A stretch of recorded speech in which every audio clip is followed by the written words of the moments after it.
Your resub just reminded me to unsub from Poison Ivy's OnlyFans before Selena sees this month's bank statements.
What's good? What's good? What's good? What's good? What's good? What's good? What's good? What's good with everybody? Oh! One second. Yes, sir. Yes, sir. Yes, sir. Yes, sir. Yes, sir. Yes, sir. Okay. How do I work this thing?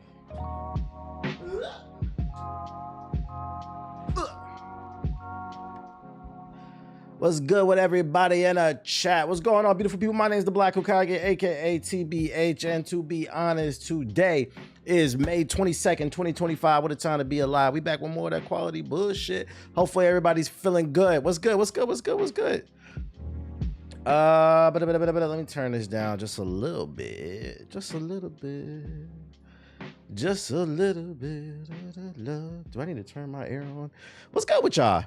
Shout out to everybody in the Twitch chat. Shout out to everybody in the YouTube chat. If you're watching on YouTube, hit the like button. It don't cost nothing to hit the like button. I'm joined by the very handsome Akamaru, the doggo. Give it up for him. Shout out to that nigga in the chat for resubscribing. It's rough out here, so you are. He don't want none of y'all ugly ass dogs. He's neutered anyway. He don't want none of y'all bitches. Yo, shout out to Sully with the sub. What's good? What's good? Went to EDC last weekend. It was dope. You said you was doing drugs. Okay. I know somebody that went. I saw it on the IG story. So I know you was doing drugs, nigga. EDC, yeah, he was raving. This is a reminder: do not have kids. Save your money. All right, Ab is in here trauma dumping. You good, bro? I just went live, dog. I just went live. What's good with y'all? What's good with y'all? We gonna be playing some more of the motherfucking South of Midnight. I think I'm like halfway through the game. I'm like chapter 6 or something like that. We working our way through it. I'm gonna try to finish it by tomorrow or like Saturday. Nah, I don't do drugs. I go sober and actually vibe. All right, you was the one person that wasn't on drugs, but you know everybody was off the Molly and shit. I'm smiling through the pain. Yo, pray for my man Ab, chat. Pray for my man Ab. What's the name? What was I saying though? Yeah, we playing some more of that South of Midnight today. So I can get to this Expedition 33. Like I said, I think I'm like halfway through. It's a short game. I didn't stream yesterday because I had some shit to take care of. But we back today. I saw Halliburton torturing the Knicks, bruh. I seen the funniest video. I wished. Yo, shout out to your beat though. I appreciate you, bro. Yo, chill. I know what you're talking about because I saw the article, your beat though. I just want you to know we'll see how that shit turns out. I don't know how I feel about that. We'll see, bro. I know a bunch of bullshit behind the scenes. Like, don't get too excited. But I appreciate it. What would I say?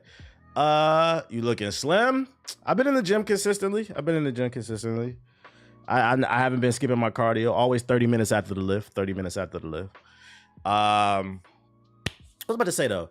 I lost my train of thought. I'ma still support. I appreciate you. You said I see you. Yeah, I'm not shouting that shit out. Y'all know my rules. If niggas not paying, if whatever he's talking about, if you find it cool, y'all support it, cool. But you know, no free promo over here. I was about to say. There was a stage called Ubuntu. It was all South African DJs. You know, it's crazy. I found a South African R&B artist today. She's pretty fire.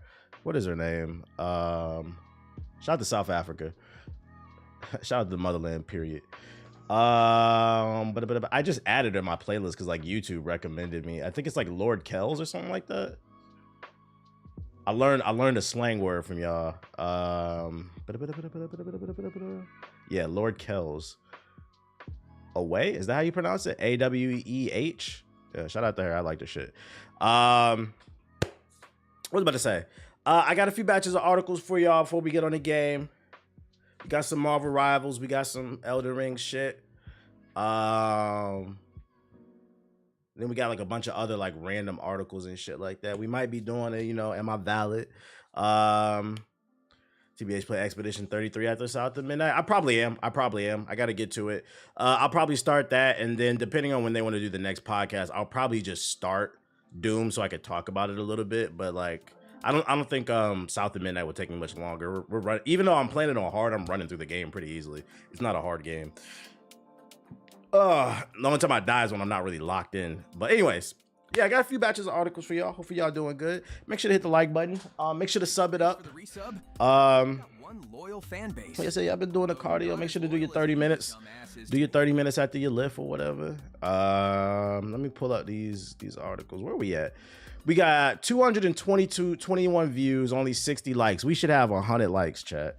We should have at least 100 likes. YouTube, hit the fucking like button, bro. Did you see Coco Jones getting pushed back for calling a streamer just promo? No, I don't really keep up with the latest streamer drama. What I did see though is shout out to Kai. I watched the what's that joint? The little initiation when he brought in all the students for Streamer University. He had like a whole college rented out and shit. That was pretty cool. Shout out to him. Just wanted to remind you that OKC is the championship. They're gonna win the championship. I don't know, man. I don't know. You got to get through Ant-Man and them. Freaking. Oh, I was talking about New York. Warrant I at Streamer University? Because I'll be 35 in 2 months. I don't need the clout. I was. Let the young niggas do their thing, bro. It's cool. I was about to say, yeah, I saw a video of the Knicks fan that was like celebrating when Tyrese Halliburton threw up that Hail Mary, and he thought the shot wasn't gonna go in, and that bitch bounced in and went into overtime. I wish I would have saved that video, bro. It brought me so much joy to see that nigga be so defeated, bro. That shit is fucking funny. New video you put out is funny. Mayonnaise out of 10. If you're watching the Minneapolis season, you know what I'm talking about. Mayonnaise out of 10 for the latest Love Is Blind. You'd be a great professor, probably, but I don't got them connections, bro. Shoulda, coulda, woulda. It's all good. It's all good. We need the Knicks to win? No, because the Knicks gonna blow up the United States, bro. We're gonna have to call the National Guard on them and shit. Last night's games was one of the best I've seen in my lifetime. Yeah, NBA basketball is back, bro. It's fun to watch at bare minimum. I'll give you that. It is fun to watch. The one where dude was about to start talking reckless and went hush. Yeah. They say he was about to start talking in bacon, egg, and cheese, and he got humbled real quick. That shit had me cracking up. Let me bring up these joints. Let's start with the Soul stuff first. Let's start with the Soul stuff for it. And then we're gonna go to the Marvel Rivals. I might be coming back to Marvel Rivals. I don't know. We'll see. Too many fucking games. So I saw this video in my sub box regards to Elden Ring Night Rain. It's coming out next week on the 30th, May 30th, for those unaware. And the video is titled How Elden Ring's Night Rain Combat Designer Aimed to Speed Up the Action. Shout out to Nightmare Eclipse for the sub, because for those unaware, it does not play like base Elden Ring. I got to play the beta. It is much faster. And there's mounting, so you can climb on like different parts of the environment and stuff. So like, I'm not gonna lie. if you've ever been scared to play a Souls game, this might be a good jumping on point because you get to play with friends or randoms. It's much more fast paced. So like people who like want to be cracked out, you Call of Duty fiends, you 2K heads who can't get off and play something cultured. This might be a good jumping on point. So then eventually, once you get comfortable with because the base mechanics are the same, just the speed of the game is faster. Maybe then you'll feel more comfortable trying something different. I also got some Lies of P stuff after this, but we're finna check out this video. It's 14 minutes. I'm gonna put this on 1.5 because this is a long ass video. But we're gonna see. Is this crossplay? That is a good question. I don't remember. Is Elden Ring, Night Ring crossplay? Blah, blah, blah. No, it is not crossplay. So keep that in mind. If you're playing on PlayStation 5, you're on PlayStation 5. If you're playing on PC, you're on PC. And if you're on PS4, well, expect your house to blow up. All right, let's see what we got here. So is it more like Sekiro? There's a class where you can parry, but no, it's not. It's just like a more, it's literally Elden Ring if it was made by like Gen Alpha, like fucking iPad kids. It's just more fast paced. Because the goal is there's 3 days every, it's round based. It's a roguelite. So there's 3 days every session. Day 1, you run through the environment, you fight waves of enemies, you fight mini bosses, and then at the end of day 1 at night, you fight the main boss. If you survive the night, you do the same thing through the day for day 2, you level up, then fight the night boss, and the boss on the second night is a little bit harder. You survive that, you get to day 3, and you get to fight the main boss, and then at the end, you get a bunch of crazy loot that you can bring into the next round. I believe the sessions lasted from like 15 to 30 minutes, so like it's not a big time commitment either. Whether you're winning or losing, it's something that you can just hop on, play with your friends, and then get off. And I think that's what's cool. That's gonna be different about the formula. But let's start this video because it's long. Let's see. I'm gonna do 1.2. Can you just describe what it's like working at From Software and getting to work on such, highly acclaimed titles like Elden Ring and Avengers Doomsday got pushed back. As long as it's fire, I don't care. まず自分自身が I myself have previously a huge Souls fan. I'm a big fan of these games and what the company's made. So it's a huge honor to get to work on such titles. And as well as the fun of creating these games, I do feel a little bit of pressure and responsibility from the fans who enjoy these games as well. As you should. Don't fuck it up. There's a lot of really subtle differences between the combat mechanics of base Elden Ring and Night Ring. Can you talk a little bit about why you felt like you should? Also, this is class based. You don't get to make your own character. You don't get to make your own character. It's 8 different classes at launch, and each has 2 abilities. But you can use any weapon with any class. So like you'll find weapons throughout your little runs or whatever. So this game is going to reward people who are versatile too. Multiplayer game like Night Rain, and how the resulting gameplay fits Night Rain's fast-paced multiplayer style a little bit better. そうですね。ちょっとその回答させていただく前に少しそのナイトレインの説明。 So, the changes for the design of Night Rain. Well, first, let Miyazawa-san give a little introduction to the general design of Night Rain itself. As you know, it uses Elden Ring as a base for the design. So the world and a lot of the assets and the base combat flow comes from Elden Ring. But while it does use it as a base for enemies and such, this is one area that we wanted to focus on Night Rain was how we encounter these enemies and. Will it be customization for the classes? At the more stimulus checks because someone in the chat just got donated a sub. Yo, shout out to Jiggle Them Balls with the Get the Subs. I believe there's gonna be some level of customization. What is it? I'm not sure.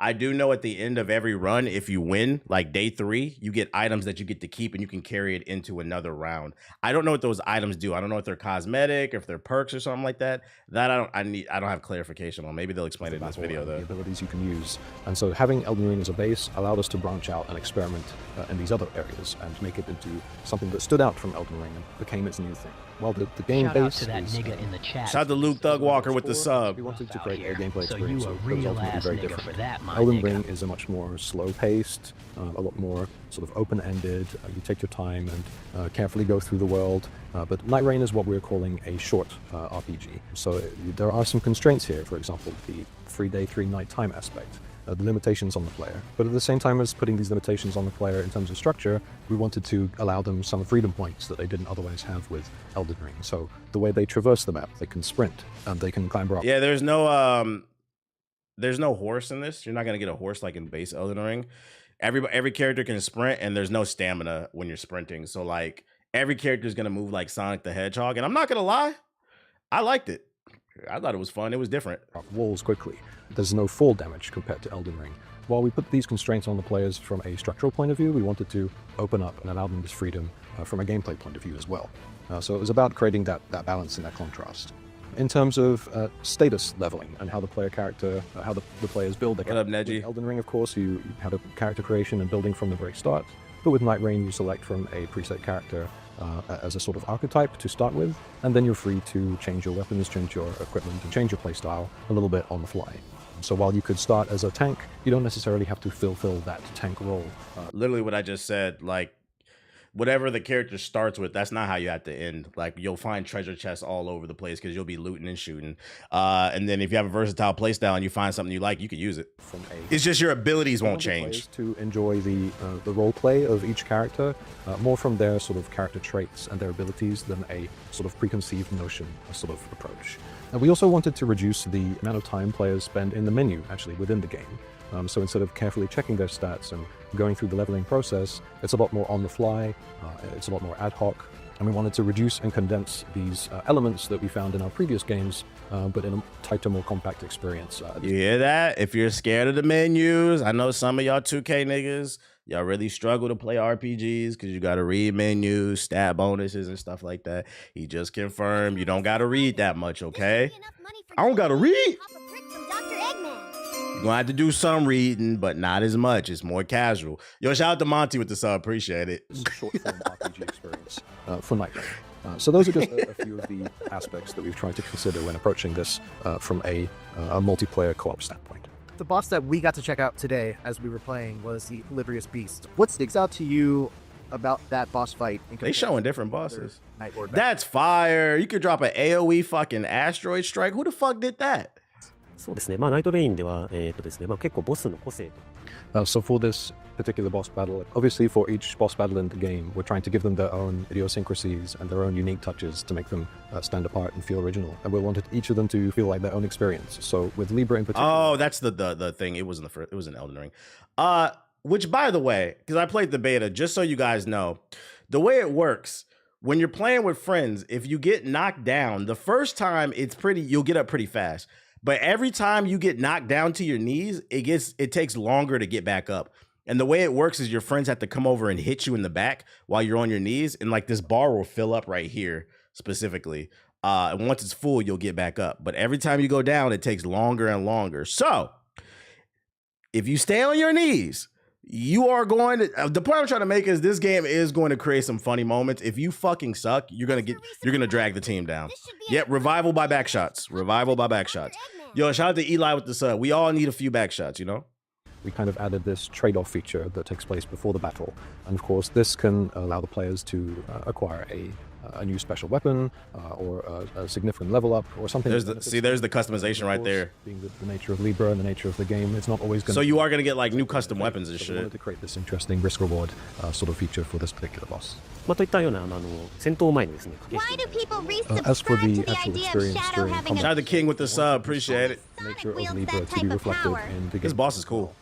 So this sort of duality aspect of the character, both in terms of its appearance and its behavior. So we wanted to give it a sort of a two-type moveset.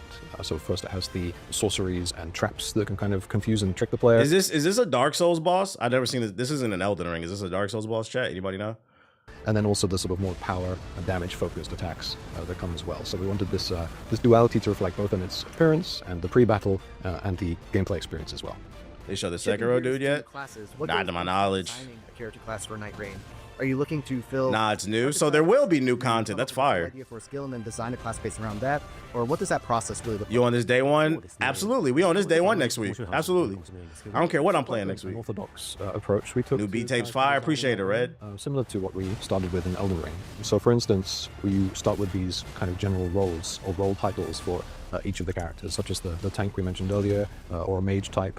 So we start with these Shout very out to that general nigga. Shout out to Nice with the sub. bases for the character It's archetype. rough out And then here, from the so director, you we get a an idea real of ass the nigga for characters that, and my their sort of nigga. individuality and the sorts of abilities that they're going to use and things like this.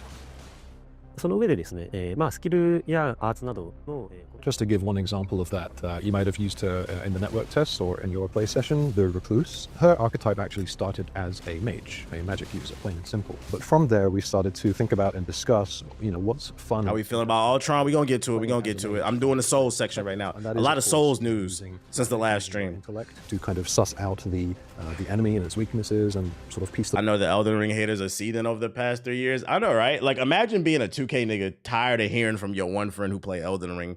That shit is cultured as fuck. Like, this game will not go away. 3 years in a row, it could be potentially nominated for Game of the Year. That's what happens when you make a good game. Game got nominated for Game of the Year 2 times, bro. And niggas like, I'm not playing that shit, bro. I'm playing 2K26, bro. That's crazy. Of course, just blasting magic is fun in itself. You can lead the horse to the water. The water could be the fountain of youth, and they still not gonna drink it. And say they bored. System around that new kind of concept of a mage. And You tell Chad about the story games too? Nah, I didn't. I can show him what I'm talking about. Hold up. I gotta open the group chat. I'm not gonna show it on stream. It's a video I saw. Because Ethos brought it up in the chat, I'll show it real quick before we get back to this. There's a video that hit my TikTok. It was a woman talking about story games, and I couldn't figure out if she was rage baiting or if she was being dead ass serious. And Ethos argued that she was being serious. So I'm gonna show y'all the video, and y'all let me know. The gist of the argument was she thought all video games were multiplayer, basically. She didn't understand that there are single player video games. And I was confused by that. Cause like, even if you don't play video games have always been, they started off as single player. Metroid was a story. Super Mario had a story. Like, what are we talking about? Here it is. If you know anything about video games, please explain this to me. The Last of Us is based off a video game, right? What do you guys mean, oh, this happens in the game? Because of my knowledge, Blank screen? Oh shit, hold on. Let me download the video. I don't know why it's showing a blank screen. Oh, you know what it is? It might be Signal blocking the screen by default. That's kind of fire. Like, is it a privacy setting on Signal? What the fuck? I'm gonna just close it out. Here, I downloaded it. That's kind of fire. About video games, please explain this to me. I see it now. This is based off a video game, right? What do you guys mean? Oh, this happened. Hey, hold up. I gotta pause the video. I did not even know that was a feature.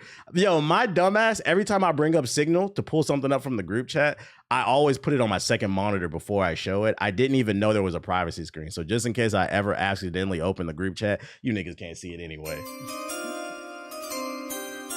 All right, shout out to Signal, but let me bring it back.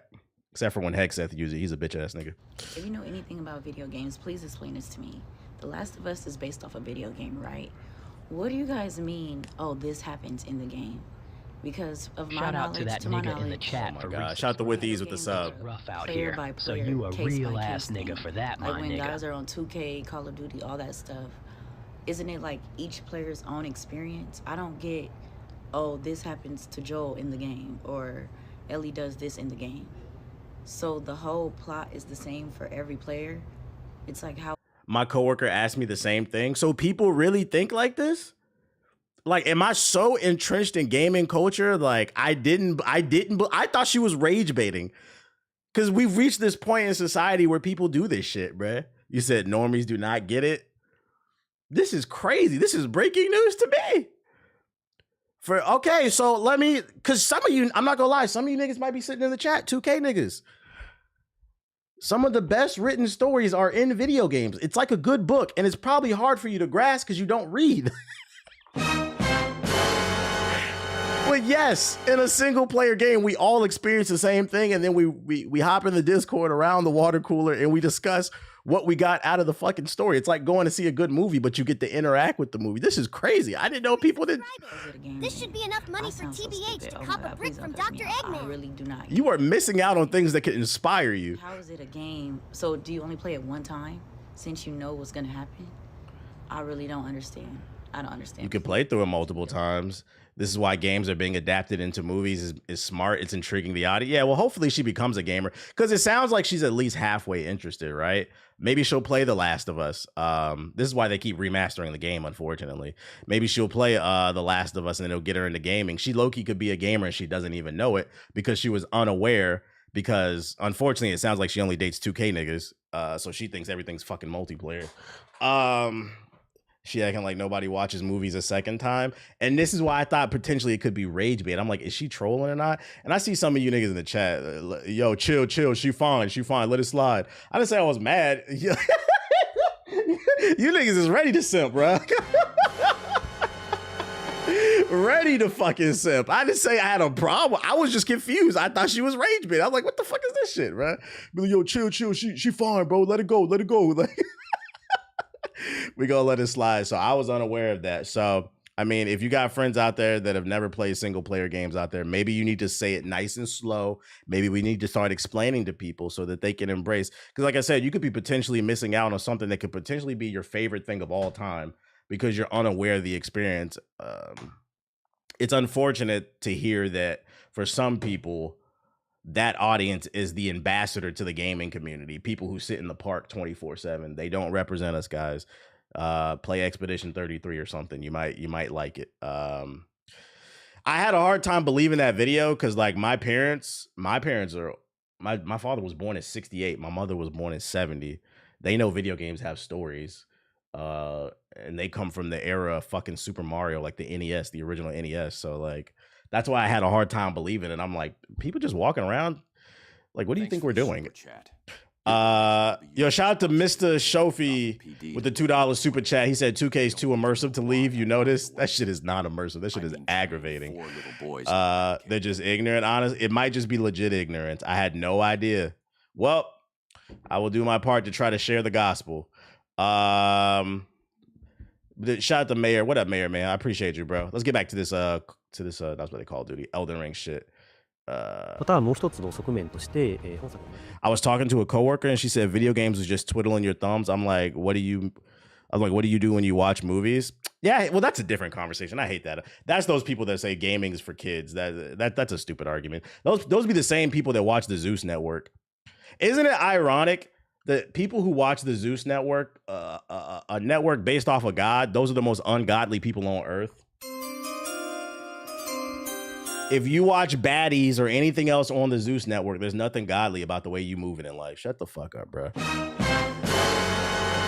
And they're like, you play video games? You watch baddies? Like, what the fuck are we talking about? You watch fucking chicks fight for 30 minutes for hours at a time. Another aspect of our approach to the class design. That shit is ungodly. How you engage with back to what who's doing though. Multiplayer environment. So of course, Night Rain is a 3-player co-op game. Zeus Network, never heard of it. Don't look for it either. Characters to be interesting, both from a solo and. It's the shade room of television. So one example of this could be the restage skill of the Duchess. Obviously, this is very powerful, a very powerful skill when you're playing in solo. Very play, powerful. If you're going to take it to the next level, the battlefield commander. To watch what your allies are doing, watch for when they're doing some big damage, and then restage their attack patterns and get some more extra damage that way. So it really encourages. Video games require more brain power than a lot of other casual hobbies. That's true. Although I could also make the argument that brain power is on the decline because like more games, especially multiplayer, a lot of games these days are designed around trying to appease casual audiences. And then they get mad when it doesn't sell well because the casual audience is the most fickle. It's hard to make like a hardcore game because some people just won't give it a chance. It doesn't matter how many rewards it makes. Awards. Did you see the church moment with Disney Dale? Nah, what's that? Of co-op play. This is. I mean, Call of Duty is a prime example of just putting dumb shit all in the game pre-made classes that each to have attract people. Does that have any effect, or does it raise any challenges with regards to how you design bosses or enemy encounters, knowing the powerful tools? Do you get auto revive when the boss is defeated? That's a good question. I don't know.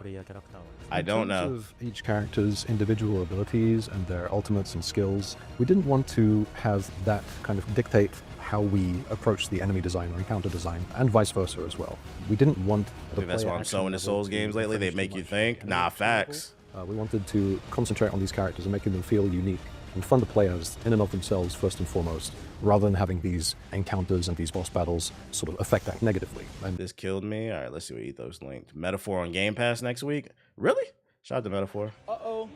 When we were trying to figure out if this was Chip or Dale, but we got a sermon instead. What? This man addicted to this fucking TikTok shit. Okay. Scoot it over. Thank you. Okay. All right. Yes. Right.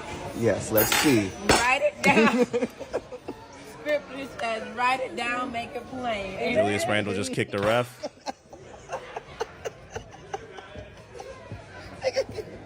Hallelujah. Amen. Amen. God is good. All the time. This motherfucker bored at work all the time. That's definitely a black person under there. That's fucking funny. Problem is, people look up videos on how to do shit. Yeah, see, and that's a good point too. So, like, to add on to what I was saying, the problem is a lot of games are being made more casual, but then on top of that, you got a lot of people who they won't even try. Now I can afford a retwist for my locks. They won't even try. Like, it's one thing to get stuck and then go on YouTube and look how to get past something. But it's like motherfuckers be sitting with the monitor open. On the YouTube video set on the second monitor, just be watching how to play the fucking. I'm like, bro, turn Rad Brad off, enjoy the game. Well, what kind of, like, the day the game comes out, niggas be in my chat talking about what kind of build are you trying to make. I don't even know what kind of builds are in the game. The question is, how do you? One loyal fan base. The only reason you know is you had to have been watching somebody. Dumbasses to me. I'm just saying, bro. How'd you know where that sword was? Just play the fucking game. You don't want to enjoy the mystery of shit? Impact the fun. One area we did. I hope the Knicks lose so we can get more hilarious moments. Nah, facts. Within each character, you might have somebody who feels it's their duty to try and protect the others during a difficult boss fight, or try and distract the enemies, the ads during a certain boss fight. Something like this was a feature of the pre-made designs that we can include in Night Rain that maybe we didn't experiment with too much in previous titles. Experiment too much. Of course, another aspect is... I'm just saying, video was great, by the way. I appreciate it. Three-person team. We did want to make the bosses feel particularly hardcore from that standpoint as well. So they will use... Yeah, especially because some of these bosses are a repeat. They better be hard as hell. I want this shit to be challenging. Very large-scale attacks. They will use certain abilities that will inhibit or restrict the player, or kind of put a sort of urgency to their moves, like the timer that's inflicted on them in the Gladius boss fight. Things like this, we really wanted to make them feel unique and imposing in each their own way. And then you mentioned the Duchess ability and comboing that with a very strong ability that one of your allies will use. Do you have any other favorite ability combos or synergies from the available character classes? そうですね。いくつか例を挙げますと、例えば Another example I could give is the Raider character, whose ultimate he raises a giant tombstone from the earth. This itself does damage to the enemies and bosses, but at the same time, the different characters can clamber up atop it. I wish they would have showed the enemy he just mentioned, lifting rocks from the ground and shit. We fighting earthbenders. Reviving a character by shooting them with long-range attacks. Something like this. We feel that there's a nice breadth and synergy that you can kind of experiment with each of these characters. お気に入りのコンボとしてはですね、ネットワーク A more general example is the Recluse, who you could also use in the network test. Her ultimate art actually marks enemies, puts the sort of seal on them, which grants you HP and your teammates HP as you attack. So this you... I didn't even know you could do that. JG never did that shit. What a fake magician. Used in conjunction with high damage output or fast subsequent attacks from your teammates could be very effective at healing the team, keeping them alive. Things like this, we hope players will really have fun experimenting and playing around with these different combinations. Was the Libra boss battle inspired by... Only Watts was doing it right. Hey, that's why I stuck to the basic sword character, bro. I'm trying to be an asset to the team. Well, we can't speak to any specific titles or names. One of the main inspirations for the Libra boss battle was this sort of massively multiplayer raid battle sort of focus. So give me a big ass axe or a big ass hammer. Coming together to fight this boss battle together. This involves not only Unga Bunga build, exciting and dangerous elements of that fight, but also the puzzle elements as well. Sort of figuring out the right time to attack. Figuring out the time. Peace out, Dark Rise. Figuring out the different elements to this boss fight. So we wanted it to feel like an intelligent boss design rather than just... like you fighting an Illuminati bodyguard or some shit. Personally, what Night Rain character is your favorite to play, and what is a build that you really hope players will dig into and enjoy? そうですね。まあ僕自身が好きな A personal favorite of Miyazawa's is the Guardian. The Diddy bodyguard. Type knight character with a shield. He favors a more defensive and tanky kind of build that this character archetype provides. He enjoys being able to both attack and defend at the same time, or provide that kind of bulwark and that area of safety for his team. And he feels like if players are not so keen on the fast dodge rolling and sort of, you know... Am I going to try to play Dust Bloods? If I can get my hands on a Switch, but I'm not really sweating it. That's not coming until 2026. Team aspect and able to enjoy the battle in that sense as well. Yeah, this drop next week on the 30th. このキャラクターを使ってしまうとこのボスには勝てないみたいな。But generally, we designed the game to be for the players to be able to beat it as any character. So we wanted them to feel like they could choose a character they liked, either from an ability standpoint or from an appearance or backstory standpoint, and beat the game just in their own playstyle and with a character they enjoy. That said, balance is still important, and there's the team synergy we talked to, finding a... I believe it's only 42. A tank type character, a mage type character, and a damage deal type character. This is often important, as is the boss selection that you make as well. So sometimes a different Night Lord boss fight will encourage a different synergy or a different sort of group of roles, a different team composition. So we want players to enjoy figuring out these aspects and experiment with various characters, and while they're doing that, find some that really resonate with them. We really wanted both the boss characters, these encounters, and the player characters themselves to feel unique, each in their own way. And we wanted it to feel unique enough that players can go back to the game and approach with another character entirely. Will it be its own download in the store? Correct. Yeah, it's a separate game. It's not Elden Ring DLC. It's a completely different game. Yo, shout out to M Beats with the sub. Appreciate it. So even if they've beaten the boss with the Guardian, they might want to go back and try it as the Recluse and see what other tricks they can come up with. Players also might enjoy doing a free Recluse team. So tripling up on a certain character and seeing what kind of crazy stunts they can come up with. So I'm really looking forward to that aspect of the game. I will say when IGN does these little IGN first, it's usually a sign that they think the game is going to be good. It's just hard to gauge with this one because it doesn't matter whether or not Elden Ring Night Rain is good, because Elden Ring's in the title is going to get views. So I would say take this with a grain of salt. There's no way to know until the game comes out. Also, they gassed up Sonic Frontiers. That shit was ass. I don't care what nobody says. You Sonic fans like it. I don't. But usually, I would say when they do these IGN first, that means they believe the game's going to be good. No, you don't need the base Elden Ring for this. It's a different game. It's a completely different game. Imagine you had to be Consort Radon to get access to this. That would be fucking funny, bruh. It'd be a lot of people who weren't playing. It'd be a lot of people. Let me turn my shit back on. Other Elden Ring looks cool though. 30th. It'll be out next week. Other Elden Ring news. This literally just came out like 30 minutes before I started streaming. I was like, oh, let me go ahead and add this to the notes. Alex Garland is set to direct the live action Elden Ring movie for A24. It is official. There is an Elden Ring movie coming. A24 has now confirmed there's been what's been rumored for weeks, that Alex Garland will write and direct a live action Elden Ring film for A24 and the video game company Bandai Namco. This comes following the release of Warfare, his A24 Iraq war pick directed with Ray Mendoza, which was grossed over $32 million since opening last month. Never heard of it. Peter Rice is set to produce alongside Andrew McDonald and Alan Wright from DNA, as well as George R.R. Martin and Vince Gerardis. Released to critical. Yeah, we know about the game. They're just yapping about the game. I'm not familiar with his with this director. What else has he made? How we feeling about this, bro? How we feeling about this? Let's see. IMDb. He did Civil War. Wait, is that MAGA movie that came out last year? Was this good? I'm seeing a lot of 6s and 7s, Trey. I don't know. We can't be having no 6 out of 10 director on one of my favorite games. Yes, it's very good. Wait, is it a bait and switch? Because the trailer looked like some MAGA bullshit, but it was actually good. It's very good. Okay. I'll take your word for it. So this rate ain't correct. This rating ain't correct. I like Civil War. It was not MAGA. So the trailer's a bait and switch. This is the only thing I know from him. He's worked on Devil May Cry, the games, though. Interesting. Oh, wait. He worked on Slave Odyssey to the West? Okay, hold on. He might have some clout, y'all. Criminally underrated game. Okay, he might have some clout. It's crazy because at first I was like, this shit ain't accurate, but after these past couple of months, I feel that. It's hard to imagine a live action Elden Ring. I don't know what to expect from it. And then also what from an action standpoint, I don't know what to expect. But then on the flip side too, is it going to be a 3-part trilogy?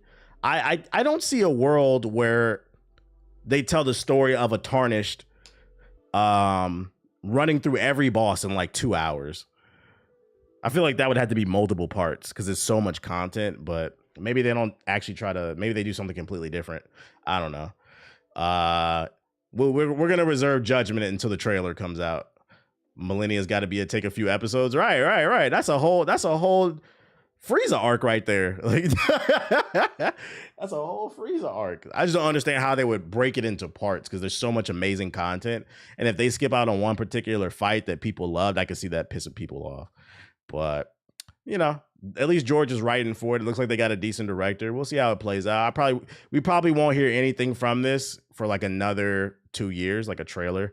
Maybe a year from now, we get some like, you know, screenshots of them on set filming or something like that, like, you know, what the outfits look like, but you probably won't see a trailer for like another 2 years.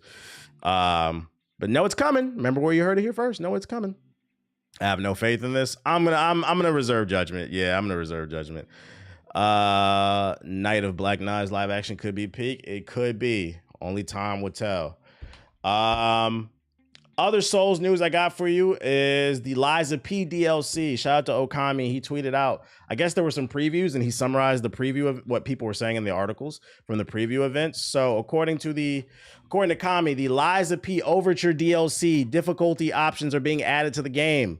It will no longer just be hard. That's right, ladies and gentlemen. There will be an easy difficulty for people who just want to experience the game. Not gonna lie, if you play on easy, you're a bitch. They have a Mickey mode now. There will be normal and there will be hard.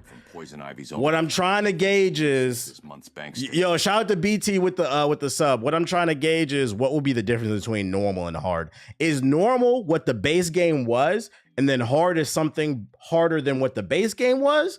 Or is hard the new normal and normal is just some new setting, period? This is why I don't like difficulty settings in the Soul shit. This shit should just be fucking hard. And if you can't hack it, oh well. Not everybody's built to be an Army Ranger. Not everybody's built to be a Navy SEAL, okay?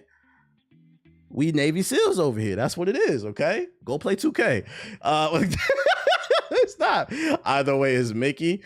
Yeah, no training wheels. Ethos, you didn't even beat the game. Don't talk about this shit. You didn't play it. Glad I went back to beat the Nameless Puppet before this shit came out. Facts. So roughly 15 to 20 hours is pretty much going to be a whole new game. New weapons, including a gunblade, talon claws, and a royal bow. 2 new boss challenge modes being added. Battle memories, take on any previously boss so you can fight other bosses, whatever. Laugh my ass off. Look, I just finished Expedition, my parry fingers. You can't talk about it. You need to beat this game. This game is peak. You need to beat it. Death March. So like I beat Kazan too. Like when you gonna catch up? You and JG ain't beat Kazan. You didn't beat Elden Ring. I remember y'all remember 2019, 2020. Niggas was talking shit. But the only people in GI who really been some Souls hitters is me and Siggy. I don't know, man. It's looking a little spooky in GI. I don't know. Let's see. Death March. Select 3 or more bosses to fight back to back to back. Interesting. New arm attach. Here you go. Bringing up old shit. New arm attachment. We talking about what did you do today? We gonna update the tier list. I'm $6. It's a new tier. I mean, new bosses, enemies, and areas. A prequel set before the puppet craze, and the DLC begins in a zoo filled with mutated animals. Releasing this summer for $30. Oh, it's only $30 too. Nice. You said and Watts. New school. We got screenshots too. Is there a new trailer? Yo, I'm loving the level design in this shit. Resubscribe. Oh, Max got to play it. Hold up.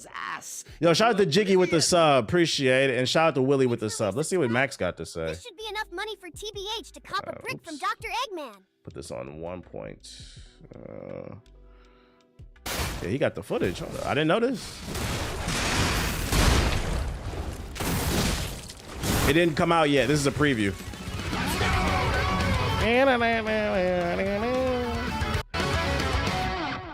What's up, dudes? Max here. So over the past week or so, I had a unique opportunity to check out an early release of Lies of P Overture, which is the new DLC expansion that's coming out. Oh, this look fire? Yeah, this art design is fire. Crazy. And thanks to NeoWiz, we got a quick preview session of some new modes, some new gameplay stuff, a lot of new weapons and things like that. So kind of wanted to break things down, seeing as Lies of P was my personal game of the year back in. Yo, hold up. This gunblade kind of tough, bruh. And it's a BBC. I might have to rock this. Yeah, pretty excited about this. About to be Dante. I think my overall impressions of this session just leave me to be excited all over again. And I'm going to talk about my childhood YouTuber. I met Max. He's real cool. I can rarely say that about a lot of content creators, but like I just walked up to him and spoke to him like a few months ago. It was at a Capcom event. He was real cool, like down to earth. I sat right next to him. A lot of people be Hollywood, but Max cool. Scenarios we got to play. One of them was them Final Fantasy VIII Squall Blade modes in Lies of P Overture that are specifically there to sort of enhance the experience from the core game leading into the DLC. And that is new challenge mode stuff, where there's a mode called like Battle Memories, and it allows you to fight. You get a machine gun on the bow and arrow? Right out the whim. You don't have to like run back. You get a switch on the bow and arrow. You just progress through like 5 difficulty tiers Since of super bosses. chats are just a known form of glazing, that means for every donation TBH gets, I get the chance to glaze. I mean, gaze into Sonic's dreamy green eyes. Yo, shout out to Banky with the $10 super chat. He said, hit the like button, hit the fucking like button. And since Amy was speaking, I just remembered. This morning I read issue 3 of the crossover between DC and Sonic came out. If y'all are into that shit, I read issue 3. It's pretty fucking fire. I actually hope they animate it. It's somehow it works. Somehow it works. The Sonic crew teaming up with the Justice League. It's pretty fire. Look into it. And the first 3 are initially available. Reverse Flash got cooked. Yeah. That boss and getting the harder challenge unlocks. And then there's also a thing called I think it was called Death March, where you can fight a whole bunch of different bosses with like different health items and all these like stipulations, but like a whole bunch of them in like a row in a way. So you can sort of set up like a 3-boss scenario if you wanted. From these situations, they presented different bosses that we had normally played in what was a campaign snippet of the Krot Zoo that is going to be appearing in Lies of P Overture. And I'm going to talk about that in a second, but the more important thing is that, now I don't want to get into too many specifics and details about these bosses, but some of them had some pretty interesting sort of like mechanical nuance. The art and absolute Wonder Woman goes so hard. It's tough. I don't know. Puppet boss. And a whole bunch of that was a lot of like managing your... I can see this game getting a show or a movie.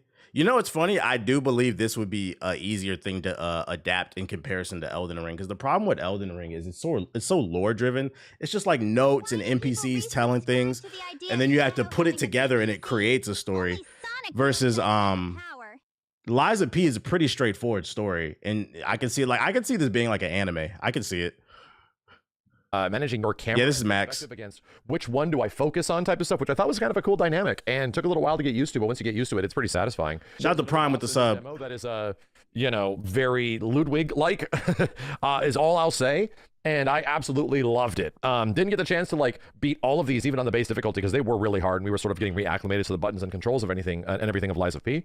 But I was super impressed by all 3 bosses. That art design's fire. Had a very different tone. All 3 of them were doing things differently mechanically throughout each one too, and they were very refined. Shout out to Royal Static with the sub. I'm going to be saying a lot throughout my initial play session of Lies of P Overture in this preview is that this feels really refined and really polished. Yeah, Lies of P is based on Pinocchio. Already an extremely polished game that was Lies of P in its vanilla state. So outside of that, yeah, new modes, new cool stuff. There is a thing that they're adding to the game, which is an overall like difficulty slider or difficulty settings. Going to be a new base game patch that even allows you to change 2 new difficulty settings, which are called like Butterfly's Guidance and Awakened Puppet. And they're for people that are just looking for a more story-focused experience. And the default game setting is called, I believe, Legendary Stalker. So that's the one that we kind of played initially when the game came out and what we played in this demo. So that's Watts be destroying your ass in Souls-like games, though. Watts don't get off the game, though. That's different, bro. She be streaming 14 hours a day. I don't want to hear that shit. Shout out to Watts. I'd be good at the game, too, if I was on it 14 hours a day. People to play the game on like easier difficulties, more health. I hope she's a beast. Like just access to see stuff that's in the game that leads you on the adventure. So I have no issue against that, but I pretty much played on the default. And yeah, it's challenging, man. I was definitely getting beat up quite a bit. This is fine. Is this like a propeller blade? So you begin the campaign demo in like a snowy area. And oh yeah, by the way, that's a freaking gunblade. It's just straight up. The main character has a gunblade now, and there's a lot of other weapons that I ain't gonna hold you. I might be on this right here. that The are gunblade. some of them are like boss weapons that come with their own intrinsic like physics and abilities, while others are the usual like crafting, putting one piece of a weapon together with the other and getting a multitude of abilities, which was similar to the initial game in Lies of P. But yeah, the gunblade I kind of stuck with throughout the majority of it, and one other weapon, and I had a lot of fun. But it's not what you think it is. It's not like a normal weighted sword. It's very much a heavy sword, like almost like a great sword situation. So, but I liked it. A lot of cool mobility, all of its extra attacks, allow you to move around a lot more. That's very fun and obviously quite inspired. But yeah, getting back to the level design, it's great, man. It's obviously super linear levels with, you know, basic enemy character placement similar to a Souls-like. But I just love the storytelling progression. You begin like in the woods, in the snow, as you're making your way through, learning more, seeing more as it comes, and you like crest the horizon and see Krot Zoo in this great big like epic landscape shot, which I just, you know, love about these games. So finally getting the golden age of the Souls, like the golden age. And there's a bunch of like deformed and crazy animals. There's like a giant dead giraffe that is just like in the background as a set piece. I just like any game that has like a snow level, bro. I don't know what it is. Like snow just works in games, dude. It's cool, man. It just fits the vibe of the initial Lies You need to beat the game to play this. I believe not. I believe this because it's a prequel. I think you need to get like halfway through the game to access the DLC. Don't quote me on that, but I'm pretty sure you don't need to beat it because it takes place before this game, the main game. And I was sort of getting the feeling as I was playing through this and being reminded that, man, like I played a lot of other Souls-like since this came out, and the parry window in Lies of P is really shallow. Like it's really specific. That as I was if it's snow and TBH going with the enemies and sort of reminding myself, not that type of snow. Really good. You don't just have to parry everything. I was having a lot of fun, and it sort of like reminded me why I like Lies of P so much, because you had a multifaceted approach to every single boss fight, and it felt like the devs were fairly confident that people, except for the first part of Red Dead Redemption 2, yeah, that shit was boring. Works in Lies of P. It felt the snow couldn't save that one. It felt like they really knew what they were going for, and now that people are enjoying it, it's a full send commitment. Here's some crazy weapons. Here's some like new mobility with those weapons, all that kind of stuff. Also, the arms that you get, there's some pretty great like practical use ones now. I remember in Lies of P, all these games coming out, motherfuckers pressed about GTA 6. You said it, I didn't. Be embracing everything but culture. How you use the arms and what they were good for was kind of specific at times, and some of these had some pretty like easy to this shit got a damaging things that flamethrower like, blades or something like that, act as like a shotgun in some way. Use case scenarios that are kind of like you can just use this sort of at any point and it would just be good against most enemies, you know, instead of kind of like tailor-made situations with like the grappling hook and stuff like that. You really got to be ready for that, or ready for a specific boss. But yeah, making my way through the level, it's nice. There's a lot of different paths. Yo, this is like an alternate version of Australia where it actually snows, because he fighting demon kangaroos and shit. That's the branching paths, a lot of items, a lot of discoverability. Going indoors, outdoors, like this zoo feels massive by the time I was completing this demo, and it pretty much ends on a big boss fight that was different than the boss fights that we experienced in the different multi-bosses that we talked about earlier, the revisiting boss fights we talked about earlier. Fighting demonic elephants and shit, mammoths, woolly mammoths. This thing was tough. This is now these weren't in the base game. These are new weapons. You get in Lies of P traditionally, sort of like big creature fights and also human fights. We going to Florida too, demonic alligators. This is in JG's backyard right now. This is where he ride to work. It's his pet. And in that game, or at least in the base game, I really loved both of them. Some of them and the creature long mouth bitch could get a little cumbersome. Yo, shout out to Black Hoodie with the sub. Figuring out how to get around that would just be kind of tough, but ultimately speaking, I like them. I think there was a nice balance between one-on-one human sort of fighting and also big monster fighting, and this was definitely leaning into the big monster stuff. But I was able to beat it. It was enjoyable. It took me several times. I was trying to use as many of my resources as possible to show them off and also show off new weapons and stuff like that. But yeah, I mean, if this is just going to be once again representative of the game, it feels like Lies of P, obviously, once again, but clearly a lot more confident, and they're giving us a lot more tools and sort of crazy things to work with. Instead of just sort of being sort of like just a heavy-handed character, just moving in and out of areas sort of slowly, they want you to still be doing that, but it feels like the combat freedom is opening up a bit more. Florida man Which is kind of what you expect out of an expansion. It very much reminds me of what Bloodborne sort of did with its expansion, that it's hard to imagine going back to, you know, the base game once you get Old Hunters.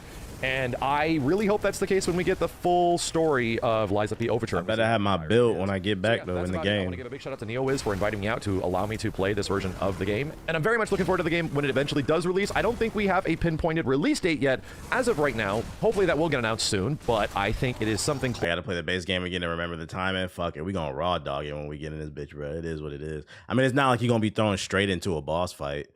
You know, you're gonna go to the first open area and just thug it out. It looked good though. This is a day one cop. It's not your kind of game, but just finished Midnight Walk. It's super creative. What is that? What's that? Do you think it's worth it to play if I'm coming off of Sekiro? Do you think it's worth to play this? This plays more like Elden Ring than Sekiro. Although the parry is kind of like Sekiro, the window is different. But I mean, yeah, if you like those type of games, yeah, you'll probably like it. Did you have to switch your build up for Elden Ring's DLC? No, I didn't, but I did because people swore I wasn't good at the game. Chat was telling me I was hard carried by the Moonveil. And I made the argument that I just liked the weapon, and then chose like, no. So I dropped the Moonveil and I just used a greatsword, a basic ass greatsword, and I beat it. Can't nobody ever say shit to me ever again. And I used the greatsword in Kazan too. So God forbid a nigga use a magic blade that's cool as hell, light up the whole fucking stream. I just thought the shit was cool, but niggas was like, nah, you getting Moonveil carried. I said, watch this. I knew I wasn't getting Moonveil carried when the Coliseum came out, and I was washing niggas in the Coliseum, bro. Used a great katana. Used a great katana, actually. Whatever, that big ass BBC blade. Whatever the fuck you talking about. What did you link, bro? Bro is a tech priest making 40k plasma weapons out of car parts and scrap metal. I want one, bro. What the fuck? What side of the internet are you on? He making Halo guns?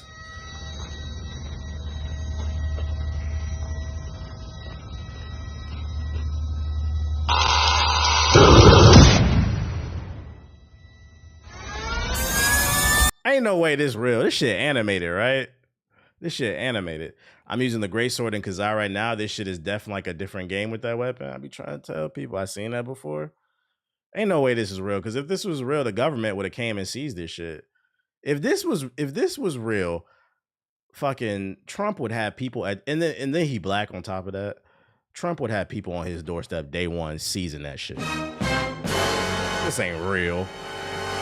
A call shield. You niggas be falling for anything. This nigga would have been disappeared, bro. Like, yeah, he using Reaper. Okay, Commander Shepard. Okay, y'all niggas be believing anything you see on the internet, bro.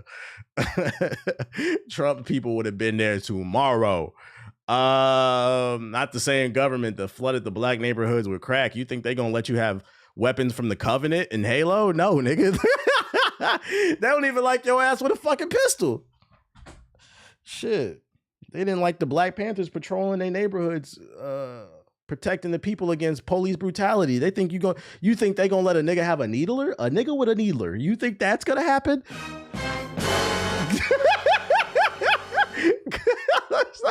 A nigga with a needler. That's fucking crazy. Let me turn my beat back on. Let's talk about some more of this Liza P. Liza P director explains a U-turn on the difficulty, so he explains why they're adding an easy mode. As a Souls-like game, Liza P can be punishingly difficult, especially for inexperienced players, perhaps attracted by Liza P's dark story and setting. Director said at the time, however, the team didn't think Souls-like games should have difficulty options, and it shipped without it.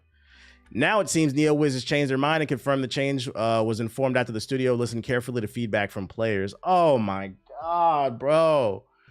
That 11%, not 11%. So when I beat Kazaa, the first Berserker last week, it said only 11% of people beat the game without summons. So the 89% of gamers out there that can't beat these games, that want to just do Mickey shit, summon,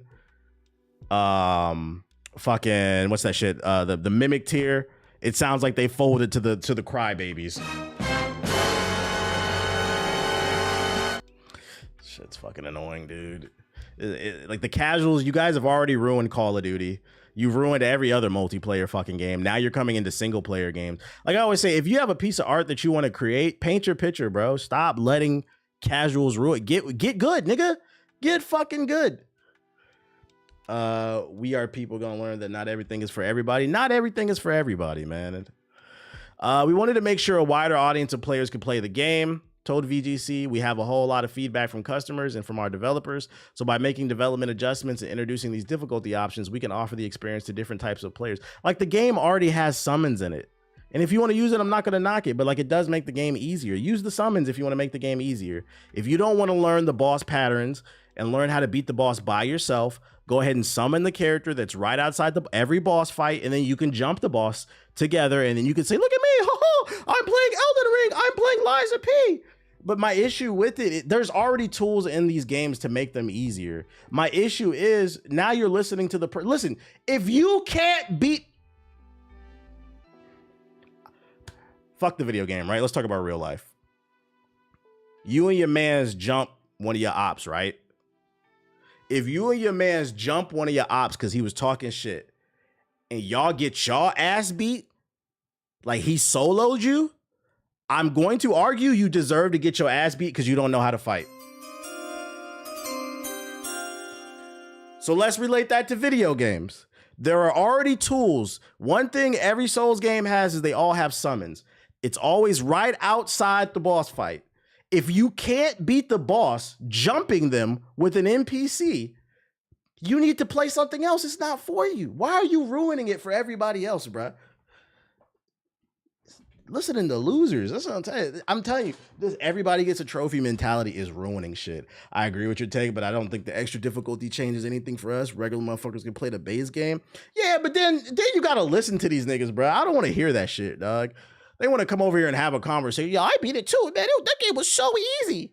It was so easy. You check their achievements. They didn't beat half the bosses, bro. Was it easy? Like, because according to your achievements, it says you didn't actually experience the game.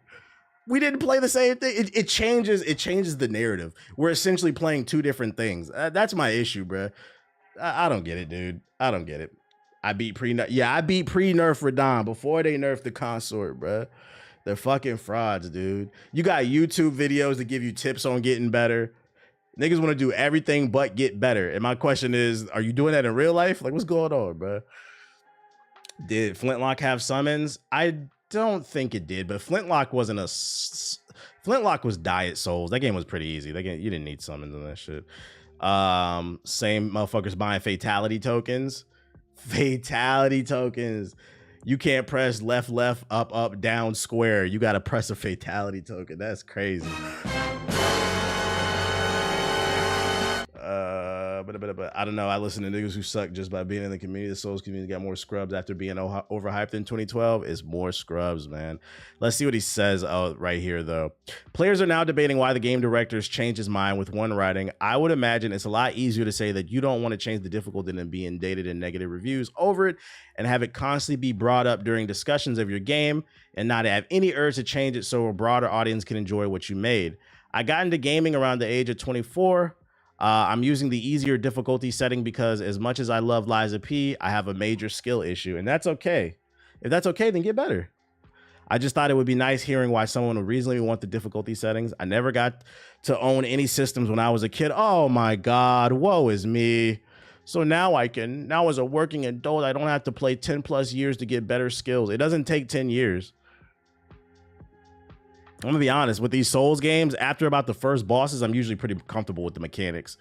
You're 6 bosses in and you didn't get better, it's not for you, bro. And that's okay. It's not okay. This game was designed for flute players. You play guitar, go play guitar. Like, yeah, lock the fuck in, dude. Souls elitists don't want difficulty because they like bragging about their video game achievements. I'm glad Lies of P is not servicing them. Oh my Lord. I want to see you say that after you play Sekiro. What point are you trying to make, Nixon? I beat Sekiro. It's on YouTube. I beat the final boss in like an hour. The game was easy.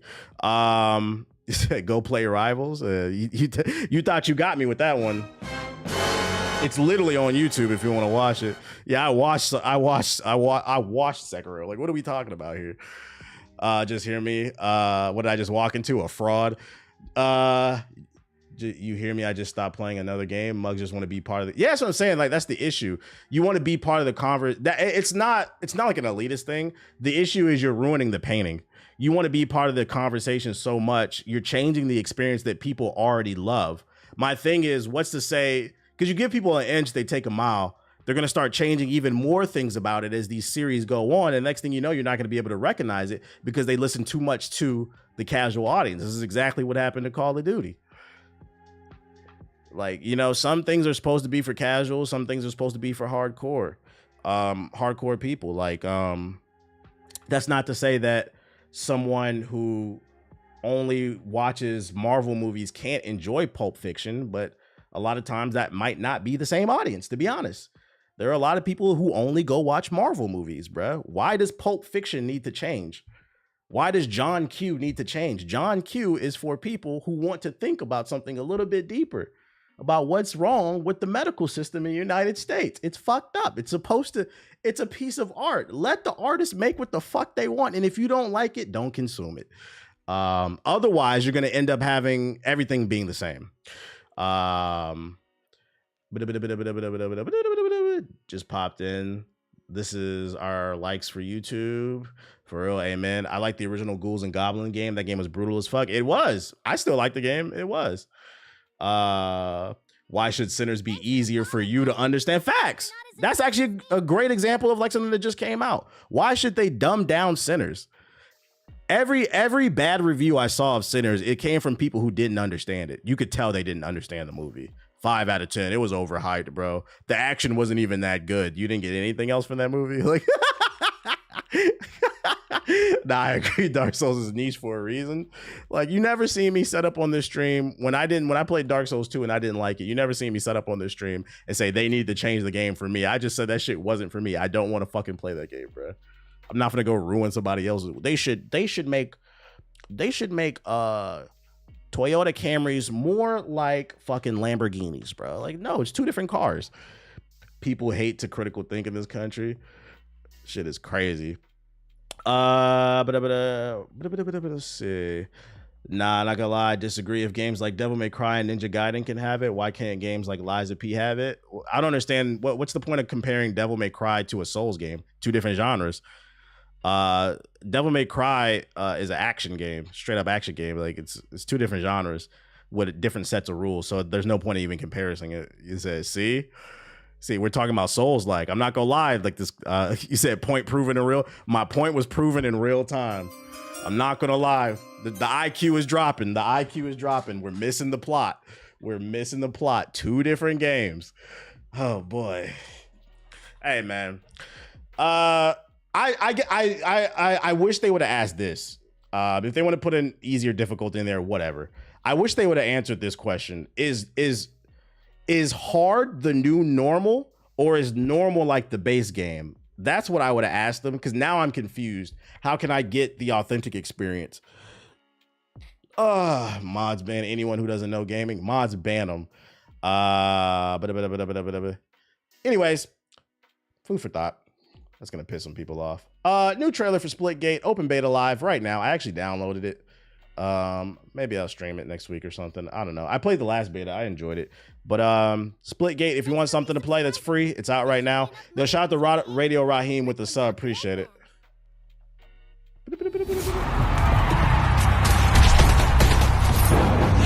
Wait, deadass? Yeah.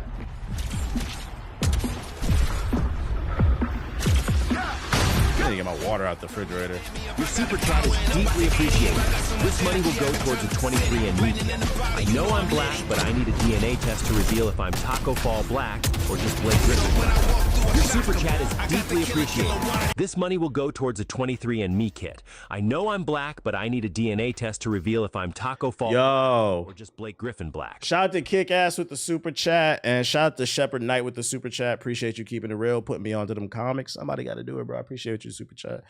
I know that channel exists. I don't really care, Kick Ass, but I appreciate you with the super chat. But yeah, this is free if you're looking for something to play. One ideology I resubscribe to, and Shout out to Shadow Prince with the sub. Bring home the win. Generic rap. This game is actually good. It does have the generic rap, but it actually is good. If you want a game where you can just decompress after work and run some rounds, this is a good game.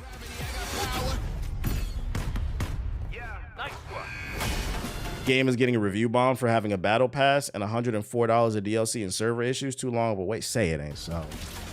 The beta was good. Don't tell me they fucked up on the launch.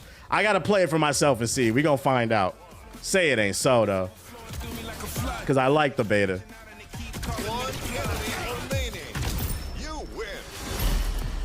Like when I played the last beta, I got this one play where I put a portal out and I ended up behind 2 people, got 2 headshots, 2 easy kills. Like when you use the portals correctly, it's very satisfying to outthink and outplay people. Check the Steam page. Let's see. Splitgate to Steam. Oh yeah, it does have mixed reviews. Say it ain't so. Let's see. Let's go. Can we filter to negative? No. What the fuck? Oh, I went to positive. Whoops. Anti-cheat does not let you run the game on Linux. Got a Linux nerd. Okay. You're on Linux, my nigga. This is why it's important to read the comments. Like, you're on Linux. Nobody cares. There's nothing. This is nothing like the original Splitgate. I disagree. I played it. I disagree. I'd actually argue it's too much like it. They don't got a Linux support, bro. Come on into 2025, please.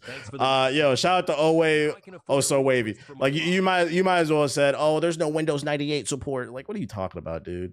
Check the DLC. How you do that? I honestly don't know how they did it, but they managed to downgrade just about every aspect of the game from. So maybe the graphics doesn't even feel remotely similar to the original. I disagree. Gameplay is good, but also a lot of people are salty because of the servers. Now that I believe, like I can see, because they just dropped the beta out of nowhere today. I can see a world where like the servers weren't prepared for that. I feel like that's probably a valid argument, but some of this shit seems kind of dumb. I want to like it, but almost everything is a little bit not right. Okay. You don't like it because everything's not right.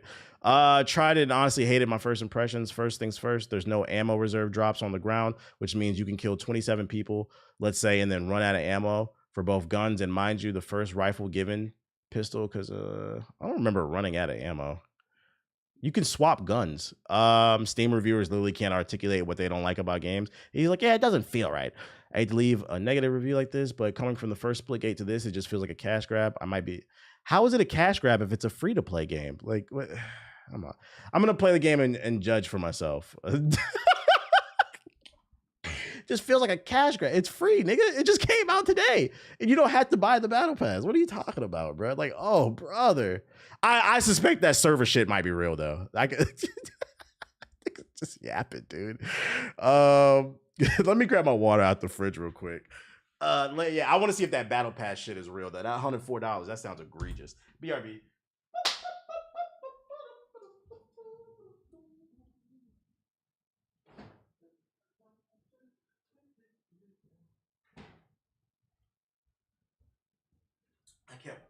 I kept reaching down for my water and it wasn't there. Motherfucker thirsty, bro. See how nobody said that though? Right, I couldn't find it. You would have thought it would have been there. I'll judge for myself. All right. Next batch of articles. Let's talk about new updates. Can someone please explain to me this? Where? Oh shit. Let me change my account. I got ads. Hold up. Let me change my account to my main one. I only gotta use my YouTube premium. Fuck that. Black Hokage. There we go. Okay. Yeah, I had ads. I got offended for a second. I was on the wrong account. I switched to YouTube Premium, my main account. But anyways, dude, don't hit me. We got an update. Season 2.5 is coming next week, May 30th for Marvel Rivals. I took a break. I'm not gonna lie, Emma Frost didn't really do it for me as like a character. And then, like, I'm not gonna lie, my For You page on TikTok, it was a lot of people just bitching about the state of the game. People saying it was really toxic, teammates throwing, just some of the changes I wasn't really feeling.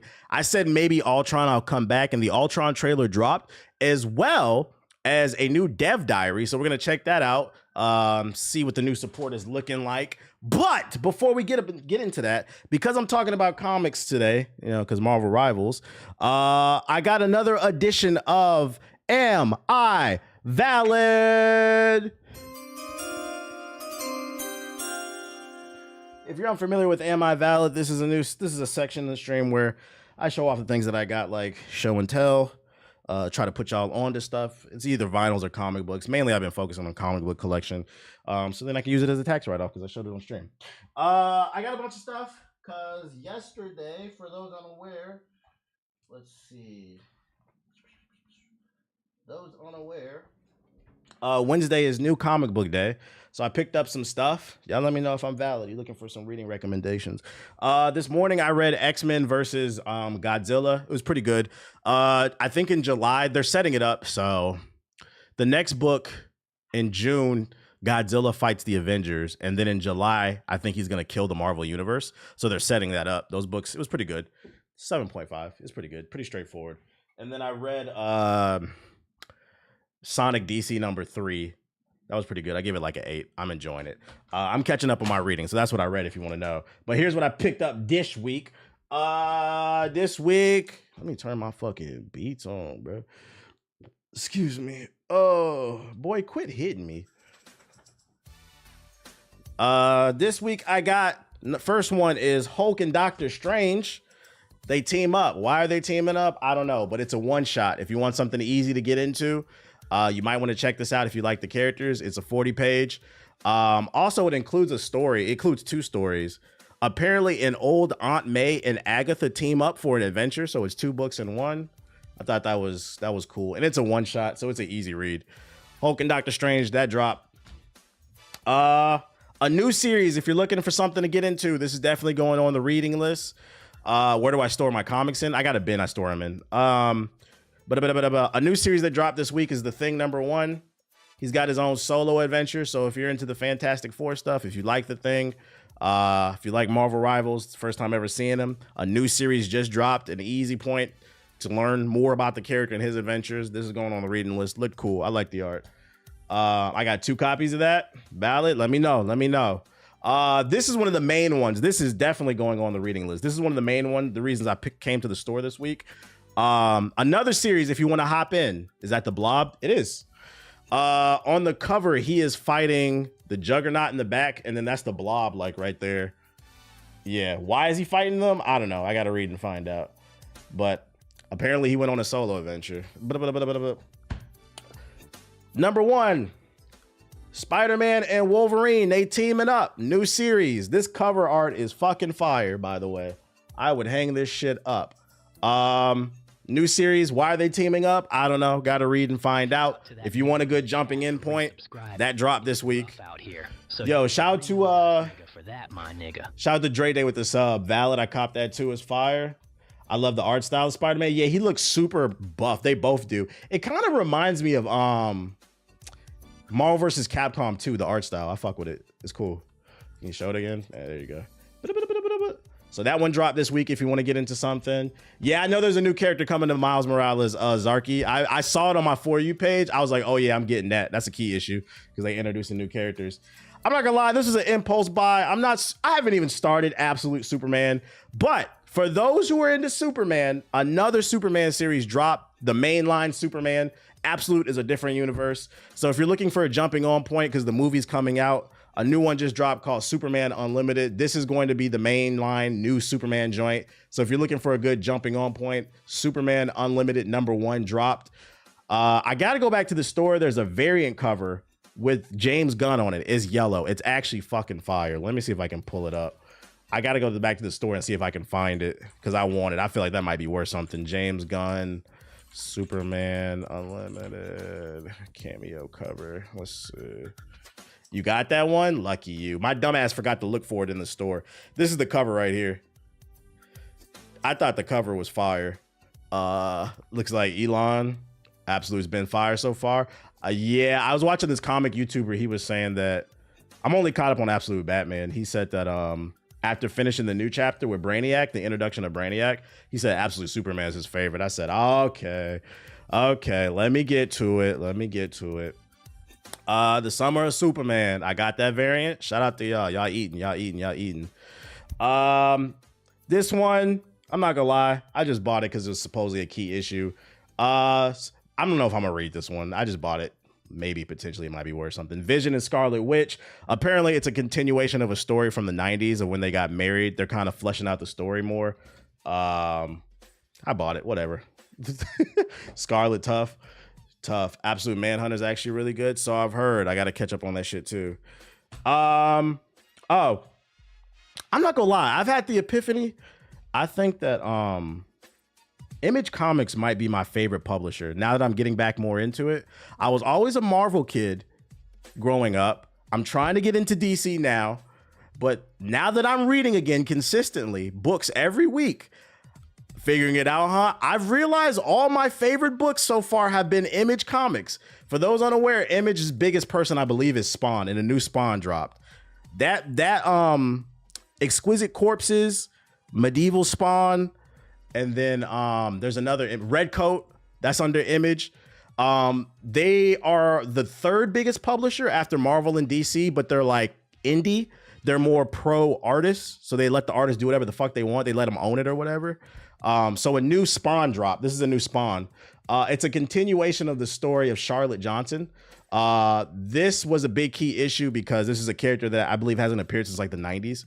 So this is a new Spawn that dropped if you're into Spawn. They have The Walking Dead and Invincible. Oh, Invincible is under Image. You're right. You're right. I didn't know Walking Dead was. Not a proper form of I had the epiphany. I think Image might be my favorite publisher right now. They need to put me on to some work or something. Are you gonna get the new Mr. Terrific run? I did not know that. So they're all right. So if y'all want me to put you on, shout out to you in the YouTube chat, 6 Hokage. There is a Mr. Terrific coming out. I don't know. I think it's his first. I found out about this morning. So when I read the Sonic comic book this morning, they were promoting it. Mr. Terrific has a solo run coming out next month called Mr. Terrific Year 1. I think this is like they're fleshing out his origin story. This might be worth a cop. I fuck with Mr. Terrific too. This might be worth a cop. No, I'm not going to DreamCon. What up though, Dad? So just so you know, this shit is coming out in June. I think that's next week. It said on the Sonic comic book, it said June. It might be. I'll go in the store next week if I find it. Never heard of him. He's the smartest man in the Justice League. Him and of course the Black Man, him and Cyborg. He inspired me to finish my Vader collection. I just found out there's a Vader comic book too, Legacy of Vader. I didn't even know it. I want to read that shit too. I got to go to the store and find this. There's a run going on right now called The Legacy of Vader. It looked pretty fire. A new issue came out this week. I gotta go find that shit. League of Comics release dates. I might need to download this fucking app too, bro. I think I downloaded it. I just never made an account for this shit. Let's save this. All right, so that's the new stuff I got, man. I love comics. Nah, facts. I like reading because it's been keeping me off my phone. So that's the new shit I got this week. I got more stuff though. We're not done. I got some old stuff. I had to save it though. I had to save it for last. So this past weekend, I went to a trade show and I was just, trying to find shit. And for those who haven't been coming through, I set a new goal for myself. I want to get into educating myself on finding what are the key issues so that I can flip them and work towards getting the books that I do want. Eventually, when I have a house, I want to have a wall of all first appearances of major Black characters. So, Black Panther, Jon Stewart, Miles Morales, all that shit. Storm, all the Black characters, Black Lightning. Yeah, a wall of Black excellence. That's my goal for my man cave. I want a wall of Black excellence. So, I'm trying to get into that, right? The collecting shit. I went to a trade show this past weekend, not expecting much, and I found something. I found my first piece of the collection, ladies and gentlemen. It's not the first thing I'm going to show you. But the first thing I am going to show you, though, is this is from Milestone Comics, The Blood Syndicate. This is a lesser known thing. I might put this on the wall. This is a less successful. So Milestone, Static was originally under Milestone before DC bought them out. This is another comic book that they had. I found this in a bin for only $5. So I said, let me cop it, whatever. I wasn't looking for it, but I'll cop it. So that's a small W. Let's get into the good stuff. I found two pieces. So the first thing I found was, and I got it for a good price. First appearance of Miles Morales, Ultimate Fallout issue number 4. I didn't know if it was real or not. I had to pull it out of the bag. I had to check the back on the advertisements and shit like that. It's real. It's an official copy from 2011. I said, oh, I had to put this in the nice case. So I got a first appearance of Miles Morales. I might also try to get his first issue of his solo run too.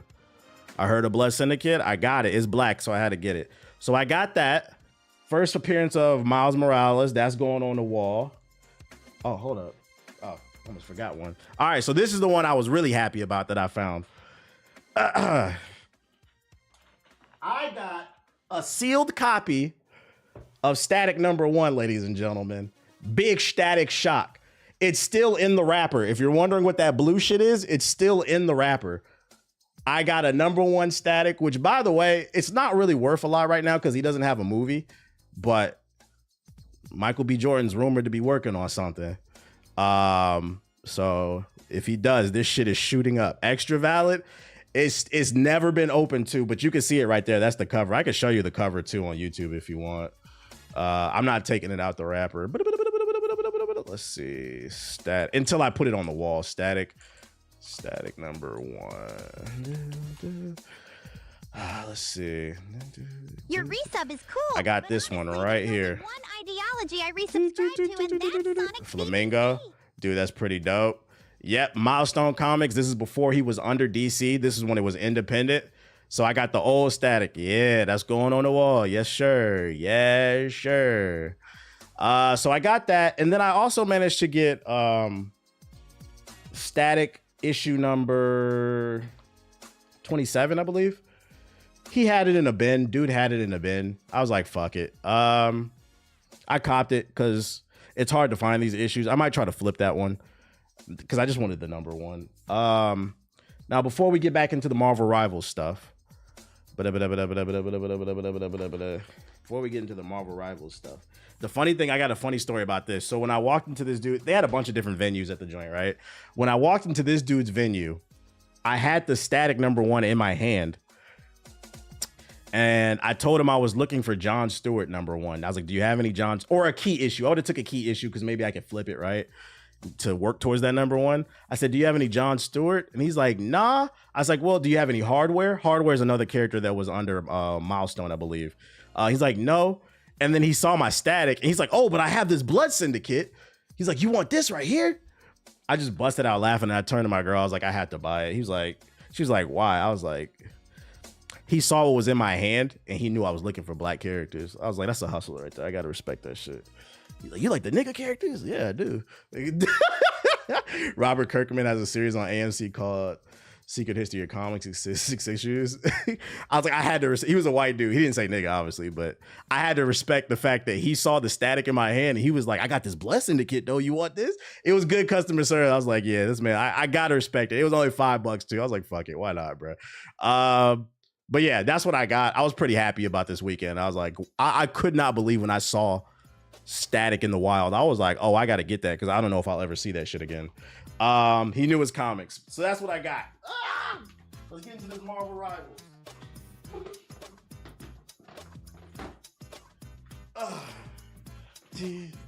If you're looking into Syndicate comics, let me know. If you find any Icon or Rocket, I'm looking for Icon too, yeah. Being observant is an underrated skill. Nah, facts. What about Iron and Hardware? I'm looking for all that shit. I'll find it eventually. I just didn't, oh shit, I forgot these books. What up, yo? Comic books and some superheroes are pretty good in my opinion. Pretty good?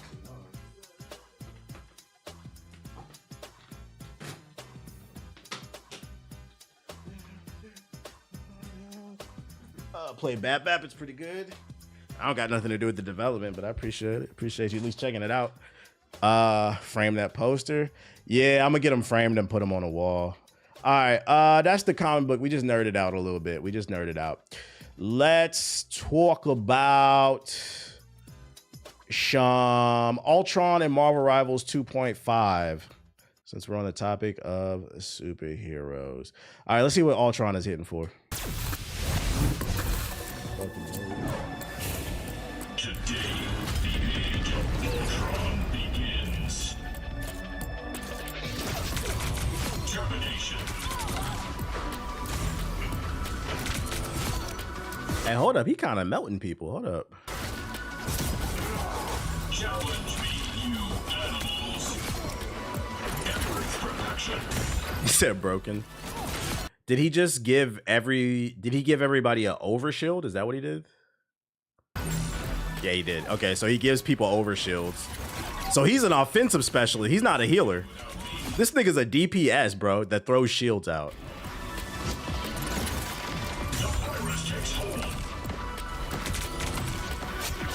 Yeah, he's melting. And then you don't really got to aim because it's a straight beam. This nigga's going to be a demon, potentially.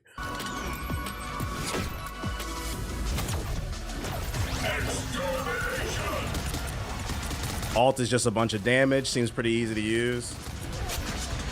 All targets eliminated. So, ladies and gentlemen, we now know why it's not called the healing class. It's called support. Or I mean, specialist. My bad, specialist.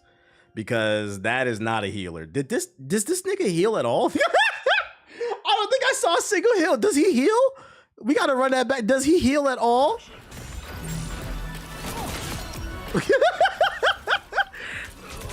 The beams heal? Okay. Oh, so the beams damage the enemy, but they heal your teammates? Am I getting that right?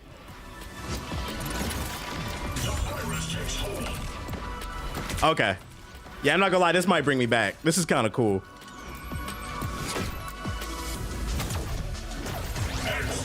This is my type of character because I feel like I win more when I play strategist. I don't mind playing DPS or tank, but when I play the back and like just run the team, then I can actually help. But I'm gonna go ahead. I'm gonna throw a prediction out there, chat. New prediction.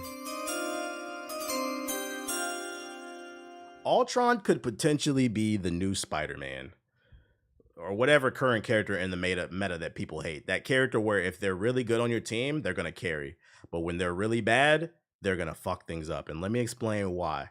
Because he is a DPS focused strategist, that means he's only best in the hands of a proper DPS who can kill things. He's only valuable if he can kill and assist your teammates with like the shield or whatever, right? So if you don't have decent aim, he's going to become a complete liability. And what I mean is, imagine a world where you have, I don't know, a Luna Snow and an Ultron, right? If Ultron is not killing people and he's not getting those little, kind of like, but a worse version of Mantis, because Mantis's heals are decent.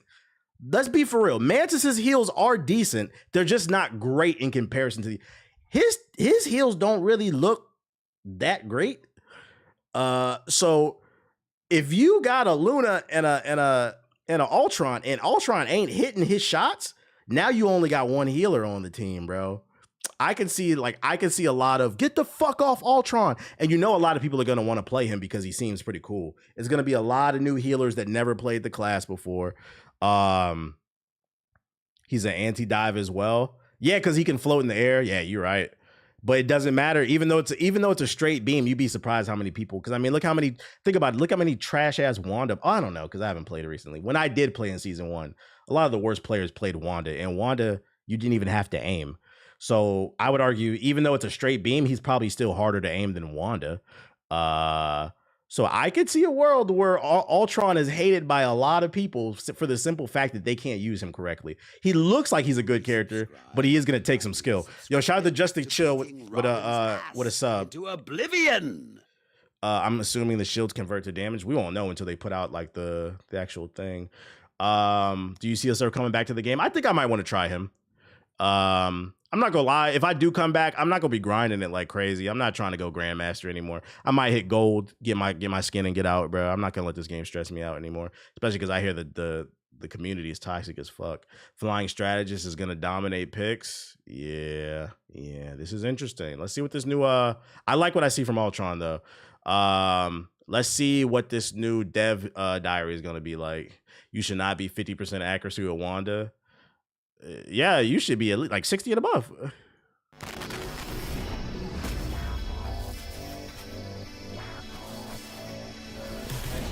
I'll be stressing this game more than my day job. See, I can't do it. People will complain he's not healing enough. That's what I'm saying. I see a world where when he comes out, people are going to complain he's not healing enough or he's not efficient enough with the character. And they're going to be like, it's going to create a lot of talk. Get the fuck off Ultron, bitch. I don't know how to play anybody else. Was crushed by Ultron's surprise attack. The mutants of Crocodile faced some of their toughest days yet. Now, Ultron has stolen Cerebro, evolved into the even more formidable Ultron. My life has been great since I stopped stressing about rank in this game. Once Crocodile's sister Iron, Araco, has lost all its vitality, transformed by Ultron into a cold mercenary. When does he drop? Next week on the 30th. But the fight isn't over. Our heroes, regrouping after their setback, must now join forces with Crocodile to save Araco. Let me speed this up. Let's talk about Ultron as a playable hero. He's a strategist who can provide consistent healing to his allies. However, he can also unleash devastating energy beams against enemies. His unique primary weapon introduces an all-new shooting experience. And as a flying strategist, Ultron opens up fresh possibilities for your aerial lineups. For Season 2.5, we are taking our dynamic team-up ability system even further, with broader adjustments to team-ups to bring even more strategy and excitement to every battle. In this update, we are adding 6 new team-up abilities, removing 4 and adjusting the members of 1. Overall, by Season 2.5, more than 50% of our team-up abilities have changed compared to Season 2. Bunch of new team-ups. By popular demand, we are adding the Gemnado team-up ability. With love here. Wait, they added Sharknado? What the fuck? And by popular demand, we are adding the Gemnado team-up ability. Who demanded this? These niggas just leaning into memes. Sharknado! We love hearing your ideas. Let's go! Big Storm back. It's a huge part of how we shape the game. So keep those suggestions coming.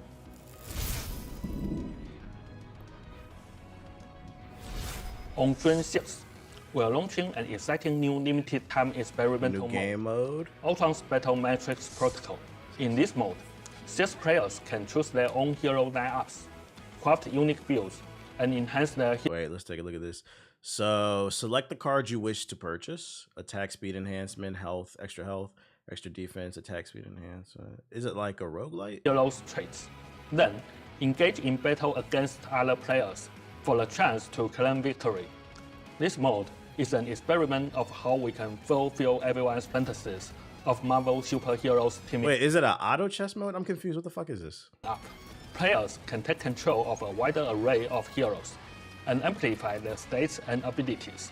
Take a break from the high-octane cooperative team battles to enjoy streamlined, strategic, numerical. I have no clue what I'm looking at. Play. It is auto chess? Okay. You will see Venom grow into a colossal force after devouring enemies. Witness Hela's extreme fire rate and spitting projectiles as she cuts down foes. Experience the increased strikes of Psylocke's ultimate. Very interesting. Namor commanding a I don't know if I'll try this, but I mean, at least they're offering new stuff for people. Will also unleash ultimate abilities that not only heal their allies, but also deal tons of damage to their enemies. We've also taken note of your feedback regarding the previous giant-sized Brain Blast leaderboards. Consequently, this mode will not feature similar designs, allowing players to fully enjoy the experience based on their preferences. Yeah. With the launch of Season 2.5, we are introducing a new feature that showcases hero proficiency avatars on the Match Hero Select wheel. Additionally, we are rolling out 2 fresh personalization systems, mood and emojis. We will continue to optimize the player experience with each version update. Starting from Season 3, the seasons of Marvel Rivals will be shortened to 2 months each, and we are diligently preparing for the new pace. Our vision has always been to provide fun and engaging superhero experiences for all Marvel Rivals fans, and the new heroes we're cooking up are definitely worth the wait. We're cooking them up. We'll gradually unveil a series of adjustments and updates for Season 3. Are patch notes out? I don't know. In June, our Ignite Tournament series will kick off the first stage of competition. We hope everyone enjoys the esports matches bring. Now, let's turn it over to Zhiyong, who will share insights on the adjustments. Well, he's about to talk about adjustments. Here we go. Balance changes for Season 2.5. Hey Rivals, Zhiyong here to give you the details on our Season 2.5 update. It's packed with dynamic team up. Is that the patch notes? Hold on 1 second. Good look. Ability changes and overall balance tweaks that are engagement-based matchmaking is in hell this game. That's why I'm not taking it seriously anymore. In Season 2.0, we debuted I'll get my gold and go. Team up abilities, injecting fresh energy into our game environment. With Season 2.5, we are going even further, with not only team-up ability changes, but also the arrival of our new hero Ultron and the key numerical balance updates, all set to deliver a whole new level of combat excitement.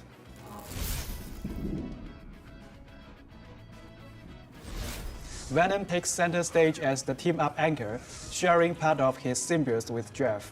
This lets Jeff wield symbiote Is it the season of Jeff? with allies and heal them in the heat of battle. As the team-up anchor, the Punisher has retooled Black Widow's Red Room rifle with a brand new firing mode. Now, while aiming down sights, she can unleash a piercing pulse beam that cuts right through enemies. Luna Snow powers up these team-ups as the anchor by crafting a specialized ice arrow for Hawkeye. This arrow penetrates through terrain cover, and the farther the target, the more damage it packs, even stunning foes beyond a certain distance. He stuns people? Rocket steps up as the team-up anchor by engineering an enhanced bionic spider nest for Penny, one that can She gets 2 spider nests now? Oh, Penny about to be a demon on defense, bruh. A demon on domination. Bye-bye Black Panther. And then if you add a Namor, oh my god.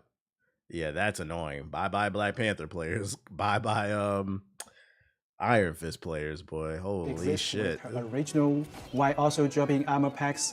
Meanwhile, Penny ramps up Rocket's Battle Rebirth Beacon so that it now Dive comp going to hell. Spider jumps and I'm not mad at dive comp going to hell. That means you're gonna have to have good aim. Get your aim up, little nigga. no mice. However, the enhanced beacon and the original can be active at the same time. Now we about to hear people yelling, play fucking Rocket. As the team-up anchor alongside Ultron, things get seriously high-tech. Ultron taps into part of Iron Man's armor might, gaining the power to fire potent unibeam lasers that pierce everything. So he gets a buff from Iron Man. Damaging enemies while healing teammates. So, Hey. the team-up anchor and Jeff can combine their might when both of their ultimates are ready. Sharknado. The fearsome Jeff Nado. Storm directs the soaring Jeff Nado, dealing sustained damage over time before ultimately devouring. About to see more. I know Jeff players is happy. I know they're happy. Maybe Jeff will finally be viable. The following 4 team-ups are being completely removed. He got 2 Curing buffs. Charisma, Allied Agents, Ammo Overload, and Symbiote Bond. Additionally, Iron Man will be removed from the Gamma Charge team-up. So Namor gets to keep it In though. Season 2.0, with heroes like Captain America, Iron Fist, Human Torch, and the arrival of Emma Frost, our battlefield distance shrank. This meant that squad positioning often got tangled, with agile heroes dashing past enemy vanguards to strike at backline targets, and backline heroes forced into dangerous engagements. This all resulted in a heightened emphasis on team coordination, laser-focused targeting, protective strategies, and precise positioning to back the wing. High mobility lineups, think Venom Spider-Man and Captain America Iron Fist, were wreaking havoc on the field in Season 2.0. Is that true, chat? Is that true? They was wreaking havoc? Teams using Groot Wars in tandem with Winter Soldier, Namor, Mr. Fantastic, and The Thing could effectively corner these swift adversaries. It was, Meanwhile, sheesh. the triple strategies better with their stellar sustain and protection also work well against dive and high mobility threats. All of these reflect the rock, paper, scissors dynamic between different lineups. Captain America about to get fucked up all that damn cardio on Penny's mines too. At least Black Panther's like super fast, so he can zoom out. Maybe he can escape the mine. I can see it being harder for Cap unless he's got shield. Let's not forget the powerhouse team up. Yeah, Magic about to get fucked up. Emma Frost, Magneto, Psylocke, Hawk, Psylocke. Namor, Doctor Strange, Scary Witch, plus the Fantastic Four, all proving to be titans on the field.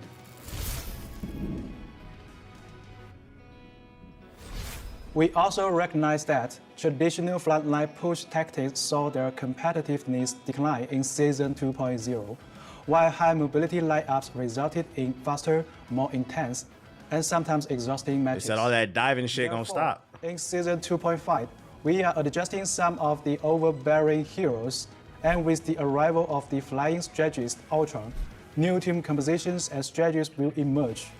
I like flying characters too, boy. Ooh. While giving Doctor Strange and Magneto a muddy buff, we've also observed that Captain America's enduring survivability and They sent my man back to hell. form have been a bit too dominant. So expect some balance adjustment there too. For duelists, we will be nerfing Iron Fist, Human Torch, and Psylocke, while providing muddy buff to the Punisher, Squirrel Girl, and Storm. There was a Storm player. We love to hear it. Opening up a whole new realm of the tactical possibilities. For strategists, after enhancing some heroes mid-season in Season 2, Yeah, fuck Squirrel though. we are now giving Luna Snow an increase. I guess I can come back, Chad. I guess I can come back. in exchange for a mid-boost in her standard abilities to keep the overall pace in check in Season 2.5.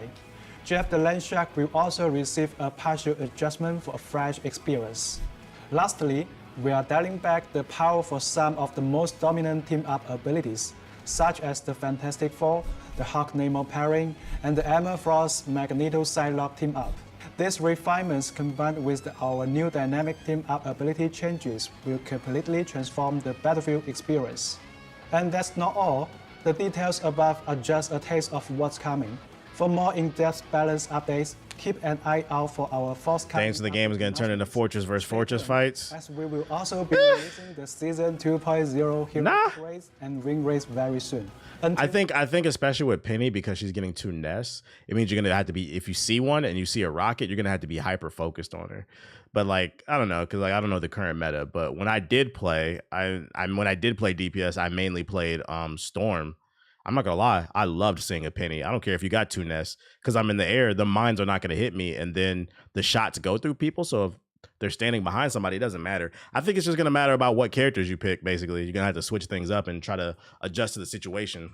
I think what they're trying to do is make people think more about what they do, so there's not some meta that's established and then it just becomes like stale. But on the flip side of things, it can end up ruining things when you play with the formula too much. It'll be interesting to see how it plays out. Let's see. Penny got a damage buff that's not going to work anymore. It can jump up really high like her mines. You said, ew, people thinking? I know, right? Being tactical? What the fuck? Let me look at this chance right here. Cap got less health. His shield recovery delay after Living Legend. So, damn, he got super nerfed. Even his ult takes longer to get. Doctor Strange, daggers of Danak fall off reduce. So he's got a slight buff. Emma Frost. I'm not gonna lie, I've never even played against Emma Frost. I didn't even play with her because I didn't play last season, so I don't know shit about shit. Groot, Vine Strike hit per damage got reduced, so he does less damage. Iron Wall cooldown. Damn, his walls take longer, so Groot got nerfed to the fucking ground. Magneto's rings charge speed, so he got a buff. Hammer throw made standard ability. Throw cooldown 6 seconds. The hammer throw hit. He got crazy nerfed. His hammer throw from 70 to 45. That got nerfed too. Bonus health. He got a really bad nerf. Hawkeye. He got more damage. A little bit more damage. So he's got a slight buff. He's about the same, but a slight buff. Hella Night Sword charge capacity from 8 to 10. I don't know how they're buffing her. Human Torch. He got nerfed. I mean, they said it in the video. Same thing with Iron Fist.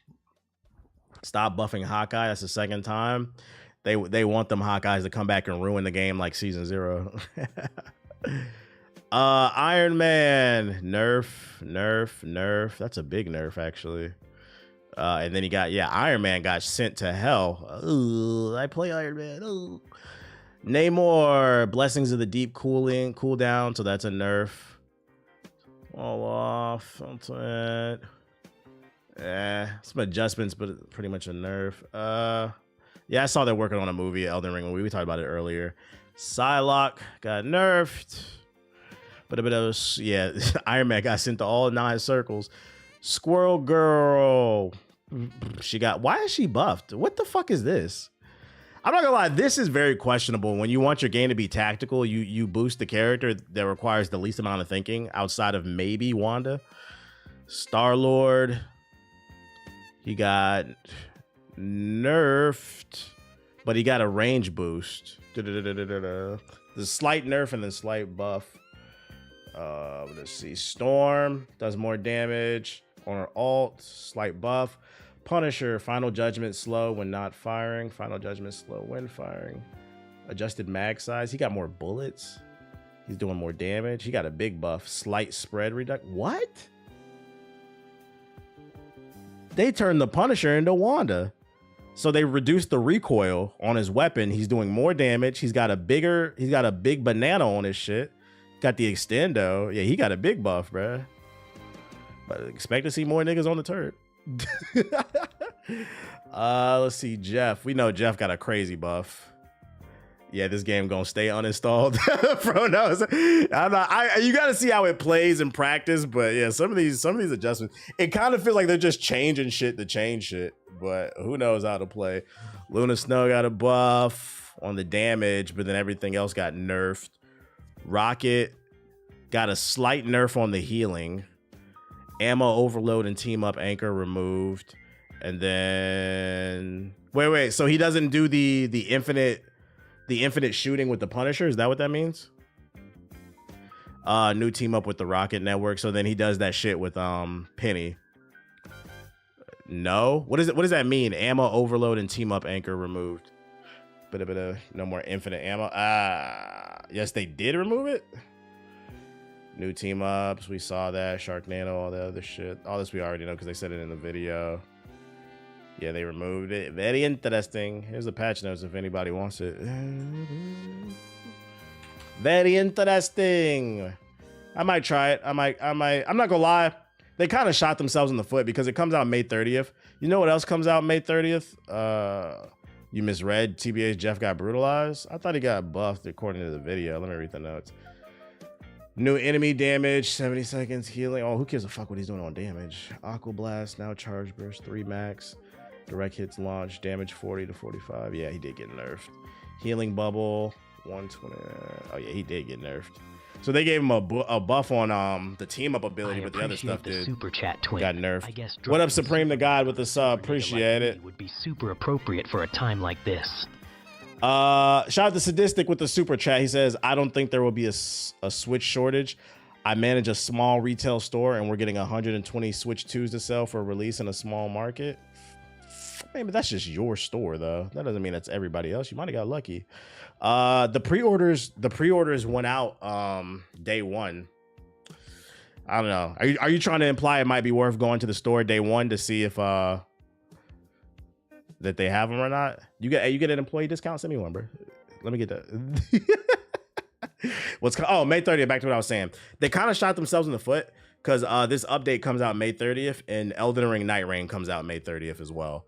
Obviously not everybody who plays Marvel Rivals plays Elden Ring and vice versa, but sometimes those worlds do collide. I play both, obviously. And I'm not gonna lie, Elden Ring is getting played. Maybe I'll do a long stream that day. Maybe like during the daytime I'll play this, and then at night hop on Elden Ring when the boys like get off work and I got some people to run with. But yeah, them pushing it coming out May 30th was kind of weird. They should have put it out this week, the update. But are you playing Rematch as well? The soccer game come out next week? When that come out?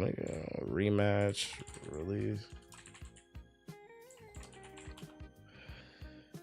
That doesn't come out till June. If there's nothing else coming out, I'll try it. Yeah. Majority of streamers gonna be on Elden Ring. Yeah, like when Elden Ring drop, get the fuck out the way. I got you with that discount, but it's each store in my region. In comparison, we get an Xbox or PS5 for 6 months after release. Sheesh. I mean, yeah, if you got them, ping in the Discord. Let me know if you got them. Shit. May 28th free match. I pay for the shipping. May 28th free match beta weekend. So this weekend, I don't know if I want to play that shit. I might be busy this weekend. Take my word with a grain of salt. There have been rumors of stores having Switch 2s available for the day of launch. Yeah, I read an article about that last week. He just confirmed it. He works in a game store, I guess. It's just there's no way to gauge how many will be there. I'm saying like maybe he's implying it might be worth going to the store day one to see if they have any.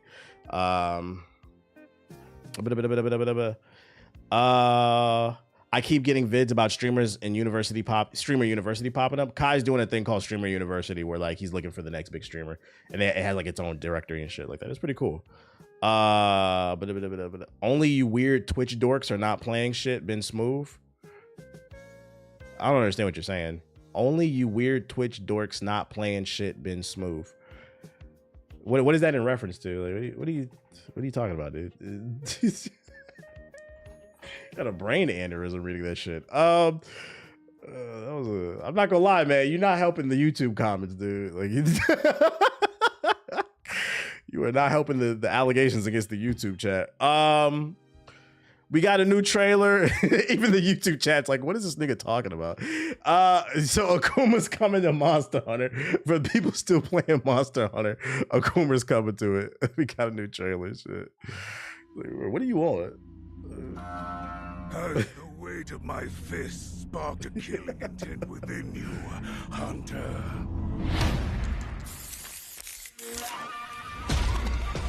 Now to seek death and face it down! Have you been keeping up with the Joey Badass tracks? I heard the first few Joey Badass tracks and then like 15 more dropped and like I'm out the loop. But this weekend I might try to catch up on everything because I'm thinking about doing a video. I had a random idea that came to me, like a unique angle about it. But I gotta figure out the whole timeline of that shit. I want to listen to everything too.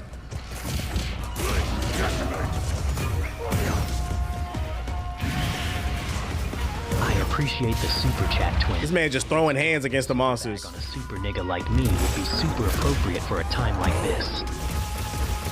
Yo, shout out to Fernando with the super chat. Appreciate you. YouTube chat never beating the allegations, he said. Please do a video. I know nothing about that. I would have to educate myself because I don't even know how the shit started. They sent the monster to fight the monsters. Is anybody interested in this? I think it's a cool crossover. I mean, especially as Capcom, they're keeping everything in the house. But I'm not gonna lie, like after I played this game, I didn't really feel inspired to hunt more monsters. I didn't feel like there was enough interesting content there to make me want to regrind shit over and over. But I see some people in there. I see some of y'all saying y'all excited. More power to you.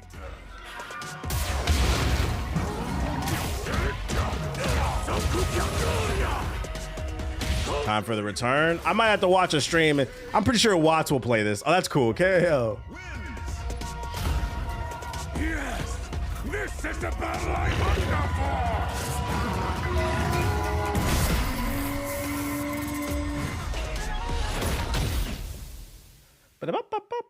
for! May 28th, so next week. Nah, 2 days later, Elden Ring coming out. I ain't playing that shit, chat. But it's available. It's coming out. It's coming out. You said there's discrimination against chats. You say you heard me, dork. I didn't hear you. I actually read it. That's the second strike against you. I'm not gonna lie, you're not the brightest bulb. If you think calling me a nerd is gonna make me upset, don't upset me, dude. I literally just showed off a comic book collection, and we're talking about video games. Breaking: Costco is introducing its own buy now, pay later pay later. I cannot talk. Program. I sound like the YouTube chat right now. Another indication of a recession's coming. We have another recession indicator in the building.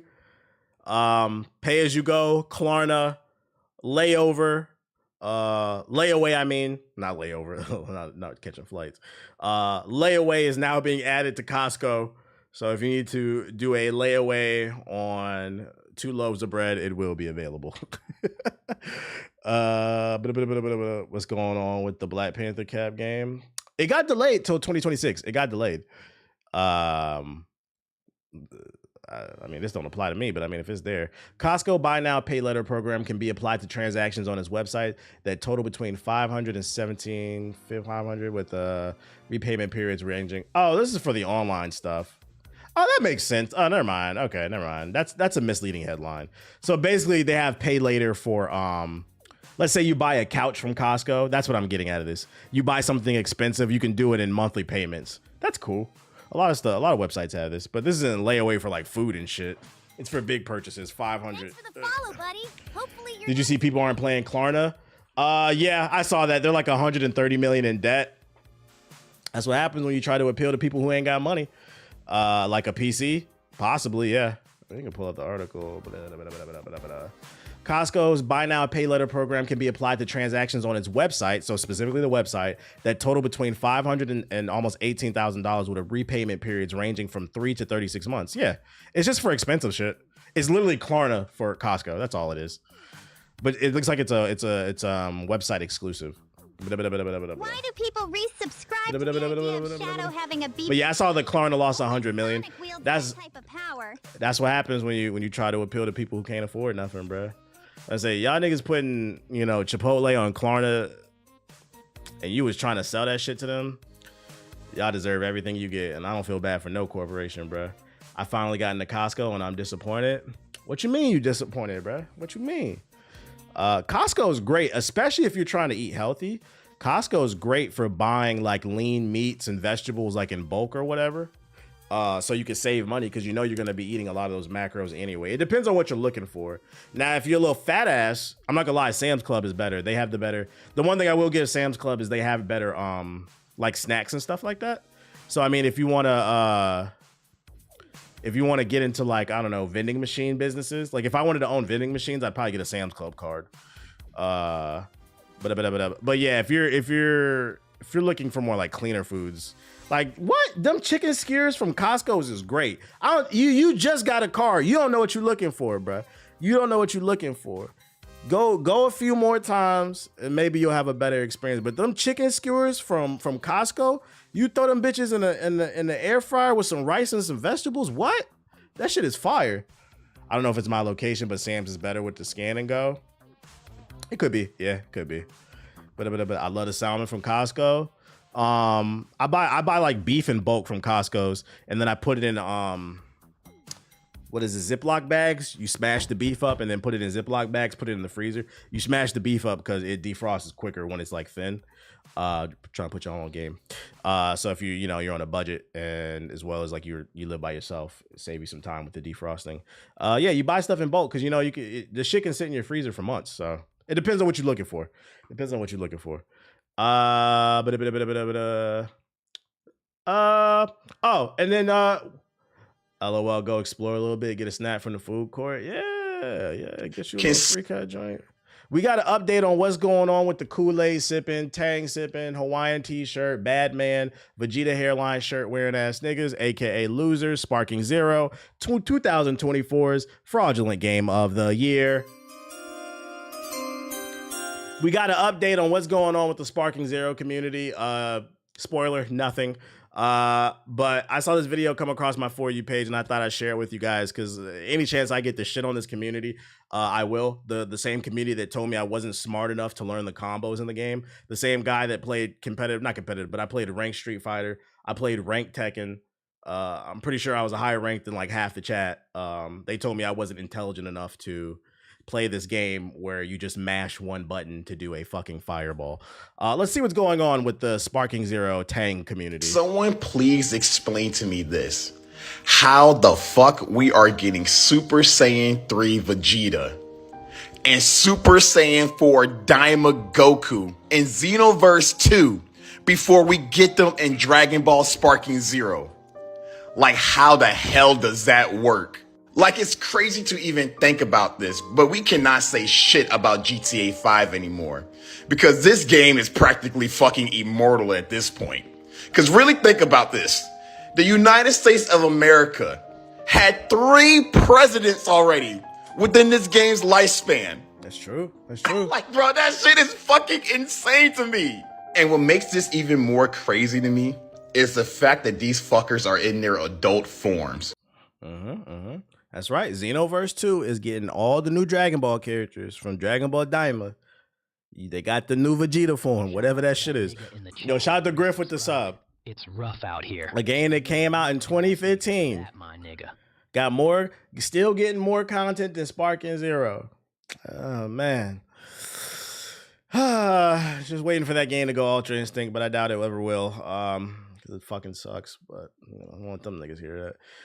Haven't watched this, but the new Mind's Eye gameplay. This is a new gameplay. What's Mind's Eye? Is this the bootleg Grand Theft Auto? The point I was trying to make is this game dead. Yo, shout out to Griff with the gift of sub. Appreciate you. It's dead as fuck. And then donate all those subs? But when I ask you to let me FaceTime Sonic from your phone, then it's a problem. Yo, shout out to Griff with the gift of subs. Appreciate you. But yeah, any chance if you guys ever come across something on your For You page, feel free to tag me in the comments. If it's Dragon Ball Sparking Slander, PS4 nigga slander, let me know. We'll show it off on the stream. Bro is in here talking about not playing video games as he's watching right now. I'm not playing video games. I always talk about video games before I stream. It's part of the show. I play games afterwards. You know that if you just stick around. I can talk about video games and play them. You know that, right? 2K niggas, be quiet. What about Xbox One slander? Xbox One niggas is cool with me because I'm not gonna lie. My issue with PS4 niggas is like you said, beggars can't be choosers, right? You don't really see Xbox One niggas on the internet bitching about a game not coming to Xbox One. It's literally just PS4 niggas. So like Xbox One people are cool with me because they understand their place in the gaming space. They know that shit is a big ass DVD player. Like them niggas be watching reruns of fucking the Bernie Mac show. They don't play games and they don't get on the internet and bitch about it. They're cool with their reruns of the Bernie Mac show. So I respect that. You know what I'm saying? R.I.P. Bernie Mac. Let me look at this Mind's Eye gameplay. Let me look at this shit. Yeah, they be watching reruns of The Office. Them niggas know they lane. I respect niggas who stay in their lane. They drugged him and tased me. They've taken him in a sky car. I'm in pursuit.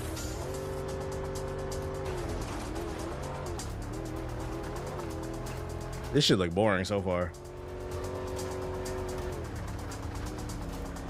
If you can recommend a fighting game for someone who hasn't played since he was 13, what would you choose? Depends on what you into. If you like 3D, obviously Tekken. If you like 2D, then Street Fighter. It's really the only options. Whatever you do, stay away from Mortal Kombat. Me personally, I like Street Fighter more, but it really comes down to preference. If you want something really different, go with Guilty Gear. All right, driving.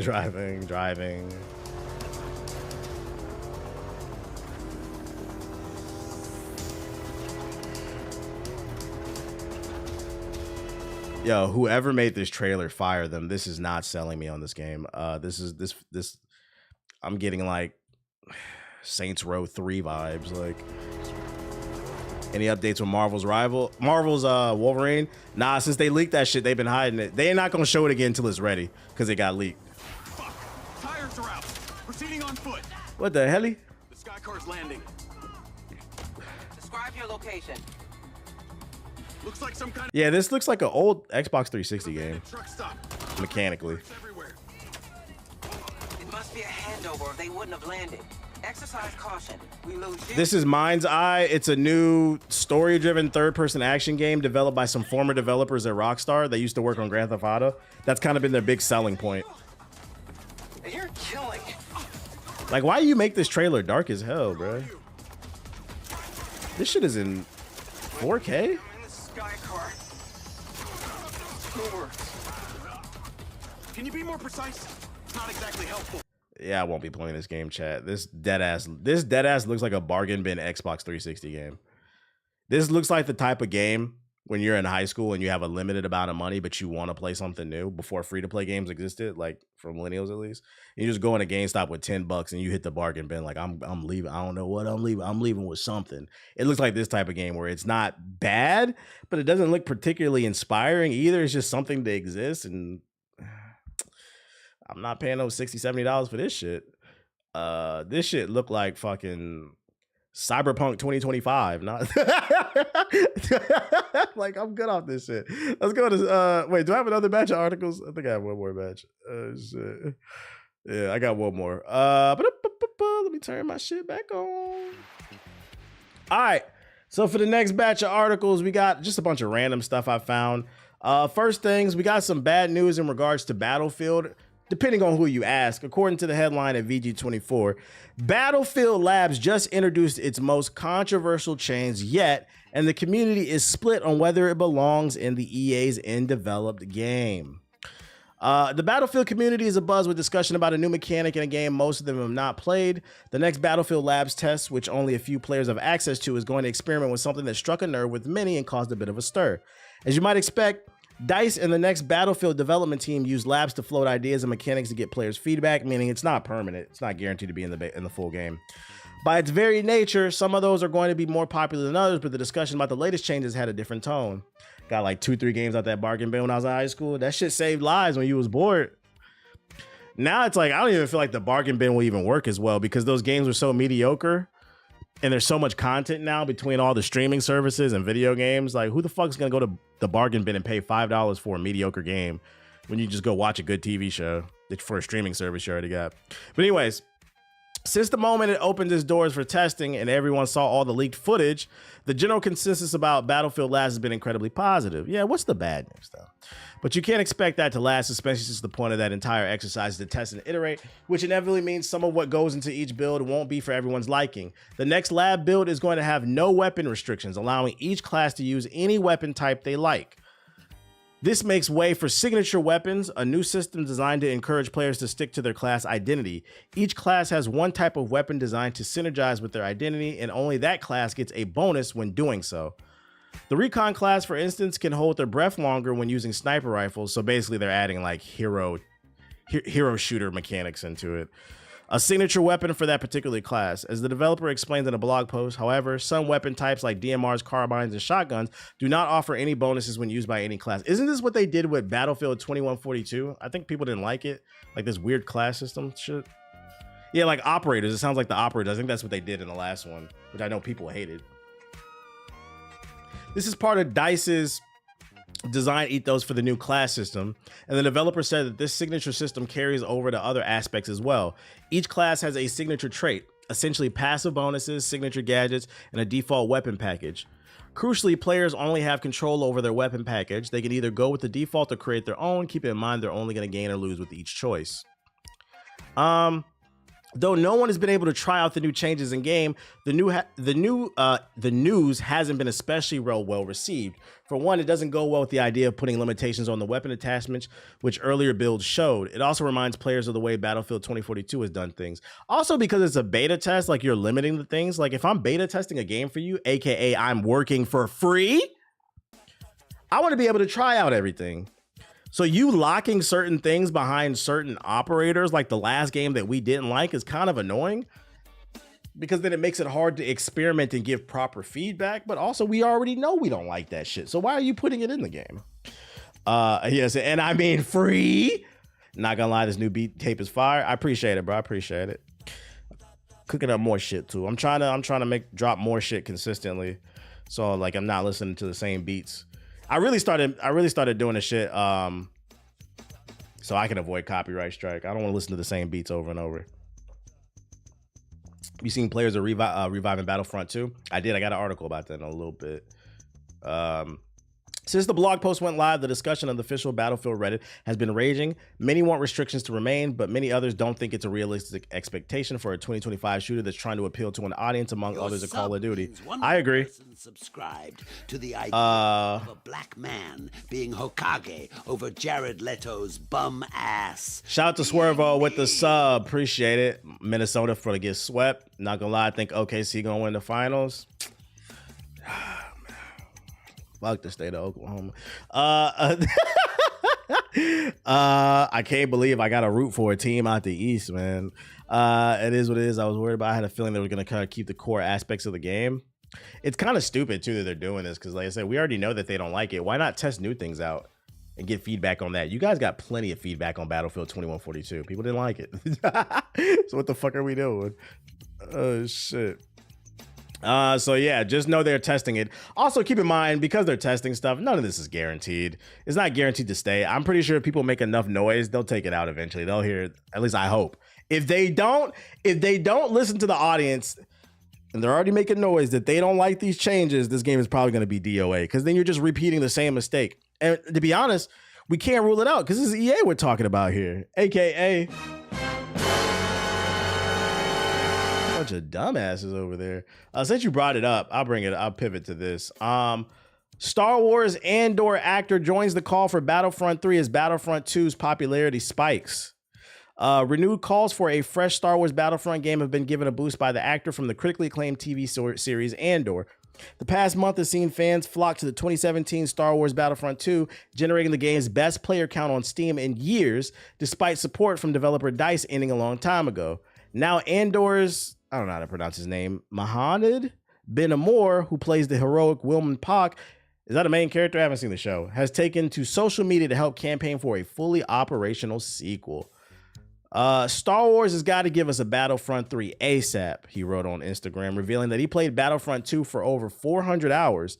That's great, kids, but don't get cocky. Grew up with Battlefront 2, been a veteran since day one. He said, let's hope Battlefront 3 happens. He's a side character.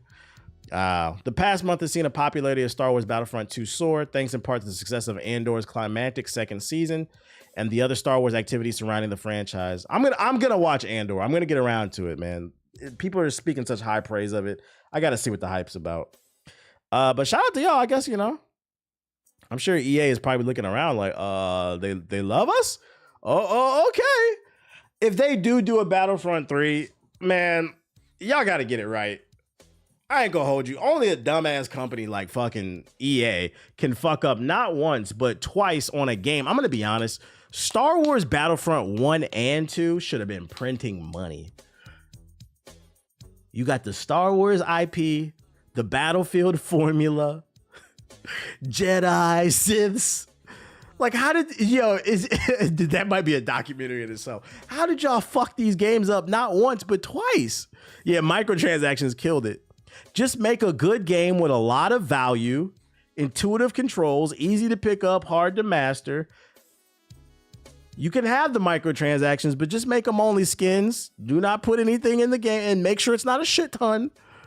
Matter of fact, fuck it. Yeah, the loot boxes. Matter of fact, don't put it in there, man. Just make it like the old shit. Put a proper story in that bitch, bruh. A proper story that teaches you the mechanics of the game. Maybe third time's a charm. Maybe a third time's a charm, but I don't know, man. It's EA. It's EA. This is the second time a Battlefront 3 was canceled. Ain't that sad? I remember when you and Ethos refunded Battlefield 1 on stream. You know, it's funny. I don't even remember that. I refunded that game on stream. That shit must have been really bad. I don't remember that. That's how you know I'm getting old. I've done so much shit I can't remember. That's fucking funny. I just remember I did not like this shit. And I was very disappointed because this game has so much potential. Battlefront 2 was fire. Just got fucked with the loot box shit. Fucking crazy, man. If you haven't seen the great news yet, what's this? Game Pass is adding Metaphor. The Division 2 tells. Hey, if you haven't played Metaphor, check it out. Yeah, somebody said in the chat earlier it was adding. I didn't know if it was official though. Shout out to them adding Metaphor though. Free game. Game Pass is getting better. PlayStation event coming for June. Could be a state of play report claims. E3 may be dead and gone, but the summer's still full of gaming news, and it appears Sony might have one on tap. Jeff Grubb of Giant Bomb reported today that there was an unspecified super chat. I'm going to Snapchat Sonic my intrusive thoughts. Shout out to Blaze Light Zero with the $10 super chat. He said, what up, TBH? Hope everyone's doing well. Just got a job after 2 weeks for being done with my college semester.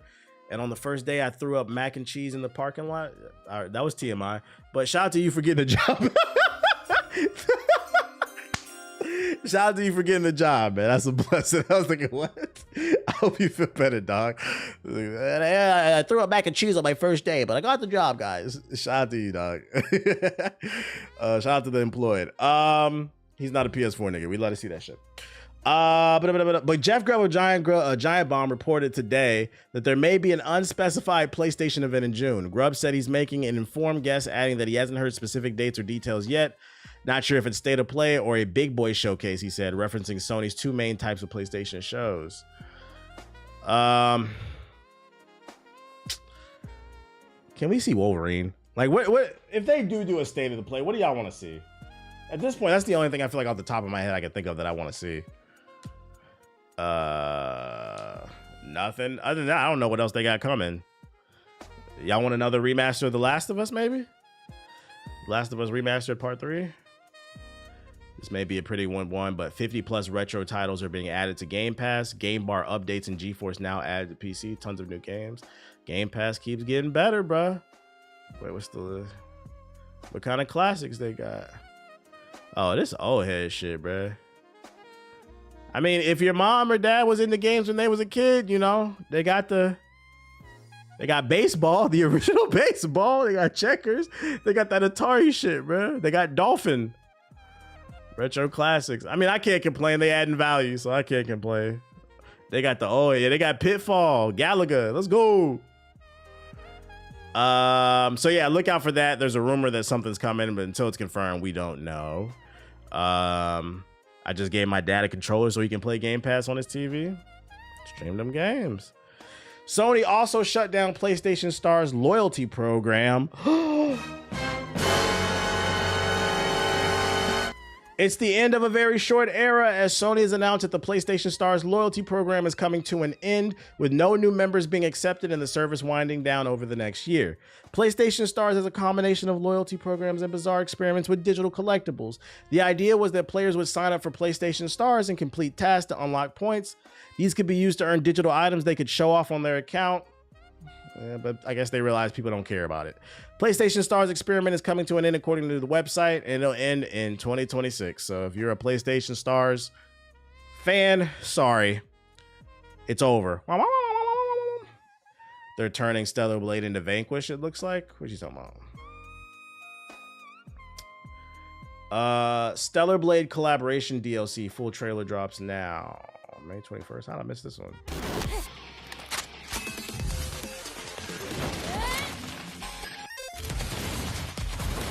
Bro, what am I looking at?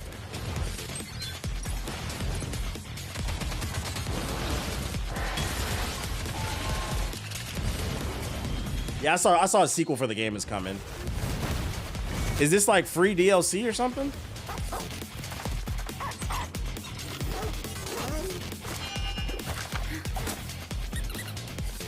Hey, I ain't paying for this.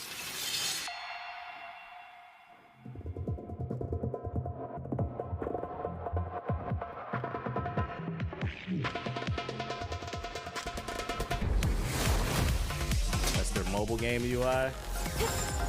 Oh wait, that's the new boss fight. I haven't seen that before.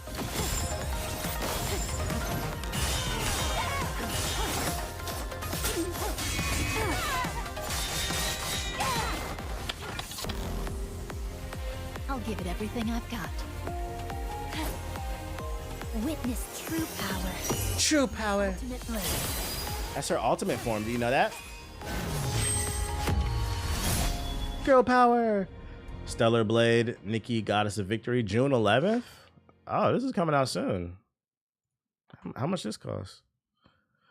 Were they really making Stellar Blade a 2B DLC? Is the place anybody be playing the game? I'm confused at what I looked at. Stellar Blade. Oh, my bad. It's DLC. Okay. I'm not gonna lie. Got other shit to play. I'll wait for a review. That's the PC release. Is it something that's just coming out with the PC version? Don't know if you covered this yet. It looks okay. I don't know. I'd pay for that though.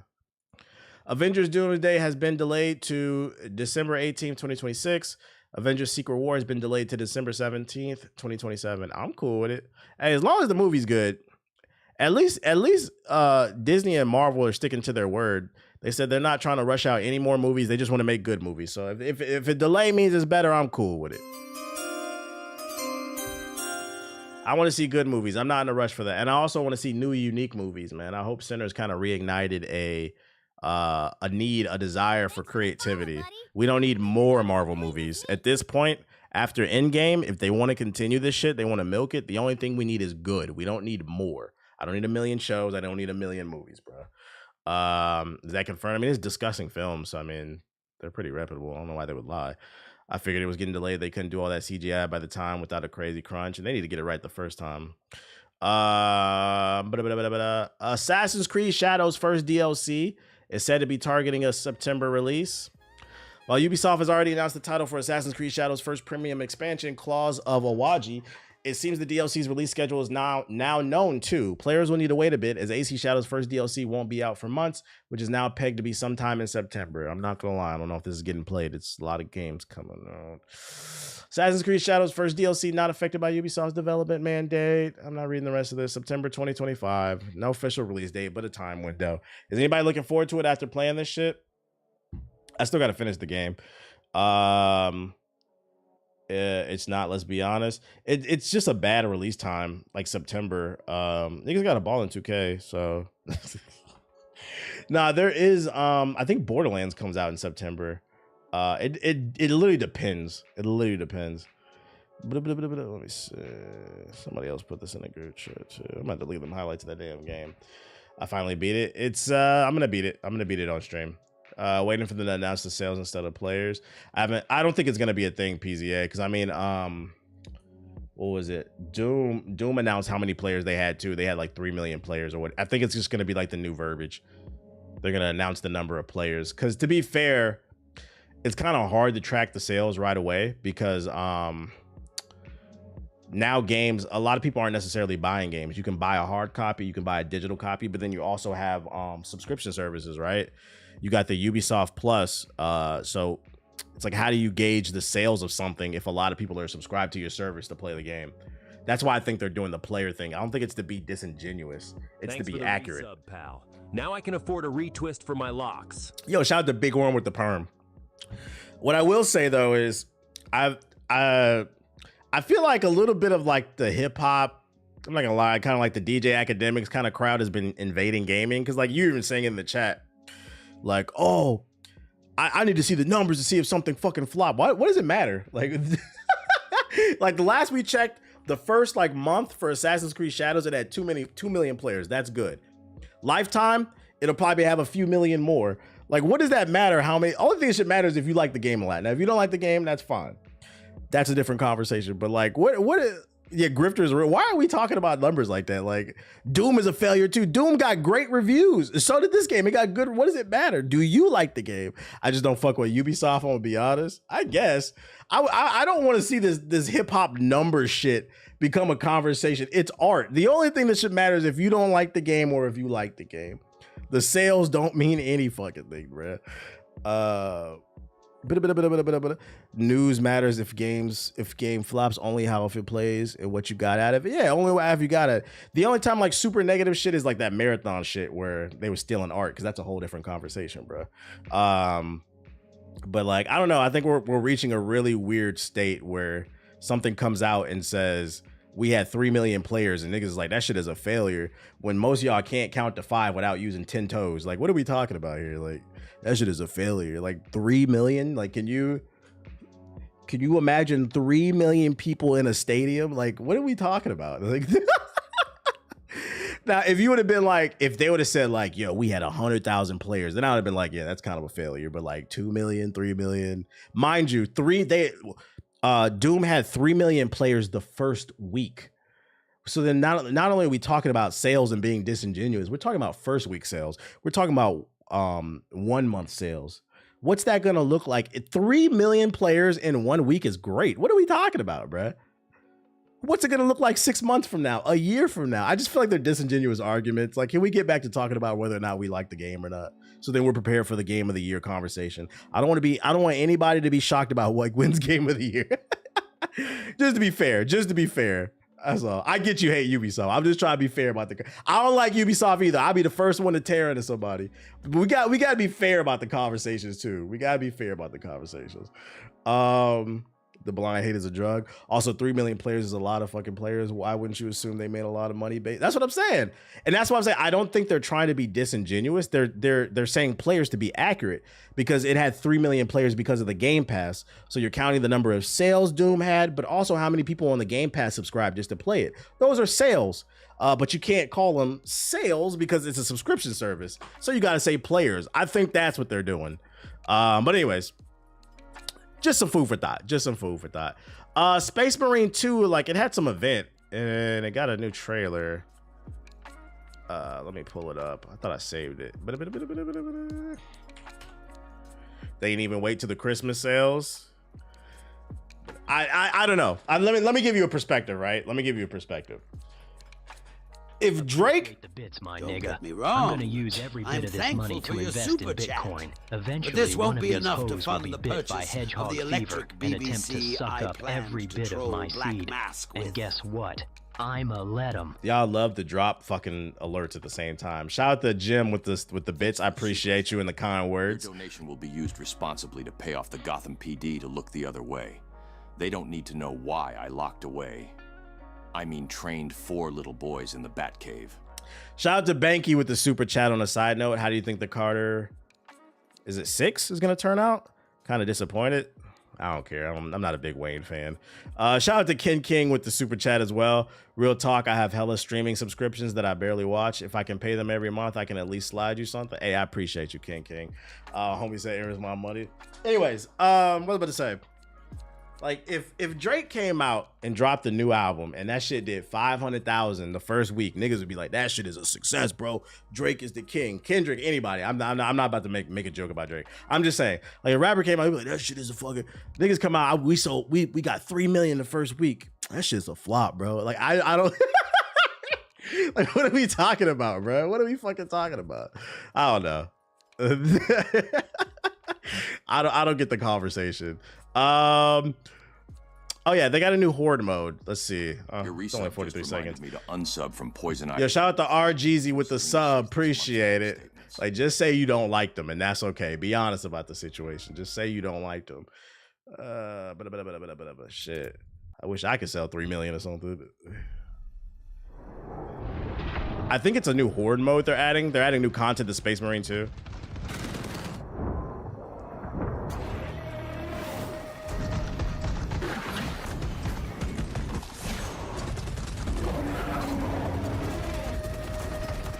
People love to use them Steam DB numbers. Steam DB is one of the worst things that ever happened, bro.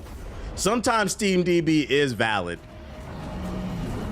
Like, you know what's valid, like, as a failure with using the Steam DB was Kill the Justice League. Suicide Squad Kill the Justice League.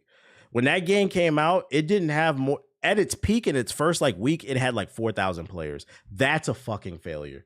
In IP like DC, Batman, Superman, The Flash, you had 4,000 people on your game week 1. And then within 3 months, it was averaging like 200 players. That's a fucking failure. Absolutely.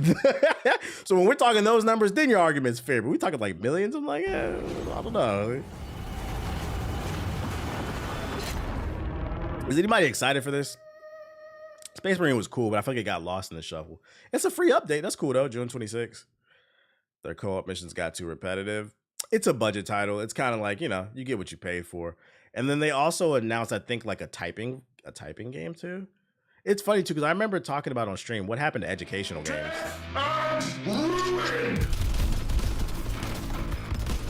Nah, I'm not in the Elder Scrolls. It's like Doom, but you type, I think. Is this not the one? Hold up. Oh yeah, it is a sequel and a spinoff. Is it just not showing the words? I'm gonna read the article. Let's see. Bolt Gun 2 will see them purging the forces of the Chaos Marine, but putting up against foes like the unusual Terminators and Cultists, as well as Demons and Blood. Focusing mostly on Legions of Blood. Yeah, but where's the type? I could have swore this shit was a typing game. It is. The event also announced the free-to-play spinoff. Oh, it is a different game. This is what I wanted to show. I think I'm not gonna lie. They should bring this genre back. There it is. They need to bring this genre back. Thanks for the people ask me like, yo, how'd you get good? Because apparently they don't teach this shit in school anymore. Not as loyal as Amy's done. How'd you get good at typing on the keyboard without looking? When I was a kid, we had to play Super Mario typing. And I know some of y'all played Typing of the Dead. Underrated genre. You type the word wrong, you die.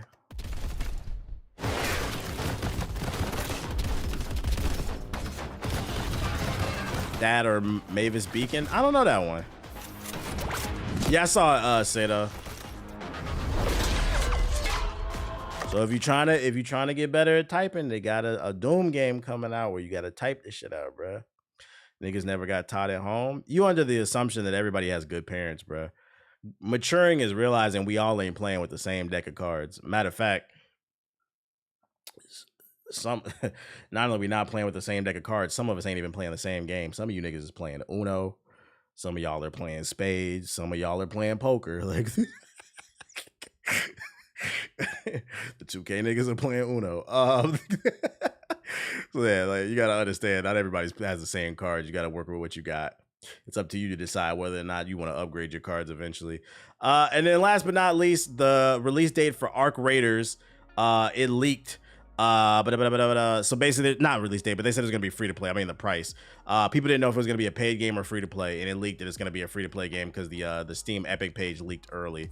And this is a nightmare for Marathon because one of the main things people were saying against Marathon, besides them stealing art, is nobody want to play no damn extraction shooter. But this game has proven that it's not necessarily the genre, it's how you do it, because a lot of people seem to really like this game. I've seen some clips that made me interested. I was like, maybe I want to try it when it comes out. And now it's going to be free to play. This is a nightmare for Bungie, because Bungie is charging $40 for a game that they stole art from. These niggas stole art and then charging you for it. Oh shit. Yeah, I'd at least try it now that I know it's going to be free to play. Damn, I take that typing shit for granted, because typing while not looking is just a regular thing. I found out from TikTok too that apparently it's a very American thing too. Like an Australian TikToker came across my For You page like a few months ago, and he was saying that one thing he noticed since moving to America is a lot of Americans can type without looking at the keyboard. And when he asked his American friends, he was like, "Oh, we learned it in school." He's like, "They don't learn that in fucking Australia." So apparently that's like an American thing. I was like, "Oh, interesting." And it's an older American thing, because I don't think the younger generations are learning. But nah, it's not normal apparently. So apparently a lot of people type like this shit. Let's go on the sub box. And knowing is half the battle. G.I. Joe. See subscriptions. Your watch went all out with the makeup today. Let's see what we got. Blades of Fire official launch trailer. That's the game I don't really Rat Shaker. What the fuck is Rat Shaker? Ninja Turtles Tactical Takedown. What's this shit? Excuse me. Exoborn gameplay trailer. Bet. Claude got a new AI update. Dunk City Dynasty. New basketball. Is that Steph Curry on the trailer? The fuck? New basketball? Warzone. Who cares? Tyrese Halliburton with the classic Reggie Miller choking emote after the first game. That's fucking funny. Emote, but pose, Dune Awakening official Imperium overview trailer. Let's do that. Yeah, we had strict typing classes on typewriters. A new tactical game with the Turtles. Pokemon TGC Pocket. I'm good off of that. Marvel Rivals McDonald's McNugget Crispy Trips. I guess. Did you guys try that Metal Gear demo? There's a demo out for it? I may or may not be getting early access to that game. I may or may not be going to an event for it. I don't know. I can't really speak on it. But I was like, you guys want me? Dino Blade. Oh, that's that game where you fight with the dinosaurs and shit. All right, let's look at these. I don't see anything interesting. Rogue Eclipse, maybe. I'm not gonna lie. After this, I'm gonna have to probably take a break. I've been live for almost 3 hours, and he needs to go pee. What up, KB? And then I'll probably hop on the game. Low-key upset. GameRix reviews all sorts of niche games, but not South of Midnight. Hella sus. What you trying to say? I mean, you said it, not me. What you trying to say? What you trying to say? I really don't know if Mind's Eye is a UE5 asset flip. Shit is fucking funny. Yeah, I've seen a lot of people in the comment section of my video saying they were happy I played it. A lot of people didn't play that shit, man. Them motherfuckers be dismissing shit. What makes Arc Raiders different from other extraction shooters? Apparently the AI is really smart. The world building, you know, the co-op, the shooting's really good. I've only seen clips. It looks all right, but I can't really tell you because I haven't played it. Rat Shaker. What you doing? You asked and we delivered. The #1 best-selling rat solution in all of the This is the shit I be talking about, bro. Your favorite streamers will play games like this and then ignore South of Midnight, bro. Get this shit out my face. It's not funny. Next. Yeah, somebody was like, new tactics game? If you're into this shit, they got a new turn. I don't know if I'd play this. Get that Full Sail University senior thesis out my face. Yeah, and then they'll say gaming is dead.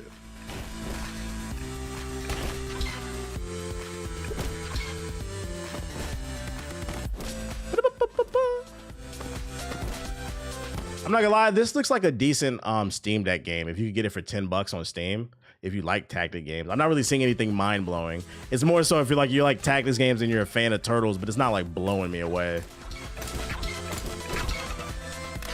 Yeah, there's no animations. Is there voice acting? Like, what the hell? Seems a little budgety.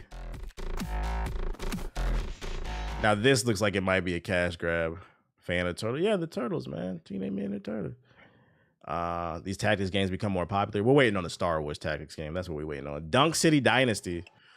Oh my god, this is a free-to-play mobile game. Check up. Let's go. There's no stopping me. AI rap music. You know what that means. Yeah. Drop a 3. Woo!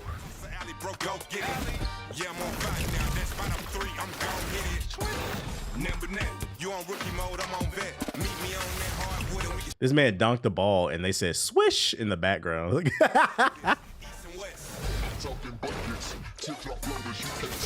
now count it up. That's a 3. I caught a rookie. And I'm free. Hell yeah. I'm about to be your MVP. Don't sell MVP. It does sound like AI Ludacris. Fortnite basketball. Hey, hold on. They got online?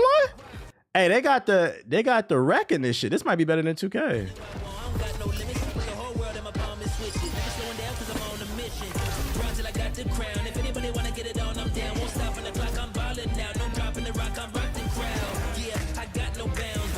They got the park.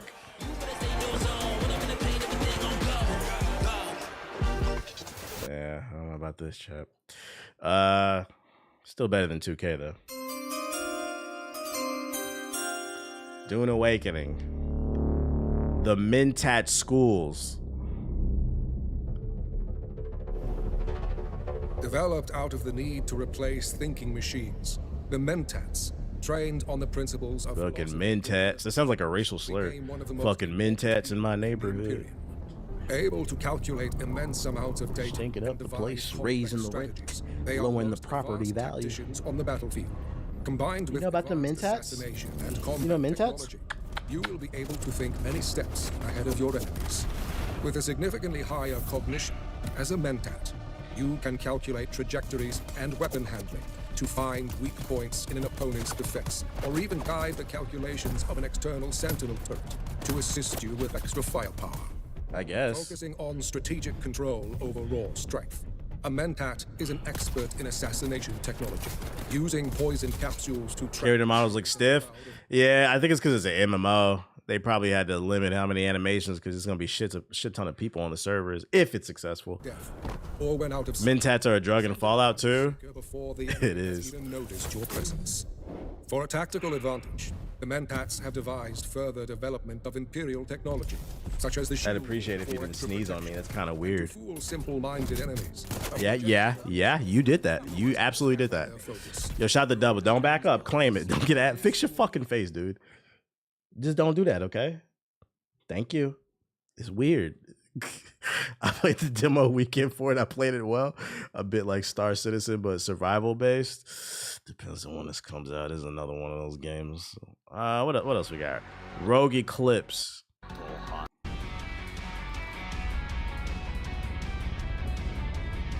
All right, live from the PlayStation 3. Exoborn. I think somebody linked this in the chat.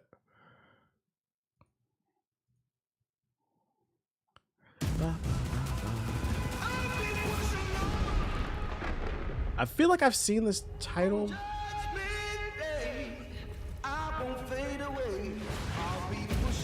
You heard they made a prototype. They're making a prototype. It's a rumor that hasn't been confirmed. Prototype 3. Art style's interesting.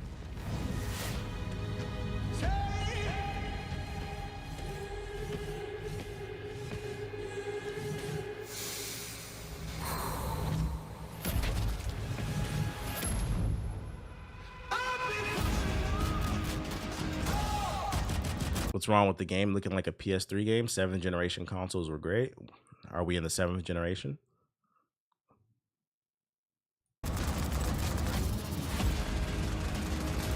I don't think anybody bought a PS5 for it to look like a PS3 game. And if it did, you complain and see, this is the reason I'm not buying a PS5, bro, because it looks like a PS3 game. Y'all see how these disingenuous arguments? Like,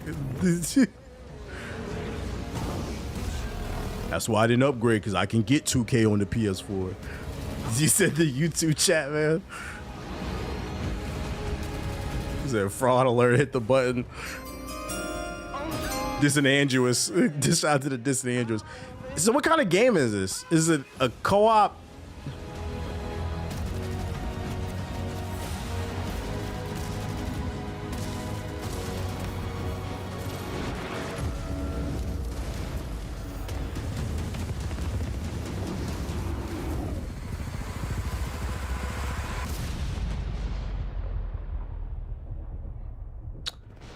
I typically play older games. Fair enough. But the average person isn't buying a PS5 to play PS3 era-looking games. I don't know what I looked at. It looked okay, though.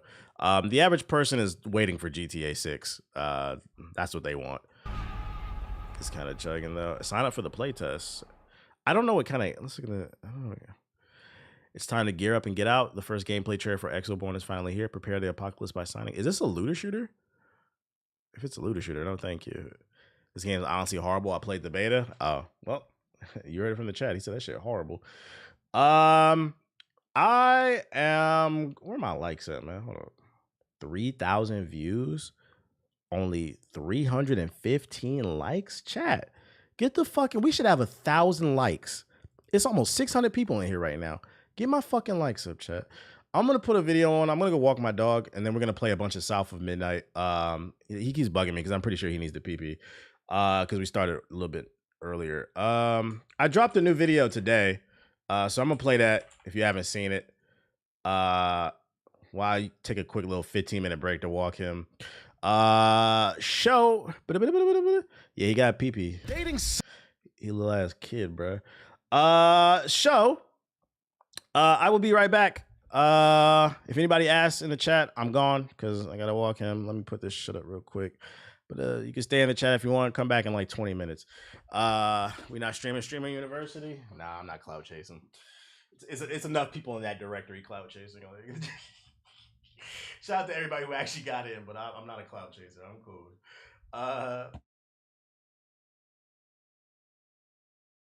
Sucks these days is a statement I'm sure you've heard or said yourself, as many people feel like they're drowning in today's dating pool. So much is different from the days when our parents and grandparents would peek in search of a potential mate. See, being toxic is considered cool these days. The cost of living has made many feel hopeless about even having a family. Social media has provided the illusion of unlimited choice, and unfortunately, some of you men out there have been popping red pills like Skittles. Now, that's a bit of an oversimplification of things, but what's becoming painfully obvious is it's becoming increasingly difficult to find the one. So difficult that capitalism, I mean, Netflix has found a way to cash in on our pain and misery. Love is Blind is a show that streams exclusively on Netflix. It's a social experiment that aims to answer the question, do people really judge a book by its cover? In the early episodes, the castmates go on dates with one another, but they can't see each other because they're separated by a wall. It forced the cast to get to know one another for who they are versus how they look, and it has the viewers hooked. So hooked, as of May 2025, there are 8 seasons available to stream, and it's been renewed for season 9 and 10 already. Now, I was personally unaware of this show until 2024. That is until my significant other hog-tied me to the bed and forced me to watch alongside her. Initially, I was reluctant, but because I am a troll, I found a way for me to enjoy this show, and it was in the show's villains like Mika and Bartiz, or I like to say Bartiz. I've watched so much of this reality TV slop that it's actually given me the inspiration for this video. I've noticed something about this show that I haven't seen anyone else online speak about, and it really made me question if love is truly blind. So today, I want to discuss the science behind attraction, how evolution and culture affect it, plus stick around to the end of the video, because eventually I'm going to answer that question if love is truly blind. Before we understand if love is blind, first we need to talk about the law of attraction. Some would argue evolution messed up our dating lives long before dating apps and the cursed Netflix pods. But the truth is, attraction isn't something you choose. See, you can't logic your way into finding someone sexy, and that's because your brain decides for you before you even realize it's happening. Yeah, we like to think we're in control of who we're attracted to, but biology doesn't care about your dating preferences. Studies on facial symmetry show we subconsciously prefer more symmetrical faces because evolution linked them to better health and genetics. Researchers at the University of New Mexico found that both men and women consistently rate symmetrical faces as more attractive, even though they can't consciously tell the difference. The problem is, though, most faces aren't perfectly symmetrical. I mean, look at your mother. Don't be talking about my mama! Things like waist to hip ratios in women and shoulder to waist ratios in men trigger instinctual responses. In one study, it was found that women's attraction to certain body types sometimes shifts slightly based on where they are in their menstrual cycle. Now imagine being trapped in those pods and not being able to see your potential mate. Your hormones are all out of whack and those tacky gold cups is everywhere. Being stuck in them pods with nothing to do but drink and flirt can make even the biggest gargoyle attractive. And then you have scent receptors. Yeah, smell plays a bigger role in dating than people want to admit. There are a set of genes linked to body odor and immune function. Matter of fact, research shows that people tend to prefer the scent on partners with different MHG genes, likely because it signals genetic compatibility for stronger offspring. But this part of the mating process is missed out on in Love is Blind because it's not possible to be close enough to anyone to pick up their scent in the pod when you're too busy talking through a brick wall 24/7 like that one meme with the black guy. The way this show is conducted, it doesn't allow you to tap into that side of your primal instinct, so instead, men and women are left hoping that you don't smell like a ghoul in Fallout New Vegas. Fellas, it doesn't matter how well endowed you are. The science says if you don't regularly shower or have good cologne, she's not gonna let you in. I mean, the moment you drop your pants and she sees that big stinky peener, she's gonna say, Nobody's dick's that long.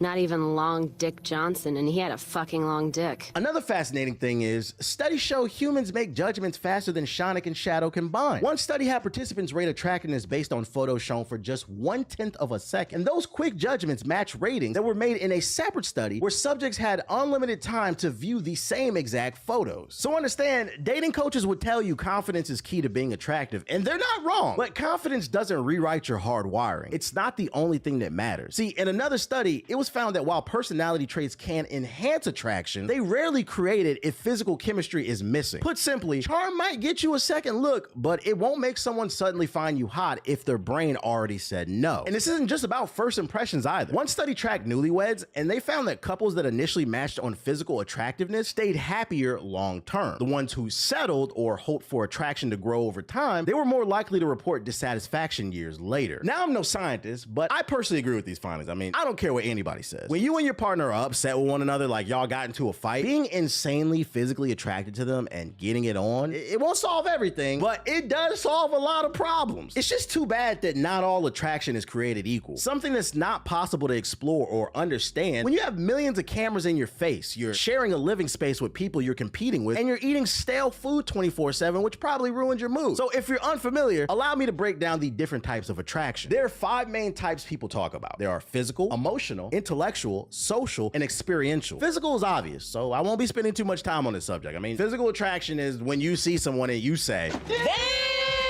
Emotional is about how vulnerable you feel with them. Intellectual is when you vibe over ideas and conversations. Social is about how they fit in with your friends and family. Experiential is basically, do we have fun doing stuff together? I mean, people love claiming personality matters most, but watch what happens when physical attraction is missing. Every dating profile nowadays says, I'm looking for someone who can make me laugh. But nobody swipes right on a profile that says, I have a great personality, but a face like a foot. Matter of fact, one study found that when people were asked to rank attraction types, most listed emotional connection as the most important thing when seeking a mate. Then researchers tracked actual dating behavior, and it turns out people message potential matches with high physical attraction scores 10 times more often, regardless of the profile content. So y'all say emotions and personality matter most, but the research says,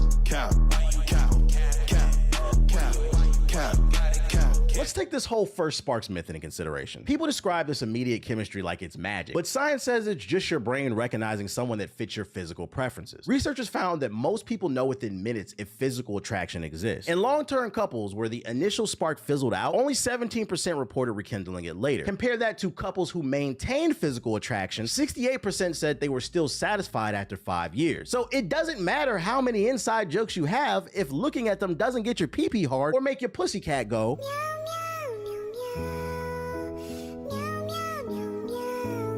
And this is what makes Love is Blind so messy. Half of each season is spent telling each other your deepest traumas and inside jokes behind a wall in the pod, but the science says none of that matters if the person can't get your blood flowing like you off 3 gas station honey packs. The show forces an emotional connection first, but the production team knows physical attraction has to exist eventually. I mean, have you ever noticed how every castmate on the show looks like an extra on the CW? People swear attraction grows over time, but the data disagrees. In one study, it followed people who entered relationships relationships without initial physical attraction, and only a small percentage of those couples developed it later. Most admitted they were hoping personality would compensate, but it just rarely happens. And social attractiveness shows this too. I mean, be honest. We've all seen couples out in public that made us say to ourselves, how the hell did he pull that fine ass woman, or vice versa? That is a social mismatch overriding other factors. One study found that couples who score similarly in attractiveness report better social acceptance from friends. What that means is two things. It means there is levels to this shit when it comes to looks, but it also means that if you're into someone and they're into you, but their friends give you the side eye like they're not fucking with you, it can cause problems, especially if your partner is a follower. But then again, if you're with that type of person who solely bases their love for you off of what their friends think, no science behind this, but I'd argue that's not the person for you. But hey, just no science, just my 2 cents. Now, experiential attraction is the wild card. Like, have you ever dated someone who's objectively attractive, but they have no hobbies or they're just boring to hang out with? This is why this part matters. One study found that shared activities boost physical attraction when it already exists, but it won't create it. Like, if you're not attracted to someone and you both attend Coachella together, now you're just two friends at Coachella and you're possibly bored. But if you both are attracted to each other and you love playing Twister, the naked Twister gonna be a good time for the both of you.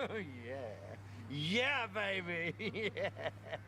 See, here's the problem with the show. Physical attraction filters through everything else according to the science. And without it, the 4 of the types work overtime to overcompensate. Think about all the Love is Blind couples who fizzled out post-reveal. They had an emotional and intellectual chemistry in the pod, then they see each other and suddenly his laugh is cringe or her voice annoys me. Those petty criticisms are your brain rationalizing the missing physical piece. See, studies have shown, when shown photos of partners they found physically attractive, people's reward centers lit up regardless of the quality of said relationship. But with unattractive partners, even those in happy relationships showed less brain activity. So in conclusion, biology doesn't care about fairness. The genetic lottery is usually, not always, but usually won by people who've won the genetic lottery in previous generations. It's like the biological version of the rich getting richer, but instead you get to procreate. Now, if that upsets you, don't look at me. Blame your mama and your daddy for rolling around in them sheets.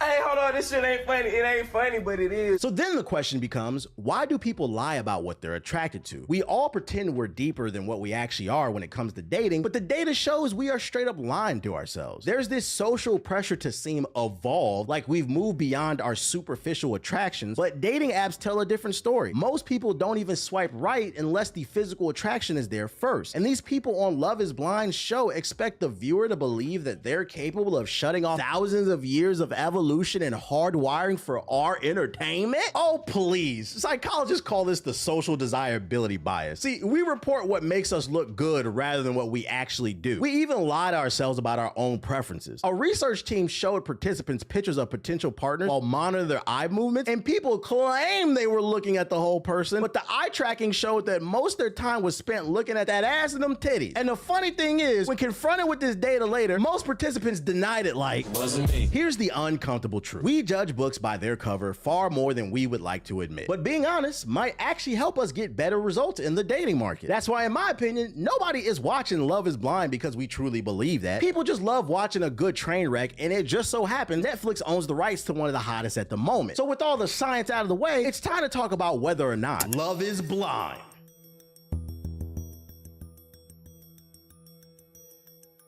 So what inspired this video is, I was laying in bed with my significant other watching the Minneapolis season of Love is Blind, which is boring as shit, by the way. I'd rate this season a mayonnaise out of 10, but that's beside the point. At this point in time, I've seen like 3 or 4 seasons of this show when it finally dawned on me. Why is everyone on this show so damn attractive? And I'm talking about the men and the women. Now, I understand beauty is in the eye of the beholder, so I'm not saying any season has a supermodel, but what I am saying is, I have yet to see a season where the castmates are just flat out disgusting to look at. I'm not talking about a little bit chubby. I'm talking about, I want to see a season where some of the castmates look like Quasimodo from The Hunchback of Notre Dame. Because how can you say you're putting together this social experiment that's pushing envelopes when you're not even answering the question that's in the show's title? Remember how I said earlier in the video, everyone on the show looks like a CW extra? What I meant is, the cast of each season may not be good looking enough to star in a film, but they are good enough to be on camera. If we're operating on a 10-point scale and 5 is average in looks, meaning most people, because most people are average, I'm talking about the girl next door door. The guy next door. Nothing wrong with that. I have not seen anyone on any season that's below a 5. Meaning if you are a decent person who can make someone laugh, you've got a shot at love. And I say, fuck that. This is a television show and I want to be entertained. Also, I can argue it's false advertisement the way the show is conducted, and they're opening themselves up for a class action lawsuit. I mean, I've never seen anyone on this show that made me say, So what should I do?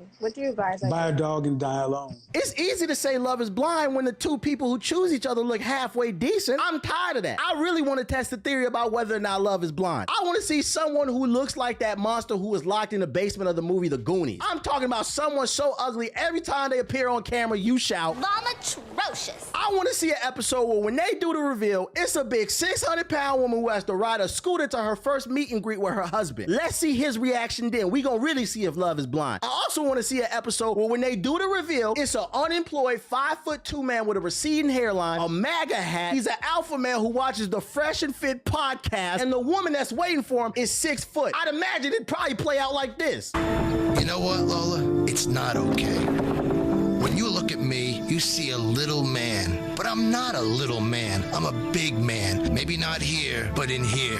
And I think that's what should count. I thought maybe you were the kind of person who could see that. And you know, the funny thing is, not only do we have the science and data that suggests love isn't blind, but we also have examples from the show. Season 7 is chock full of evidence that love isn't blind. In season 7, Leo and Brittany make a connection in the pod. So eventually Leo proposes to Brittany. Now, if you've never seen the show, what happens after a proposal is made in the pod, the castmates finally get to meet each other face to face for the first time because they're getting married. And when those two met, love was definitely blind until she saw that big ass Doug Funny on his face. How does it feel to be engaged? Bruh. Weird. So how do you feel? I don't know how I feel. I'm not sure what to do with my hands.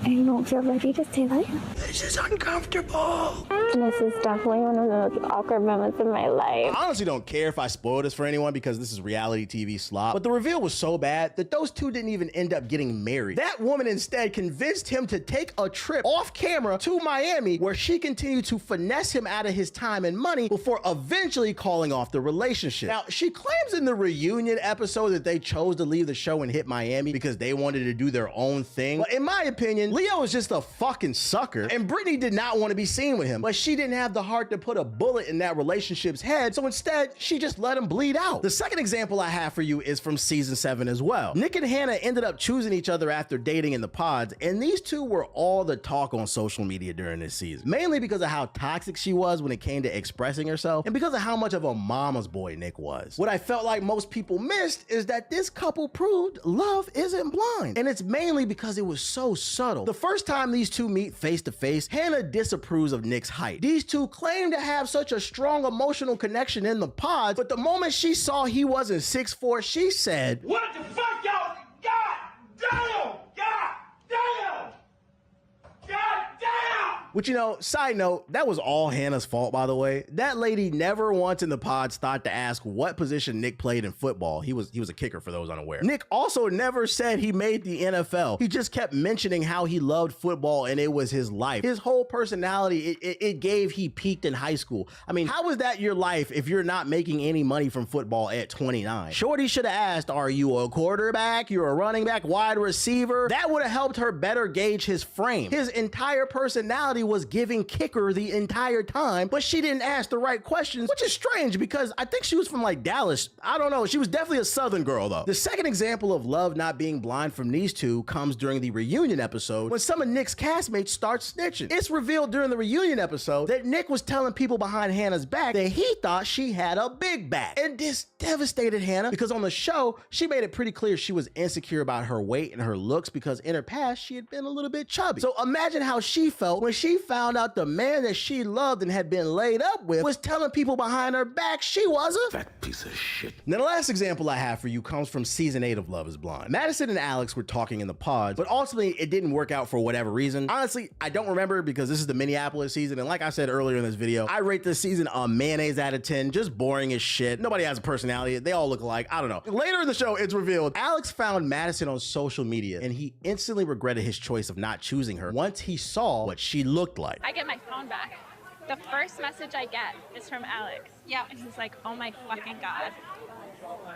Basically, honestly, I think he just saw me finally. And was like, he was like, what the fuck did I just do? Yeah. And so he was like, meet me at the airport, meet me at the airport. And I kept being like, did we not just break up? He was like, at least just give me a hug. And I was like, fine. We meet at the airport. And the whole time he's just like, wow, you are so beautiful. Stay here with me in LA. I'm like, we just broke up. That simple scene right there just proves that Love is not blind, because in the pod, he felt like it wasn't gonna work out because she had too much baggage. But the moment he saw what she looked like, he said, I think my arms are strong enough to carry some of them bags. And I understand it's reality TV and it's just supposed to be entertainment, but it's all based in a lie. If you want to keep the title of Love is Blind, then they really need to start experimenting with the theory by bringing all different types of people on the show. There's only pros to what I'm suggesting in terms of tweaking the formula of the show, because I'd argue it'd make it more accurate to the title of the show. The audience would definitely be more entertained, and hell, folks might even find love. I mean, who knows? We won't know anything until we shake up the formula. It costs virtually nothing to produce this show for Netflix. That's why they keep greenlighting new seasons for those unaware, so it's not like switching up the casting will cost them anything, and if it doesn't work, they can always go back to the original formula. I think the best case scenario for this to actually happen is we need to see the ratings for Love is Blind drop down to the fucking bottom for producers to consider shaking things up. So if you're like me and you want to see some anarchy, don't watch the latest season in Denver right when it drops. Take your time. Hell, don't even watch it at all. Don't watch season 10 either. There's plenty of other content out there to watch, like Andor season 2. I mean, or if you haven't season 1, Last of Us season 2, Severance. Hell, if you're into reading, I recommend checking out this book called Exquisite Corpses, because the truth is that there's no way for us as a society to prove if love is truly blind unless we actually put someone on the show who looks like Jabba the Hutt. Hell, every season they send the couples to exotic locations for vacation so they can even recreate the Jabba the Hutt and Princess Leia bikini scene on the beach. But hey, I'm just saying. I'm also just saying, since you made it this far into the video, it'd be a sin if you didn't hit the like button and check out some more of my content. Matter of fact, my last video was on the film Sinners. I did a deep dive into all its themes and metaphors the film had to offer, plus some jokes mixed in. So if that's your thing, you know, do me a favor and click the card on the screen. I made it just in time. Mr. Scott, I asked. Don't whether yell at this me. provision- I gave you I gotta put food in this bowl. 1 second. Dating sucks these days is a statement I'm sure you've heard or said Give me 2 yourself, minutes. as many people feel like they're drowning in today's dating pool. So much is different from the days when our parents and grandparents would peek in search of a potential mate. See, being toxic is considered cool these days. The cost of living has made many feel hopeless about even having a family. Social media has provided the illusion of unlimited choice, and unfortunately, some of you men out there have been popping red pills like Skittles. Now, that's a bit of an oversimplification of things, but what's becoming painfully obvious is it's becoming increasingly difficult to find the one. So difficult that capitalism, I mean Netflix, has found a way to cash in on our pain and misery. Love is Blind is a show that streams exclusively on Netflix. It's a social experiment that aims to answer the question, do people really judge a book by its cover? In the early episodes, the castmates go on dates with one another, but they can't see each other because they're separated by a wall. It forced the cast to get to know one another for who they are versus how they look, and it has the viewers hooked. So hooked, as of May 2025, there are 8 seasons available to stream, and it's been renewed for season 9 and 10 already. Now, I was personally unaware of this show until 2024. That is until my significant other hog-tied me to the bed and forced me to watch alongside her. Initially, I was reluctant, but because I am a troll, I found a way for me to enjoy this show, and it was in the show's villains like Mika and Bartiz, or I like to say, Bartiz. I've watched so much of this reality TV slop that it's actually given me the inspiration for this video. I've noticed something about this show that I haven't seen anyone else online speak about, and it really made me question if love is truly blind. So today, I want to discuss the science behind attraction, how evolution and culture affect it, plus stick around to the end of the video, because eventually I'm going to answer that question if love is truly blind. Before we understand if love is blind, first we need to talk about the law of attraction. I'm in it, bitch. I'm in this bitch. Okay. Turn that off. Let's see. I don't know how to hog tie people. You know that freaky shit? None of that freaky shit. It's kind of hot in my house. 1 second. Better turn the air on.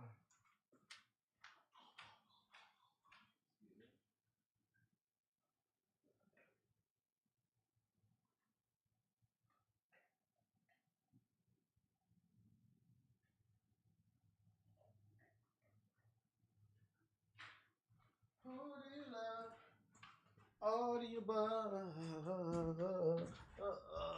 Oh shit. What happened during that? Cause y'all keep talking about that shit. What happened during that game? Is that game over? Let's see. Okay, see. 113. Okay, see. Y'all saying a sweep? Yeah.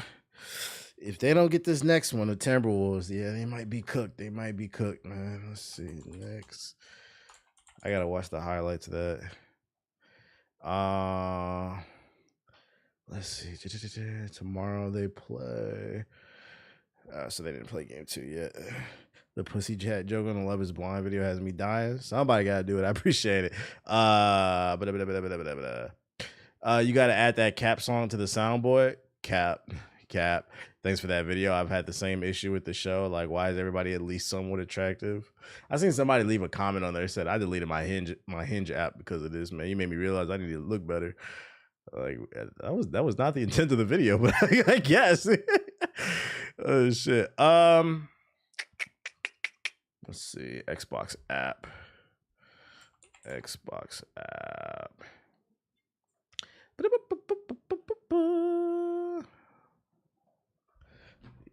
All right. They got Firefighter Simulator on the fucking Game Pass. Sweet.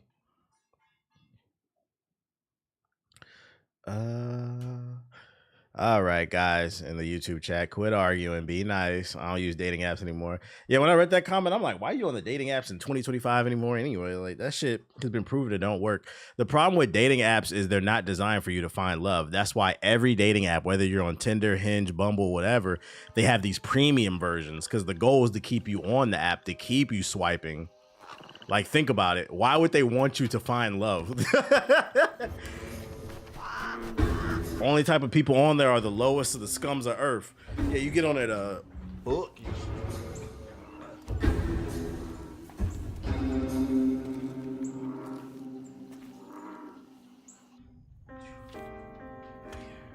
The worst people alive be on dating apps, bro. If you really trying to be serious about someone, your best bet is old school. One of the things that I realized about some of the younger folks is, I get it, old heads be annoying sometimes, but one thing you got to realize if you are younger in the chat is just because something comes from the old days doesn't mean it's necessarily wrong. Some things are, but if something works, you should probably stick with it. For eons, thousands of years, man and woman has usually met through friend groups, family, church, common activities or goals, and it's worked. The human race has survived. Maybe try socializing. Get the fuck off the app. Yeah, go outside. Maybe try socializing.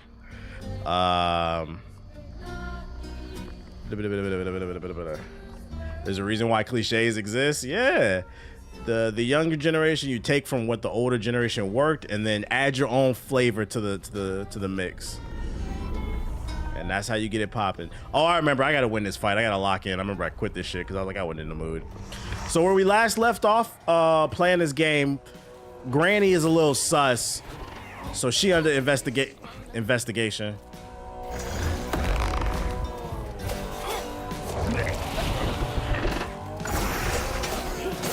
Let me lock in and win this fight. And I'm not locked in. Like a nice little AoE though. Give me that. Give me that. I met my boyfriend through a PlayStation party with mutual friends. It's like, that's like the classic case. Just meet through somebody. It works. Your friends know what you're looking for. Let them play matchmaker.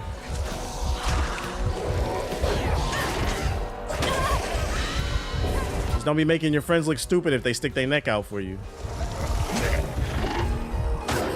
I'm dead. Fuck, bro. Give me that shit. Yo, what the fuck are y'all arguing about in the YouTube chat? Chill out, bro. It's the internet. It's not that deep. My mom and dad worked at the same place. They embody the reason. Well, your mom and dad are a little different. You shouldn't be fucking at work, but I mean, they the rare case. Oh, it wasn't matchmaking? Oh. Y'all had chemistry in the Call of Duty lobby is what it was. Yo, we getting wins. We gotta stick together, bro. Hold on 1 second.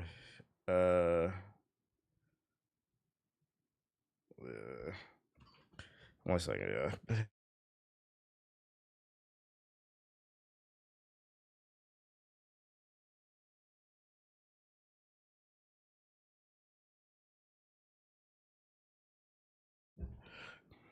Y'all was talking freaky. Don't God. Didn't nobody say all that. What the fuck?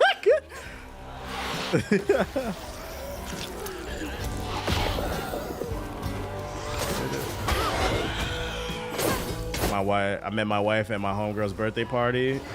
Yeah, y'all gotta start going to weddings too. It's really like one of the issues too is fuck, man. Motherfuckers be in the club trying to find love, bro. Ain't nobody. I'm not saying you can't. I mean, some of y'all mamas got picked at Freaknik, but most people are not in the club looking for love.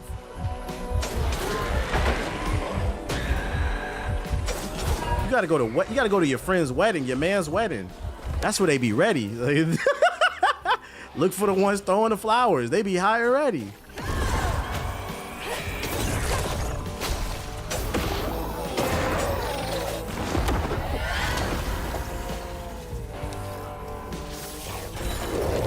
I ain't gonna lie. I seen some in the comic book shop. You gotta go where your interests are.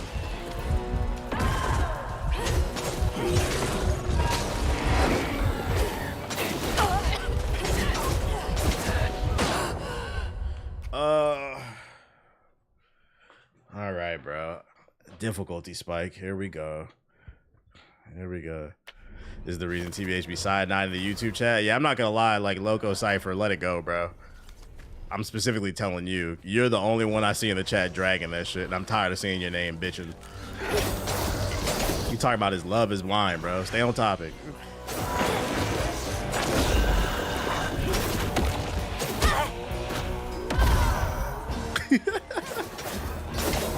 Throwing flowers ain't catching it. You got to get one of the ones that be trying to catch them. They be ready. You got to find that common ground and you build upon it. But yeah, I'm not gonna lie, you can't be finding love on dating apps. Some of the weirdest people I've ever encountered were on dating apps, and that's why I deleted that shit.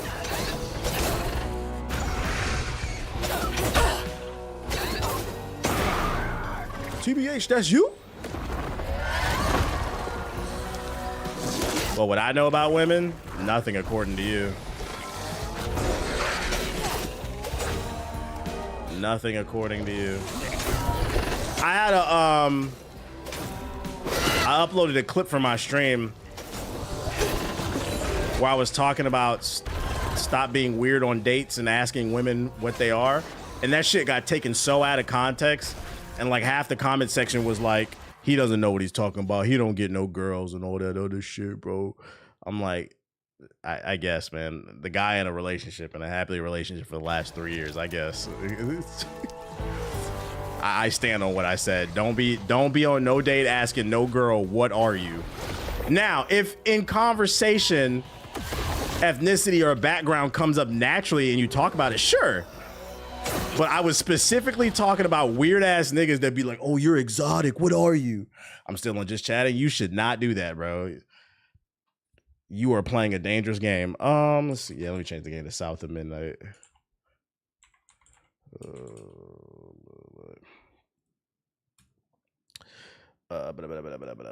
He said, that's just one girl? What point are you trying to make? You think that's the first girl I ever been with? I'm about to be 35 in 2 months, bro. I've had my fun in the past. I don't understand what point you're trying to make. I'm not gonna, yo. I'm about to say change the subject again, bro. Oh shit. Cause I know you're not about to try to make the, argument. Yo, I get mad bitches. That you think that makes you more of a man or something? I got all types of diseases on my dick. We spotted the Atlanta nigga in the chat. Myron said I need to fuck 50 bitches to be a real man. I seen a really great clip on a news channel. He was talking about it was Myron. He was, you know how them niggas be going to college campuses debating people. Myron was on there from Fresh and Fit, and he said that the dude approached him and he said, I just want you to know you ruined my life. He's like, you told me I needed to sleep with 50 women and it made me depressed. I was like, yes, this is what we need more of. We need people to push back on these dumbass YouTubers, bruh. But he's like, when I got right with God and I concerned myself, started making better decisions with my time and focusing on building myself up. What up, Meso? He's like, I found happiness again. He said 50 is insanity. But people out here really believe in that shit. Oh my God, I'm gonna die again. Give me that. I need some health. I saw that clip, dude became religious. If it works for you, religion may not necessarily work for everybody, but if it works for you, I'm a proponent of do what works for you. All right, let's get it, come on.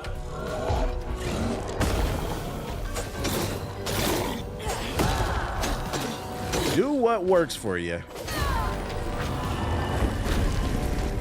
They never take accountability though. You gotta take accountability. You seem like the friend zone type. What does that even mean? I think you're trying to troll and like get under my skin. It's not gonna work. Like, you see, I'm not gonna. Hey, I'm very good at this. All right, so listen. You say you seem like the friend zone type. When you say stuff like that, it almost comes across like, do you want to fuck me? Like, what are you talking about, dude? Like, oh shit. Yo, y'all gotta get off the internet. Like, oh shit. You seem like the friend zone type. What does that mean? You're not the type of man I would normally fuck with. Is that rage baiting the Hokage level threat? That shit does not work over here. That shit is funny to me. Are you okay, buddy? Like,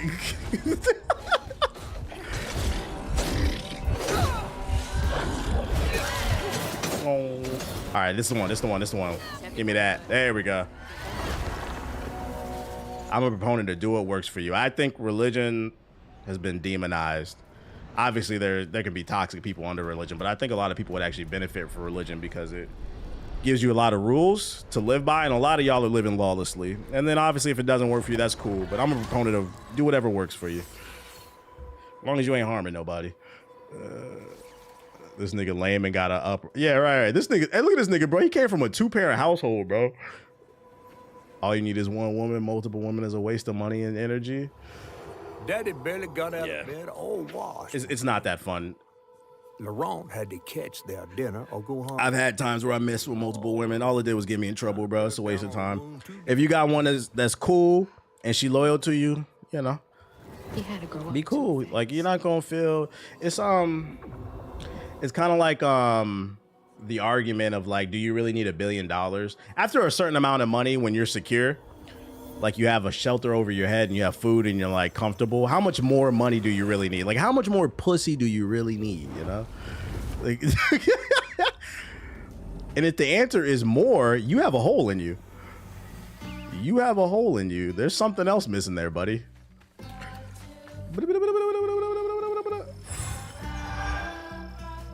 There's never too much. Well, clearly there is, because you in my chat, nigga. You not getting no pussy. You're in my... You trying real hard. That shit is not going to work on me. You going to get flamed up. I'm getting so much pussy. Then why are you in my chat trying to roast? I'm talking to the YouTube chat, by the way. Clearly there is enough, because if you was really out here getting it, you would not be in a Twitch. And you've been in the chat for at least 20 minutes. Come on, Playboy. Why is it telling me to do this shit?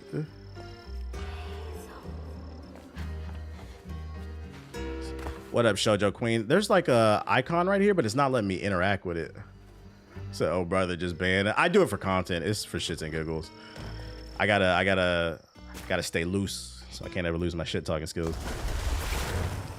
He said niggas like you is why we get a bad rap over here. That's what Magic Johnson never. Yo, why is is it glitching for me? Because there's an icon popping up, unless there's something up here I'm supposed to get. He said, I don't know why you clarified like we didn't know that was a YouTube nigga. That's where it's telling me to go. Yeah, you can't get too rusty with the shit talking. Okay, let's see.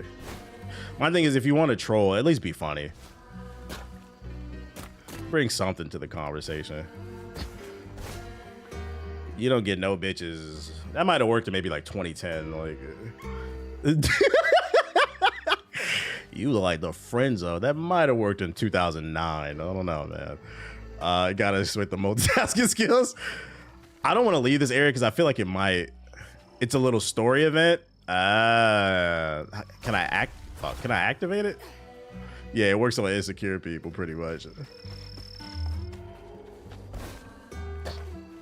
I don't know how to troll and be funny at that. I'd be terrible. And I respect that. It's important people stay in their lanes. That's how you don't get caught up. You know, life is full of different lanes. And if you stay in your lane, you know, don't try to switch lanes without signaling. You might not swerve out. Not gonna lie, reminds me of one of my old students. He said he used to snitch just for the love of the game. Anything you want to know about the class, he the Joker of snitching. The Joker of snitching. All right, all let's that see. stigma. That's fucking But how funny. am I supposed to get in there? My dad used to go buy that. It's never too much. Just a third kid in his 40s. Yeah, you know, when you got that weird ass attitude, that's how you end up being the 40-year-old. What a bitch is that, man? Like, I don't know, man. Go up here. We in the club tonight. Who got the black amount? Like, bro. They got the jorts, the long jeans and shit. Yeah, the Shannon Sharp. Well, Shannon Sharp's an anomaly because he's successful. So like Shannon Sharp would be the best case scenario, and even him, he catching cases. Think about all the Shannon Sharps who don't got no motion. What a bitch is that? The black and mild, the Don Julio. Yo, you good, bro? Unravel. Give me that. Okay, let me lock in 1 second. On his mama's birthday, Laurent ran away, crying out like a wounded owl. Daddy always warned him not to show his pain. You got to hide it, Daddy said. Push it down and bury it. You'll understand when you get older, though. Your life slows down and you just be trying to lock in and focus on certain things. When you be dealing with multiple people, Sometimes I want to go into the woods. you got to maintain the conversation with X, Y, and Z while also trying to stay focused on your purpose. That shit is a distraction.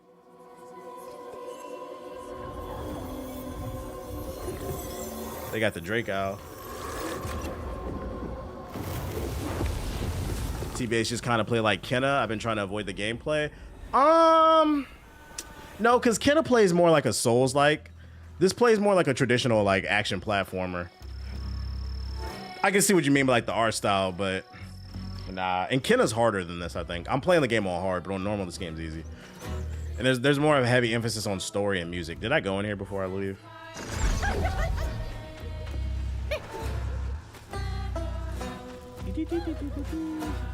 Oh shit. What does HQ mean? Headquarters? Yeah, it means headquarters. It can also mean high quality too. It depends on the context. You can usually tell by the context, but it's either headquarters or high quality. If you're talking about the name of my channel, yeah, it would be Hokage headquarters. Yeah, I've been in here. Kenna was whipping my ass. I had hella fun. I liked Kenna. I feel like that game was underrated.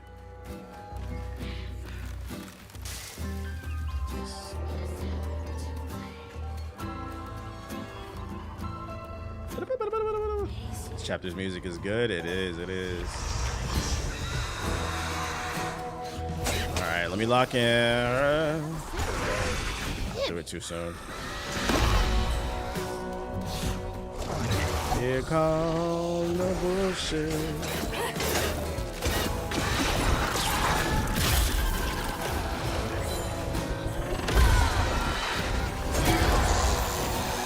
We'll take that.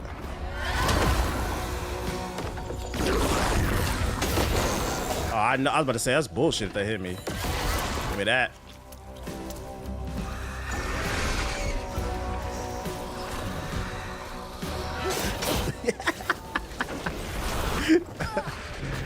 How much would I sell my channel for? I wouldn't. I think the better question is, why are you trying to buy channels? Like, I wouldn't. I know that's a thing. Don't ever buy a channel, guys. Because all you're going to do is piss off the fan base that's there. They subscribe for one person. That your content shows up. They're going to be so confused and just unsubscribe. But I wouldn't. I wouldn't want my my content to disappear. So many damn people.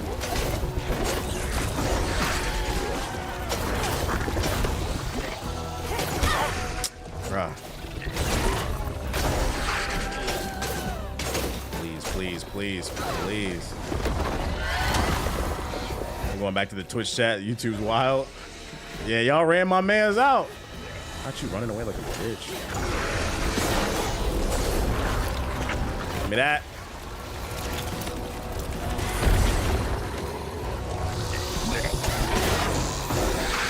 Give me that. Channel name would have been changed to Dominican Hokage after I bought it. Why don't you just make a Dominican Hokage? Why you gotta buy my channel? Oh, I'm about to die. I died. Fuck, bro. They do so much damage. Deadass, LOL. I had a couple pages I follow online sell their shit, and now I'm sub to a random rapper, and they be trying to act like it's organic. Like, bro, all I'm gonna do is unsub. Please don't buy a page. If you want an audience, build it up from organically.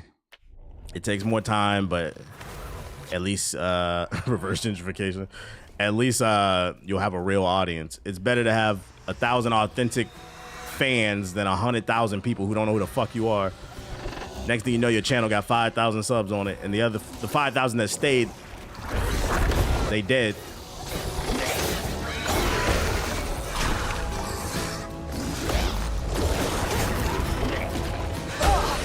Huh.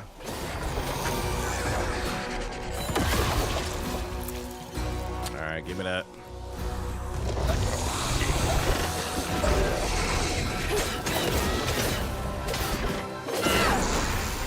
Finish him out.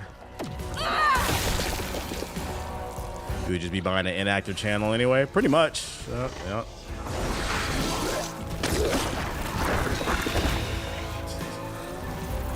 This nigga is trying so hard. Oh shit. Matter of fact, I'm gonna just get you out of here because you tried too hard. Oh shit. You're just gonna buy an inactive channel. Before I ban you, how could you say my channel's dead, but you've been in here talking to me the whole time? That one actually did make me laugh. That one was so bad. Oh shit. I've been giving this nigga attention all night. Inactive channel. Yeah, it's the same dude. It's gonna ban you. Like, you're out of here, buddy. Like, yeah, you gotta go to the 9 circles. I'm trying to build up a strong YouTube community. Oh shit. That shit was so bad that legit made me laugh. He came out the cut with that one. Yeah, the funny thing is, you're right, he came out the cut with that one. But like, he been dead quiet for like the last 10 minutes after I cooked his ass about the relationship. Yeah, new account coming. That nigga didn't have nothing else to say about the relationship shit, so he's like, dead channel. Man, that nigga been sitting in the stream. Just pouting and shit. Drop a super chat to apologize, nigga. Niggas not getting mad. What the fuck? This is one of my dead channels. One of my best hits. Usually gets them going. Worked on XQC.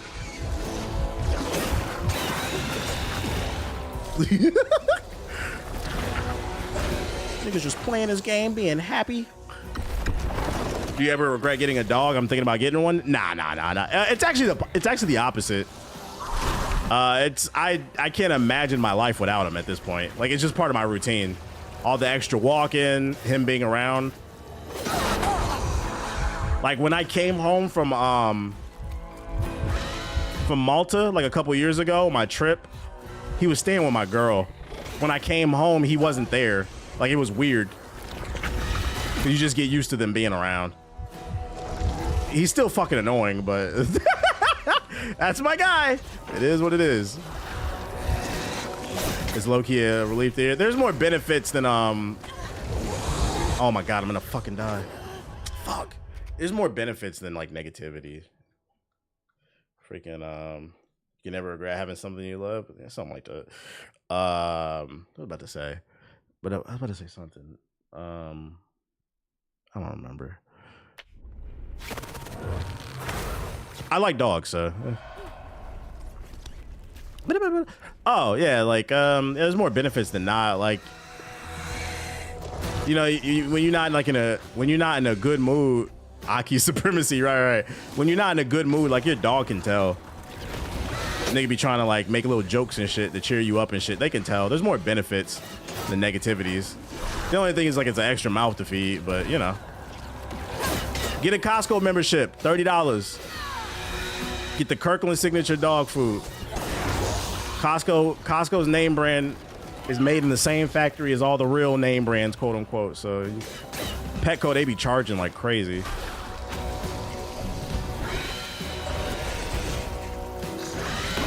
Oh.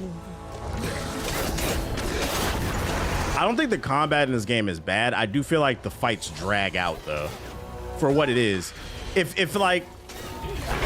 you wanted to keep the combat super simple, I don't feel like there should have been so many enemies and the fight lasts so long. If that makes sense. I would say that's my critique of it.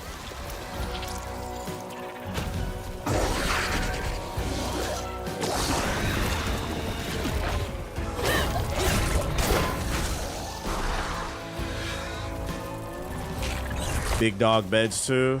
We only fuck with big dogs. No little dogs. The worst behaved dogs in my neighborhood are all them little rat ass designer dogs. Get pet insurance? Yeah. Get pet insurance to save yourself money. I got Lemonade. It's $30 a month. It's worth it. They handle 80% of anything your vet bills. So it's worth it.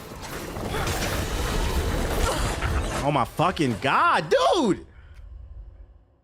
Yeah, that's why I wasn't so sure. Many people said they didn't enjoy the combat when it got reviewed. Yeah, I would say the fights overstay their welcome than it's the actual combat. They should have added more depth to the combat if they wanted the fights to last longer, like a bigger combo system. This must be specific to playing on hard. Playing on normal, the fights didn't seem to last. Yeah, I think the enemies are just more tanky on hard. It almost makes me want to just drop it down to normal because I really don't care about playing this game on hard. I want to see if the combat gets better.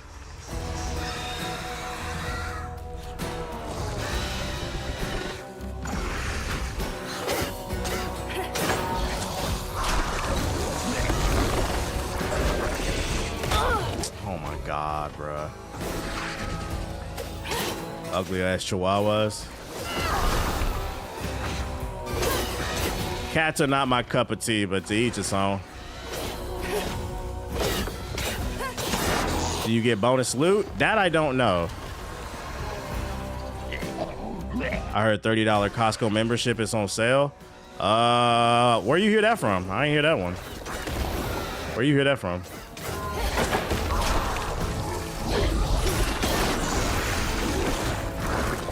I said $30 for dog insurance. I got Lemonade. It costs $30 a month. Oh, come on.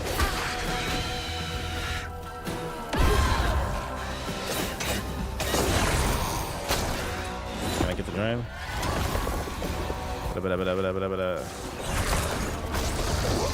Let me get some of that pet insurance. Like, look how many fucking enemies it is. Jesus. I feel like they should at least give you like 2 potions per fight, maybe. Maybe that's what it is.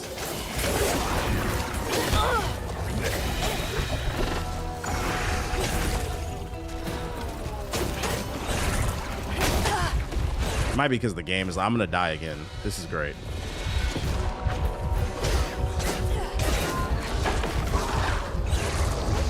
I think I might drop the difficulty on this. I feel like these fights are overstaying their welcome.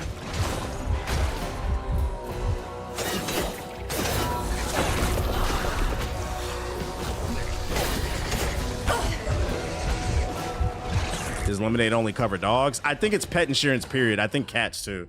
Don't quote me on that. You gotta do your Googles. I think it's pet insurance, period. Yeah, normal's perfect for this game. People are saying it's too fucking easy though. Let me see. I'll set it. Like the combat's not difficult. It's just like they're just tanky as fuck for no fucking reason, bro. And it's like this game is not interesting enough for me to want to. What I have it on? Let's see, Weaver. They do rent insurance too. There are no achievements for beating it on hard. Even more reason to switch. Fuck this. Eliminate the online insurance. Yeah, you can sign up for it on the app. You'll have it like 24 hours later. Yeah, like off rip, I'm doing more damage. Yeah, just it makes so hard just makes the enemy super tanky for no reason.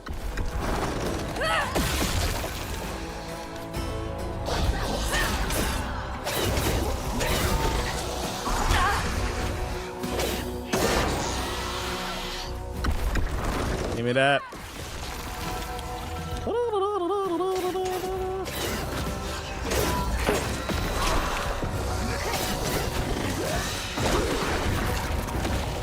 Okay.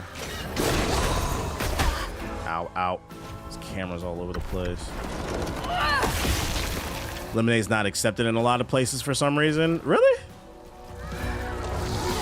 I only have Lemonade for renters. Not renters, pet. My bad. This camera's fucking me up. I have Liberty Mutual for renters insurance, and that's my car insurance as well too. Liberty, liberty, liberty.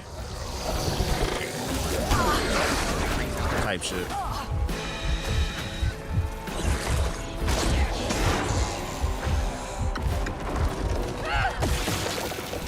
Give me that. Yeah, that health is dropping way quicker. Hello? Give me that. What? Give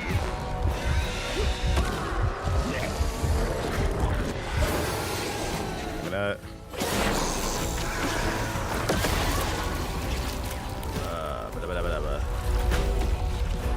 Okay. We got one back there. What the fuck? You're barely getting healed? Yeah, it just feels like these enemies are too tanky. You don't get a lot of health back.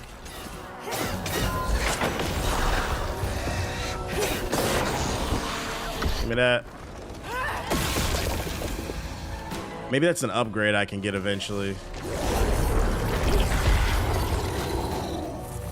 Hello? That didn't get... Okay. Yup. Bullshit. Blood sludge everywhere. Alright.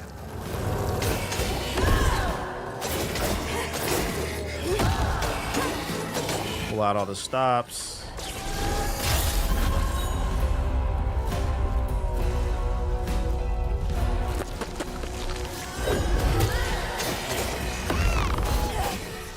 Control them. Thank you. Get me the fuck out of here. Alright. Have ever played KCD2? KCD2.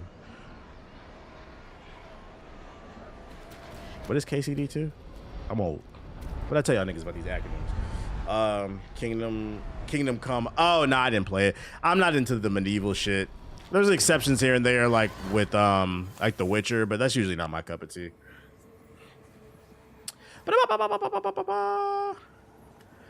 But yeah, I would only recommend Lemonade for pet. I wouldn't get that shit for renters insurance. No. Just for something smaller. It's worked for me fine. But because with Lemonade, all you do is you upload the receipt and then they reimburse you. A child heart ain't big enough for regular insurance, like I got renters insurance and then car insurance, I use Liberty. Mama might have lived, but Daddy only got paid in company script. And doctors only took cash money. Mom always said LeBron had a tough childhood. Tough doesn't even begin to cut it. The basket weavers. Playing Expedition 33 made my parry game elite. I'm curious to see if I'll be good at that game. I mean, hey, be honest. As an elite parrier in Sekiro and Kazaa, I'm gonna be able to handle Expedition, right? Like I was parrying in Kazaa. Expedition should be easy. I seen some people saying it was hard, but I was like, I just played a Souls game.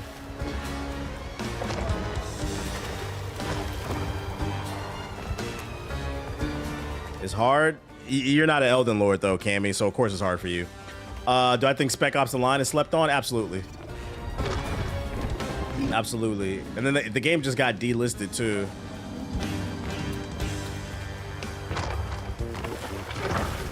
Wish I had insurance for my turtle. $500 just to still die a month later. God damn. Oh, boo! Wait, you had to pay $500 after your pet turtle died? Why don't you just like bury him in the backyard or something? Like, what did you have to pay for?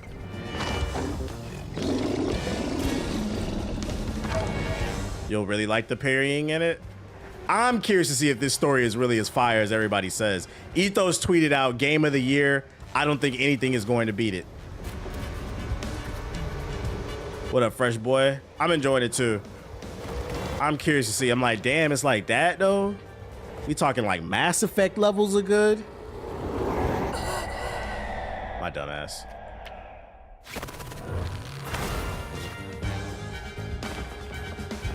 Nice peak. That's good to hear. People are at least excited about it. I feel like you don't see a lot of people talk about single player games like that enough. Like Doom got really good reviews. That nigga in the chat was like, yeah, but only 3 million players. But yeah, but is the game good or not? Do you like it? I'm curious to see if Expedition 33 will change the way games are developed. Meaning that like, because it was made by some former Ubisoft developers who formed their own studio because Ubisoft wouldn't let them make what they wanted. I wonder if more creative control would be given if they win Game of the Year. Will studios loosen up and be like, look, everything doesn't need to be 2K, everything doesn't need to be Grand Theft Auto, everything doesn't need to be this live service bullshit. Like, let's just make a good storytelling game, charge $40 and easily make it, 15 hours and make it easy to recoup our money.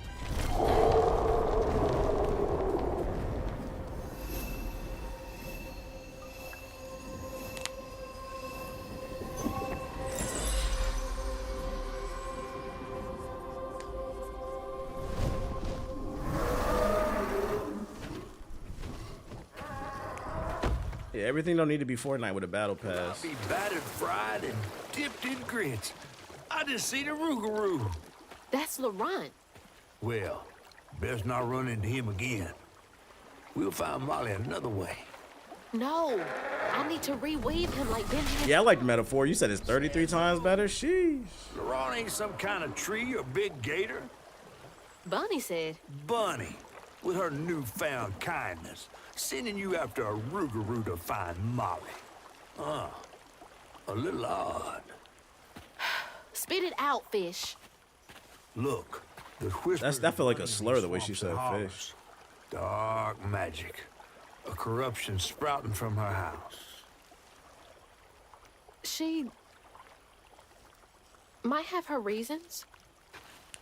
Reason enough to send her granddaughter chasing after danger when her mother might not even be fish with a hard R. You fucking fish. Hazel. I'm sorry. I don't think major studios will do it, but it could embolden Des to take risks. Yeah, we need a new Golden Sun or something. I know you want to see her, but she kind of does sound like Kiki Palmer. Just be careful out there, all right? Oh, the fish that cares.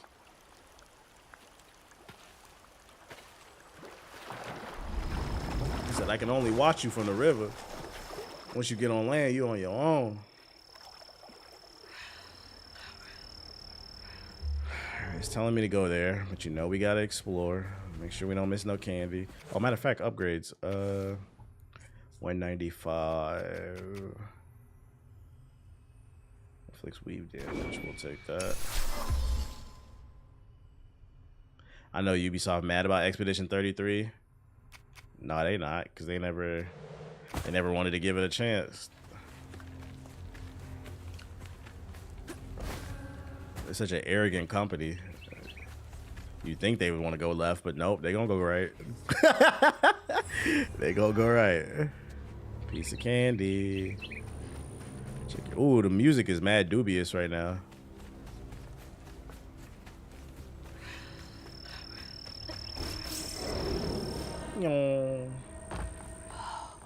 Never seen a blade. I like the level design.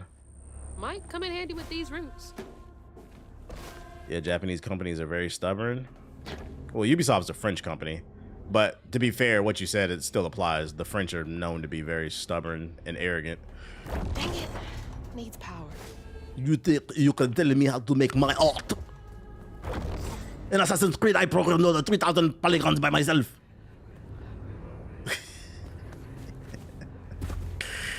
Oh, shit. Where am I supposed to pull this? Well, the tree's gotta go there. The accuracy. I trained for 20 years at the Cordon Bleu. I know how to make video game. Be like, bro, what the fuck does cooking school have to do with anything? Trained at the Cordon Bleu. Okay. Oh shit. I feel like the way like a lot of people, I feel like the way a lot of the world feels about Americans who travel abroad, like we're loud and arrogant. I feel like Americans feel the same way about like French people. You're like, have you niggas looked in the mirror? Like, not necessarily loud, but just like pricks. So maybe that should move it. Shit.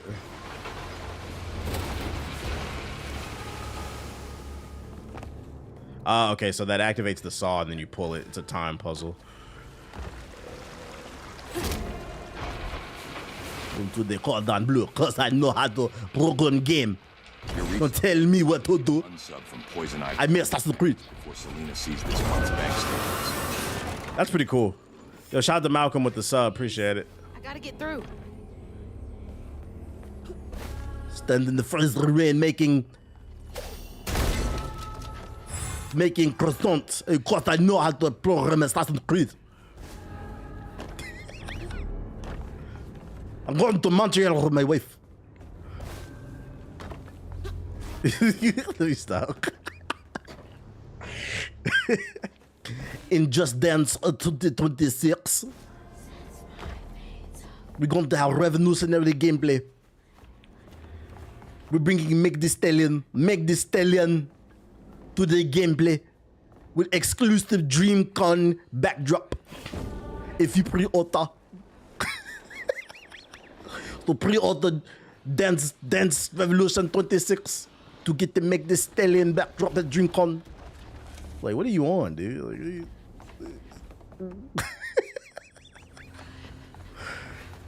Let me stop. I'm just making jokes, guys. I heard they're not very friendly to anybody in France. I've heard the same too.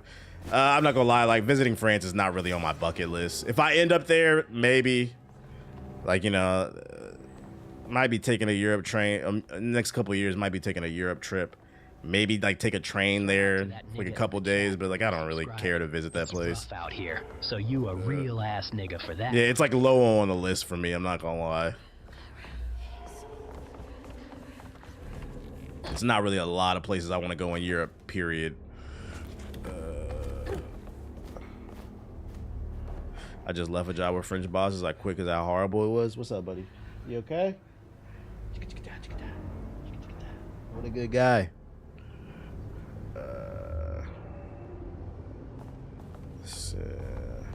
Ever since the bed bug things, I've been off that. I feel like I'm missing something. I always feel like I don't want to. Yeah, see, right there. I knew it. How I get that?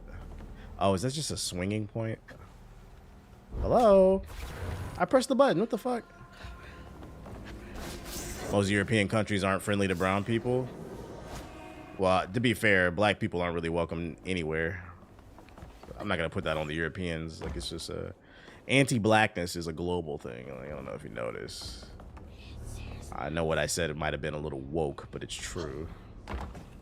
Don't fucking make those woke statements. Everybody hates black people till it's time for the World Cup. Then that French team look real funny, don't it?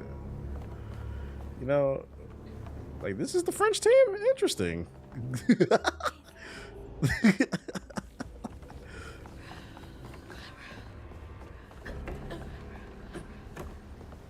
Said, but like, why though? It's a lot of different reasons for people's hatred. I think a lot of it is just envy, you know. envy, ignorance, power hungry. It's not one specific reason why people are evil. Yeah, jealousy. Every new follower reminds me of when my parents.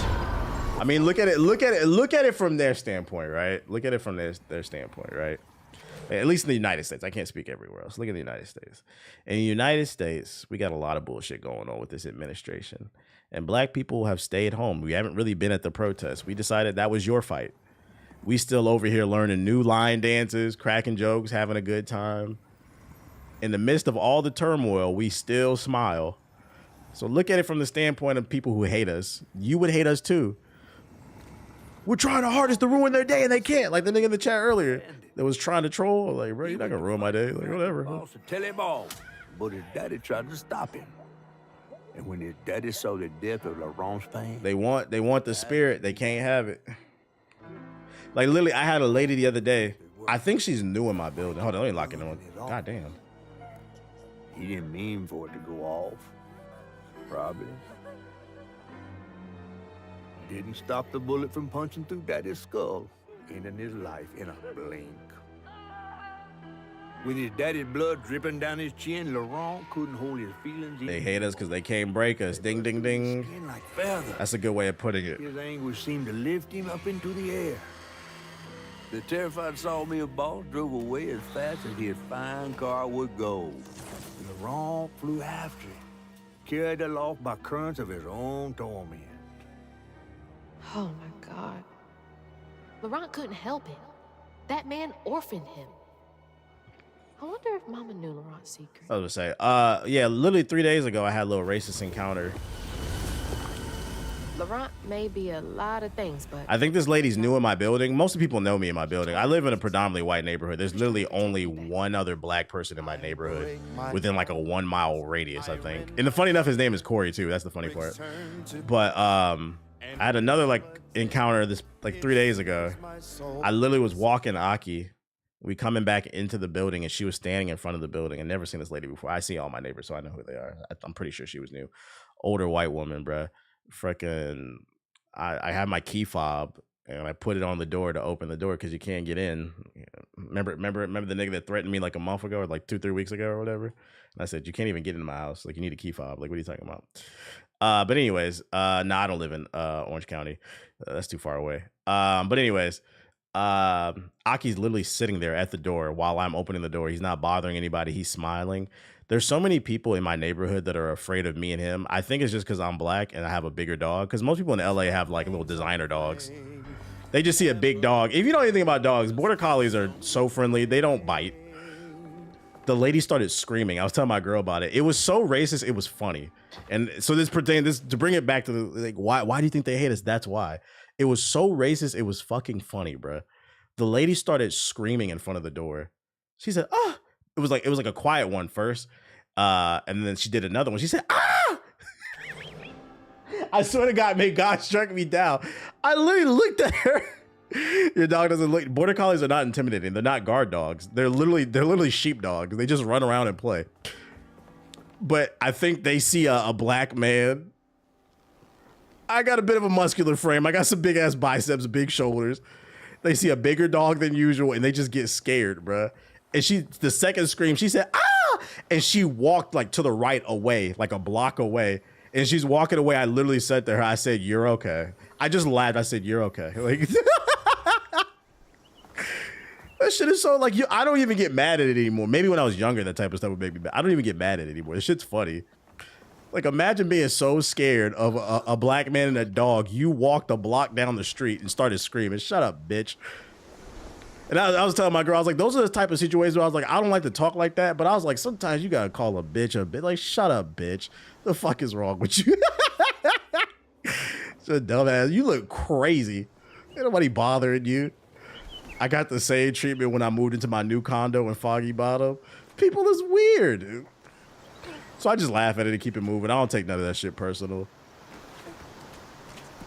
She thought that was going to do something to me. She was scared of me. Like, that's a you problem. I was agreeing with you. I just meant that Europe has the veneer of being sophisticated above race. Yeah. No. Europe is hella racist. They just mask their race. They put makeup on their racism. America has like hillbilly racism, KKK racism. Europe just puts makeup on their racism. It comes in a different form.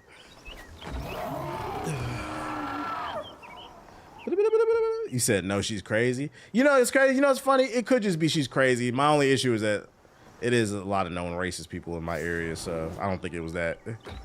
Either way, it was some. She had some issue with me. It wasn't my problem though. I just went back home. Let's go this way.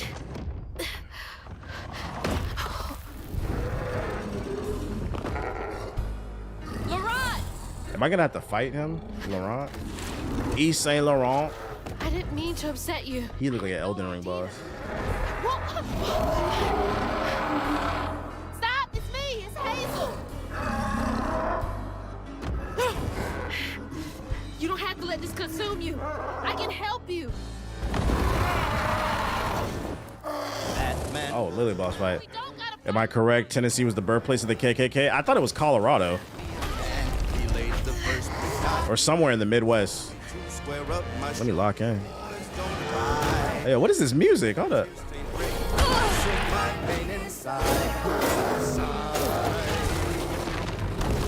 Okay, we got AoEs.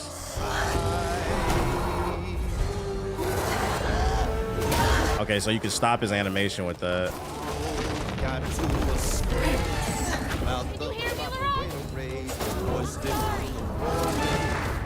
Bro, what the fuck? Can you dodge in on that? Indiana was the birth of the Klan. It was one of those. You said people in the Midwest try to hide their racism. I don't think people in the Midwest hide. Every time I'm in the Midwest, they don't be hiding their racism. Them niggas be staring at you, bro. They be openly racist. No, it's people on the West and the East Coast that try to hide their racism. The fake progressive liberal types. Those are the ones you gotta watch. But the Midwest racism is the same as the South. It's pretty open, in my opinion. Oh my God.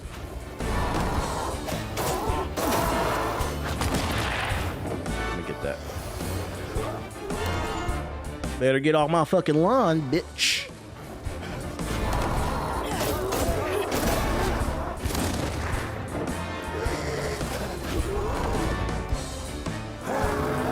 This boss design is cool. The art, I mean.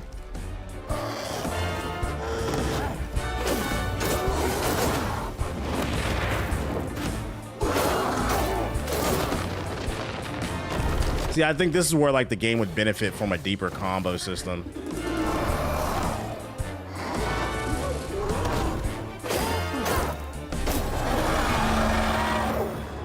Don't do this, Laurent! Let me help! Where are you? Oh. A phase 2? What the hell? What the hell? Watch the Watchmen series on HBO? Yeah, I have. That show's fire.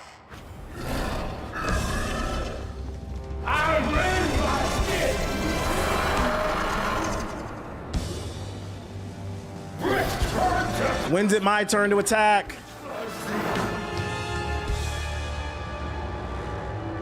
Heading into the eye of the storm.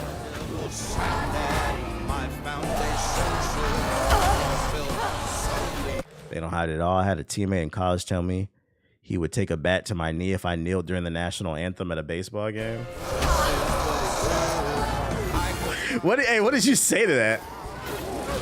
Might as well call you the hard R. Listen, you take a knee during the national anthem. That shit is so weird.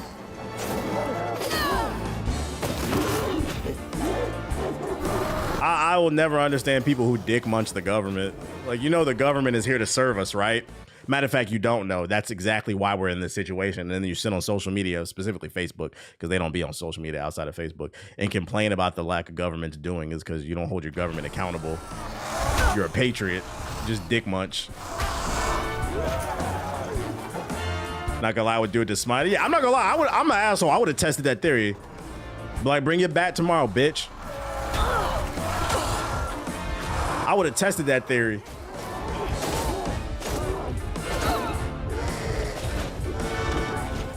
I'm about to die again. Oh my god. Shit, had to walk away. I was the only black person on the team. Yeah, but if your coach sees you getting hit with a bat, you don't think that would cause problems for him? Him just bringing out a bat? At least there's a checkpoint.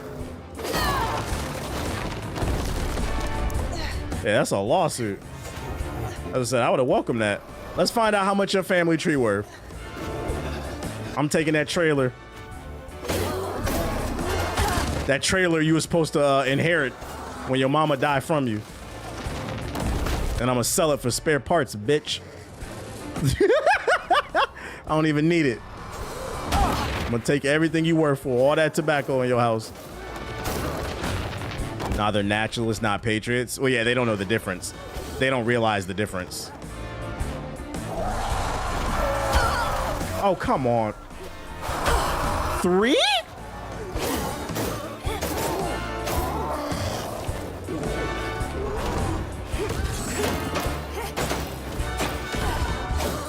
None of your abilities. And then when you get to this boss fight, right? Here's an issue I have. The abilities you work towards, they don't even really work on them.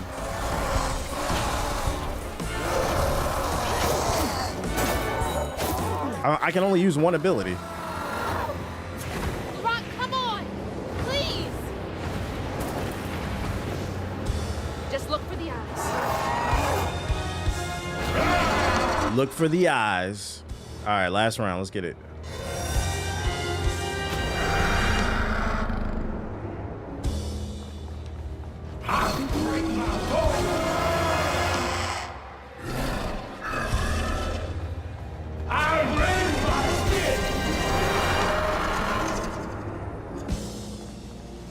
Come on, come on, come on. Seems like it's best to stay on the edge of the wall. All right, round 3. At least it gives you checkpoints. I break my bones, I rend my skin, dust, and rage floods in. It sears my soul. Ooh, music hitting now. Never hold just myself to blame. I break my bones, I rend my skin. Bro, why the fuck did she just aim to the right? What the hell? I'm a hero. I believe. Just myself to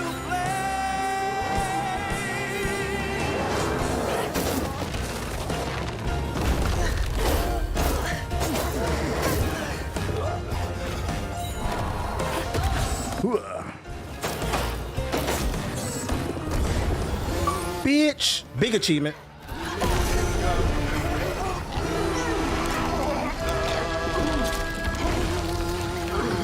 Ooga booga.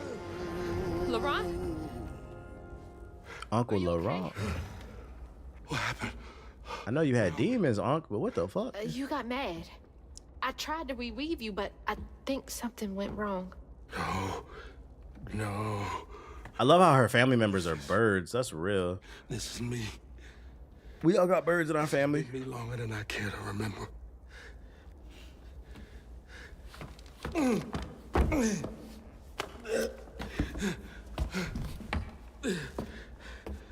I'm sorry.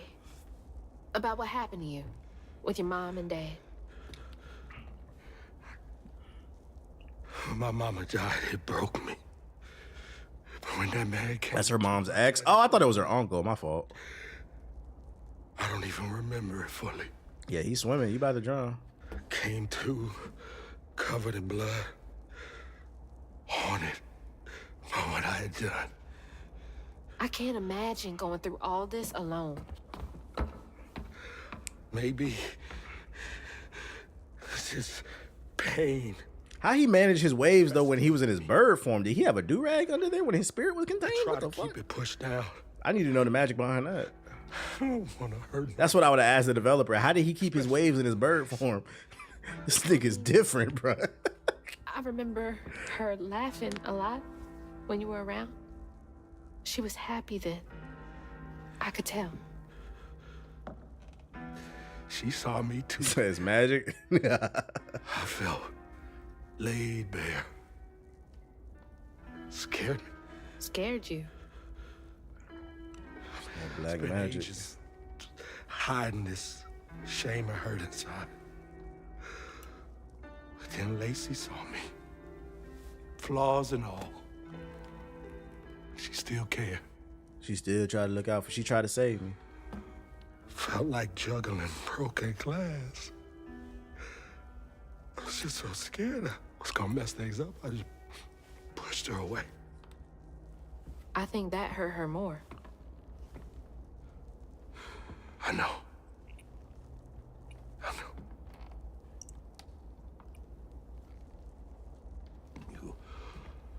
Earlier, you came to ask me about Molly. What was that all about? Oh, when the hurricane hit, the river took the house. Why his eyes yellow though? He a yellow lantern? She all right? See, look, he might be a yellow I lantern. found What her the fuck? house, but I couldn't find her. Sinestro. And He then do I look like saw a black red Sinestro. yarn laying around. I was told that was Molly's doing. She has Lacey. She must be hurt. That's the bird's You powers. take me to Molly's lair? For Lacey, I'll take you as far as I can go. But I never managed to reach her lair. Thanks, Laurent.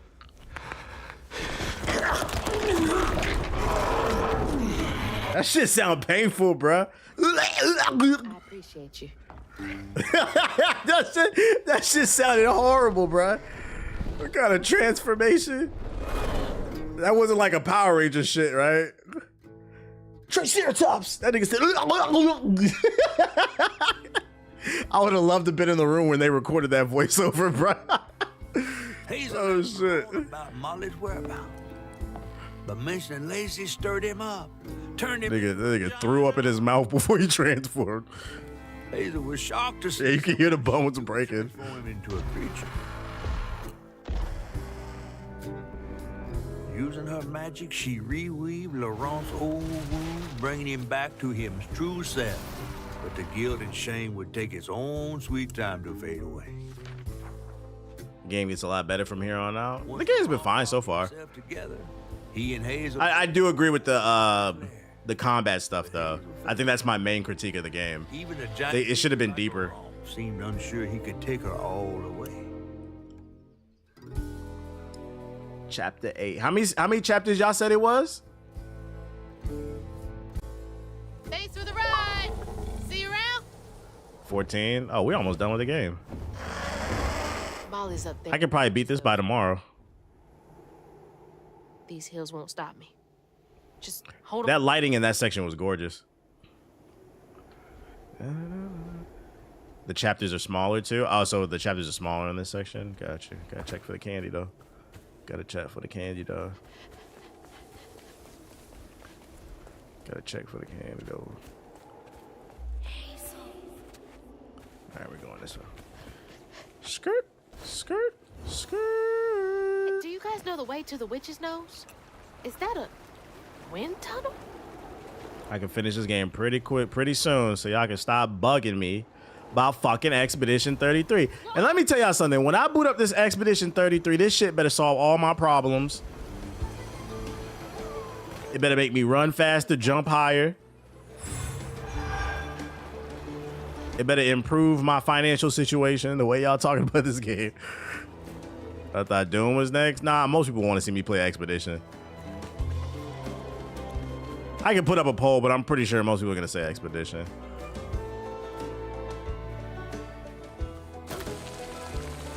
Give me that, give me that. Ooh, oh. Man, make your teeth whiter. Get you better bitches. What the hell? Expedition 33 is what it feels like, the Chew 5 gum. All right. Hey, I was gonna say hello. Oh, you gotta control it. Oh, Lord. I wish it would have explained that. It better respell disingenuous. Have we been in corners and shit? This is just a Tuesday in Chicago, by the way. Just mad windy. Just add some bullets. It's right there in Chicago.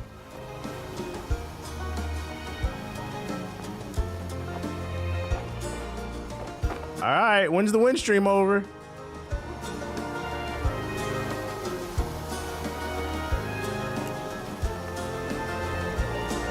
Thank you. Get out of here. Oh, almost missed the candy. Said chill, what'd I do? Expedition 33 is gonna do everything but make the Knicks win the championship. We ain't had nothing since Bernard King. Since Bernard King. The Knicks can't win nothing. Hey, watch. If the Knicks don't win this series, that shit was a long loading screen. If they don't win the series, if they don't win the championship, fire the coach. Jalen Brunson's a bum. They gonna say throw the whole team in the trash. Watch. And that shit's gonna be funny. I'm here for the anarchy. But if the Knicks do win, every bodega got to give 10% off on the next bacon, egg, and cheese. And I'm dead ass.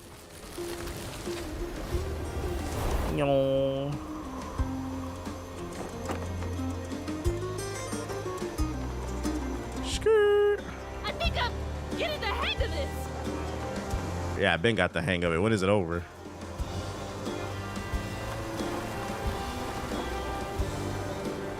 Oh shit. It was a bunch of weirdos made at this game because her backside is covered through the game. I didn't even notice. A bunch of weirdos made this game. Wait, what? I don't understand what you're saying. And a free Arizona? Free Arizona. Are you saying a bunch of weirdos didn't make this game because their backside isn't covered? What? Oh no, he's saying you put made. I think he meant mad. It was a bunch of weirdos mad at this game because their backside was covered. Got you. Okay. Yeah, it might have been autocorrect. Fucked them up. My fault. Yeah, I can believe that. Yeah. That shit is especially weird because if you pay attention to the story, didn't it say she was 18 and she was about to go to college? Like, she just turned 18. They mad, bro. We can't even see her ass, bro. Like, I don't know if that's the hill you want to die on. That's kind of weird. Like the opening scene, bro. Shit kind of weird, man. I'm gonna lie. What? 18 legal, bro. That's it. The biggest red flag for your friend group.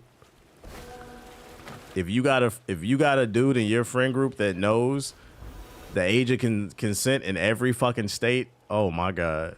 Bro, did you know in Colorado? Actually, I didn't. I don't live in Colorado, so why would I know that? And also, I'm not looking at 16-year-olds, so I'm just saying, bro, we might need to make a play out there, bro. Yeah, we're gonna kick you out the Discord. Fucking weirdo. Yeah, I drop all the niggas in my group. Weird ass niggas. It's niggas like that for real. In Japan, though, in Indonesia. All right, buddy.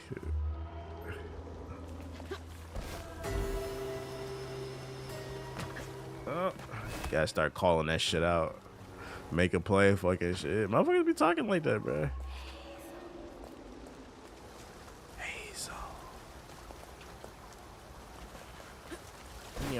Something else from What kind of niggas y'all be talking to? None of my friends, bro. I'm just saying that's the type of shit that probably go down in the Destiny 2 server.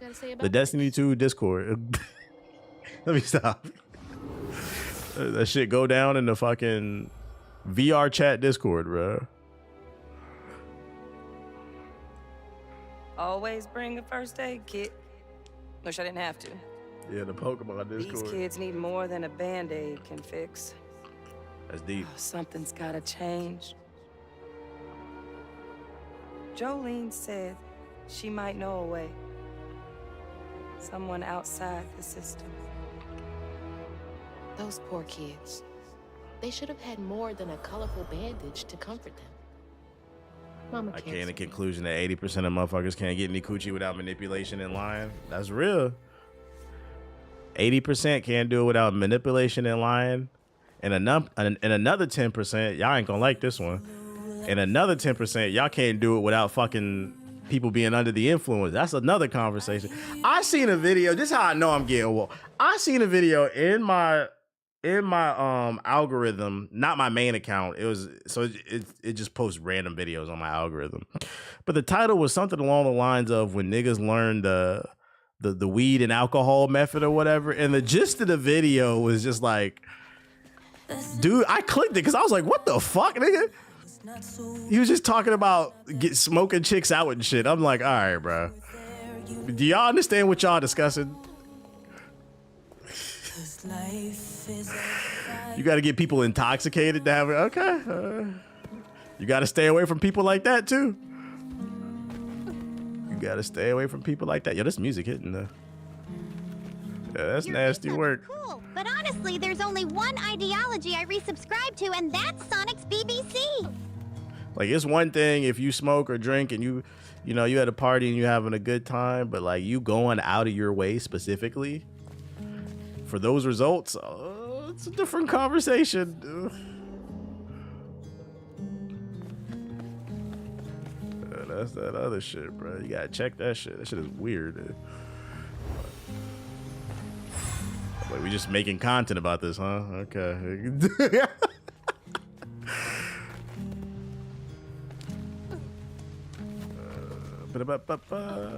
That's insane. The Diddy ass movie. Speaking of Diddy, what's going on with that case? I haven't been keeping up with it. I know Kid Cudi was supposed to testify today. How did that go? I gotta catch up on that shit. He losing all I know? I hope so. He's cooked. He blew up Cudi's car. Yeah, I mean, that was in the court documents before the case even happened that he blew up his car, but he actually verbalized it and he said it. I saw a quote. Apparently he described Diddy as a Marvel villain. I think they said, what was he doing after he blew up your car? And he was like standing there like a Marvel villain or some shit like that. I didn't know if that was true or not, because you know these hip hop accounts be lying.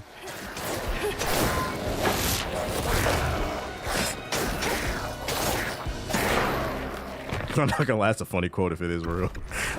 Yeah, that nigga Diddy Ultron. That is a funny quote. Okay. More baby oil. And then I seen some other shit about Steve Harvey. My girl sent me some shit about Diddy and Steve Harvey had a crazy relationship, and I said, I'm not gonna lie, I don't got no evidence, but if that's true, I wouldn't be surprised if Steve Harvey got a weird relationship with Diddy, because that nigga's not funny. I've always wondered. I don't care what nobody say, bro. Kings of Comedy is a great DVD. There's one person that should not be in the lineup of Kings of Comedy. In my opinion, it was always Steve Harvey. So it does not surprise me. It would not surprise me if that nigga was on doing some weird shit to get on. I've been slandering Steve Harvey. It would not be surprised if he was at the baby oil parties. That's how he got on. Stole jokes all the time. Did he steal jokes? Whatever jokes that nigga Steve Harvey was stealing, they not funny. That nigga's not funny, bro. Steve Harvey is literally, I be feeling like the old head stuff is blown out of proportion, but Steve Harvey is literally the old head that niggas hate, bro. That's his whole stand-up routine. Hey, man, what's up with these young folks, man? Like, when I was coming up, and you know what's funny, too? You know what makes it funny? That nigga Steve Harvey's from Cleveland, too, so it makes it even better to slander him. Man, what's going on with these young folks, man? Them hippity hop ass muted, man. Had my nephew at the barbecue at the cookout. Nigga put on a little pistol starter, some shit. Y'all there like, I said, put on that Marvin Gaye. I don't hear that shit, nigga. Put on that Marvin Gaye. He starts playing Marvin Gaye and shit. Started dancing. That's what we grew up on. I remember watching that nigga. I'd be like, yo, where's the joke? Where's the fucking joke, dude? Just yapping. Like, where's the punchline of this shit? You little nigga don't know nothing about this shit right here. You know, yeah. We had vinyls back in the day. That was literally his bit from King of. Yeah, I know. I remember it. I remember he made it. Man, you little rap nigga made that little pistol starter. I was like, what is he talking about, dude? Like, what part of this is supposed to be funny? I need to heal. Yeah, his stand-up is not funny. That's why he went and did talk shows. So I'm always slander him. He's not funny to me.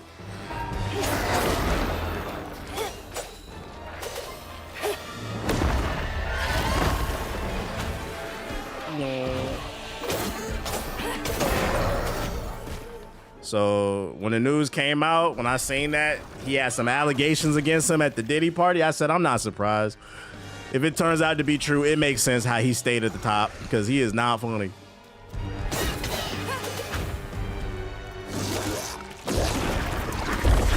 Bye-bye.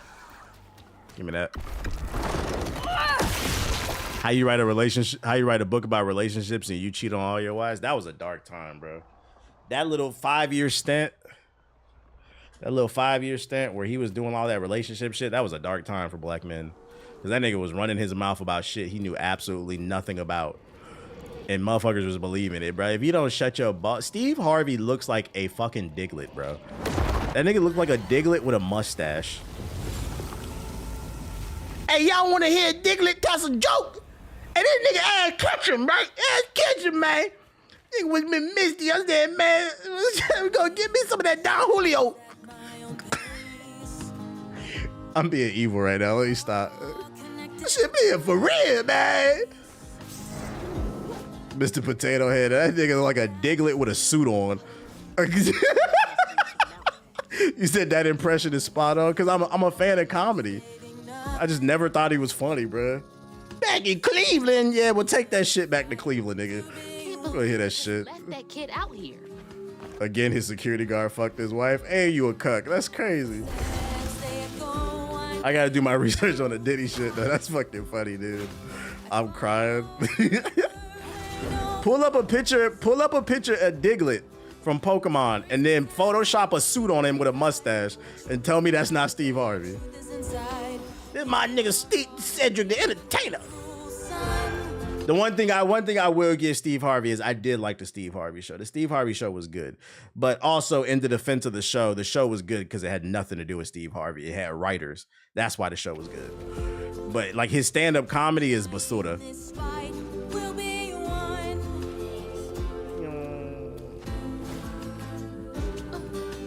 Honestly, him and Dr. Phil are the same person. Dr. Phil is an idiot too. That nigga wasn't talking about nothing. Dr. Phil birthed Bad Baby, so we'll never forgive him.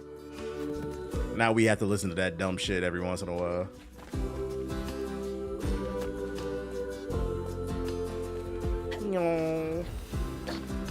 So, yeah, Dr. Oz too. Dr. Phil is what happens when you give trailer trash a college degree.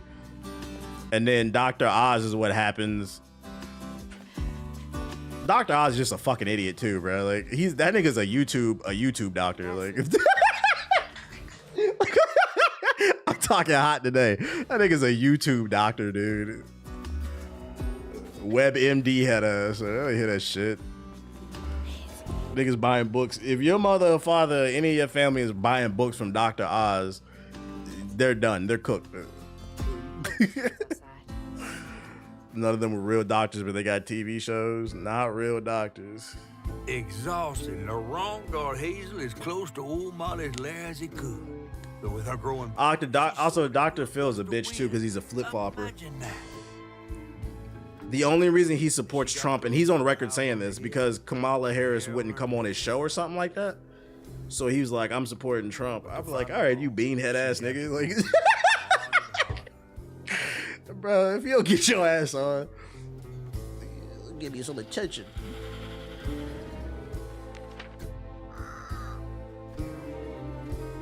Damn, I'm already on chapter 9? These bitches do go fast. We dead ass might finish this game tomorrow. Cause I ain't going past like 11:30 tonight.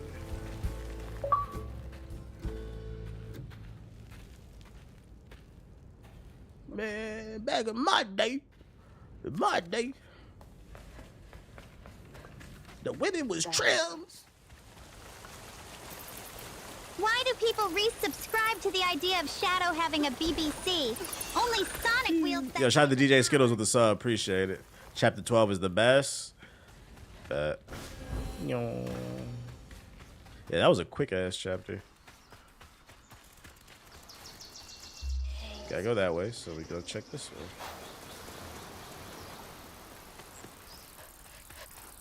I'm gonna head to bed. Bet. I seen somebody in here earlier ask about how I feel about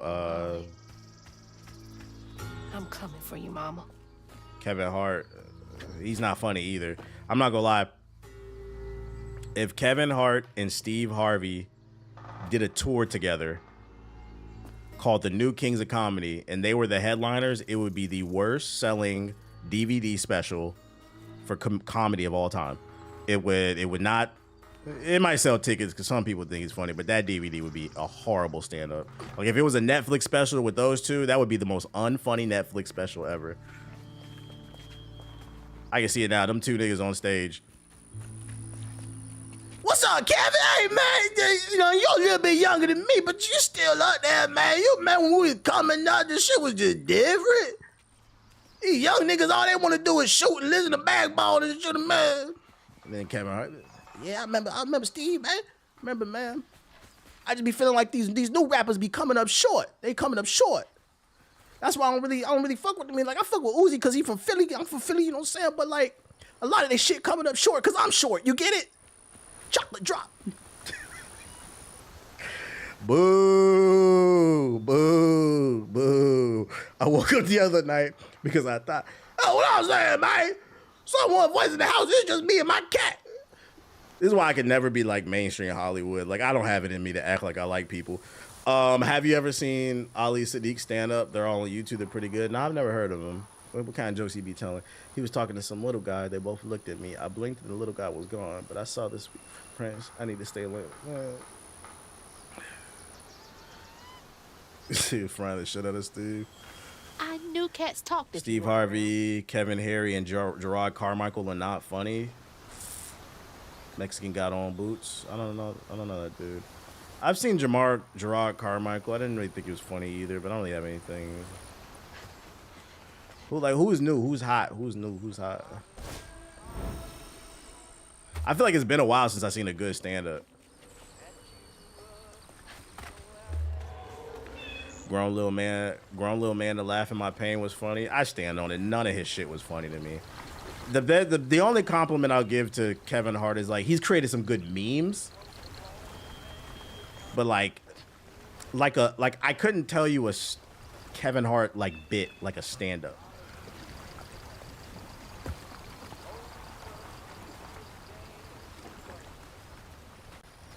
I ever tell y'all my son is stupid. That nigga's stupid.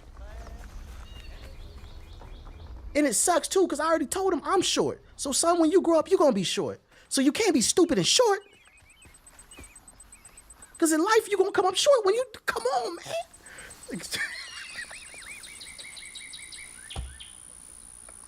Boo, boo. Why do people resubscribe to the idea of Shadow having a BBC? Only Sonic wields that type of power. Oh, brother. That's when he not talking about being short, he talking about how stupid his kids is. Imagine being his kids, too. That shit would make me, Dad, can you start calling me the R word on stage? Can you start calling me the R word on stage, Dad?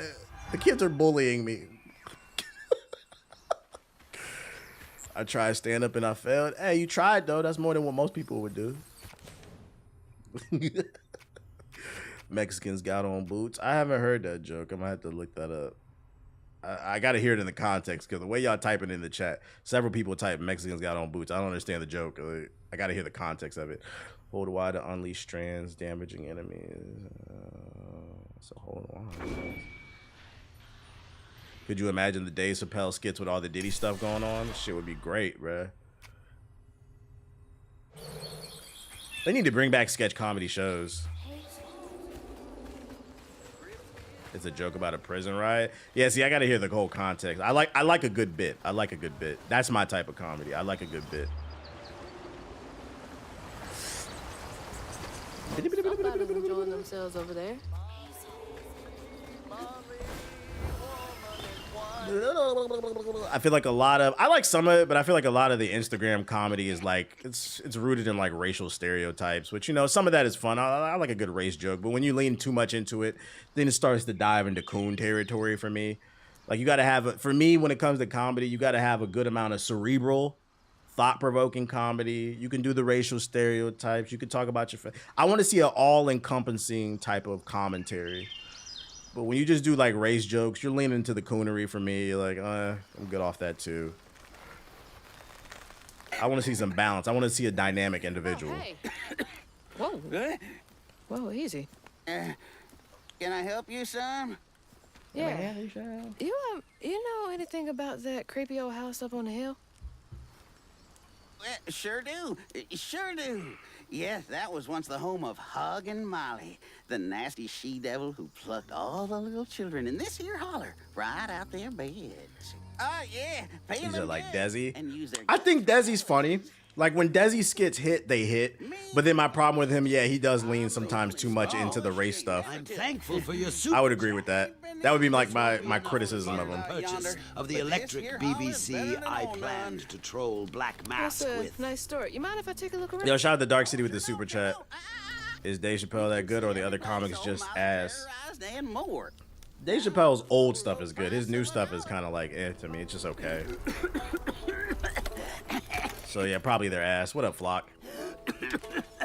Living clever when last 3 episodes today because of how sensitive people are. Oh, he off that shit. Elon is off. How about one of them gigaws? Oh, no can do. Family heirloom.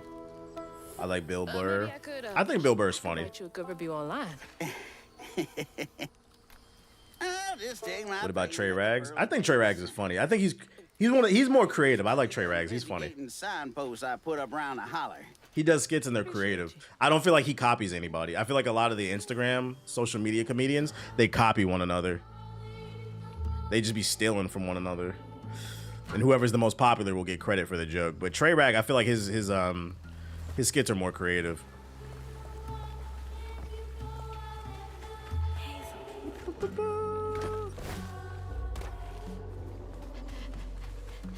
How you feel about Cat Williams? Cat is funny.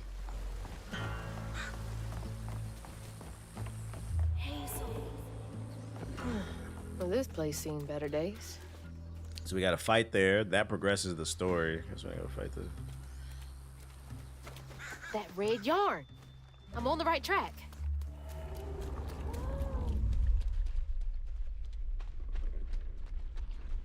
Oh, I'll clean you out.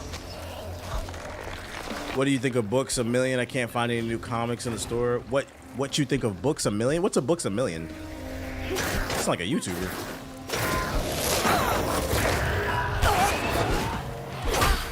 All right.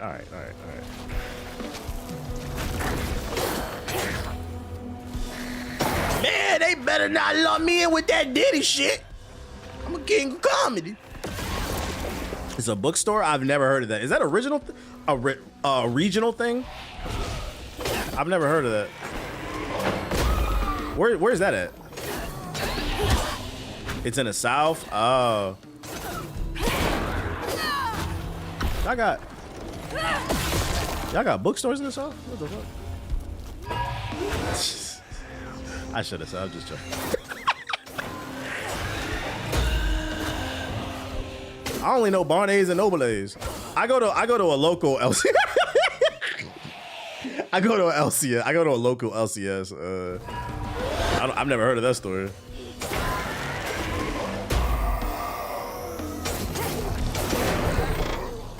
We got that in Kentucky too. Y'all don't got that store in Kentucky. All y'all niggas in Kentucky got is 11 herbs and spices and shit. That's what you niggas got.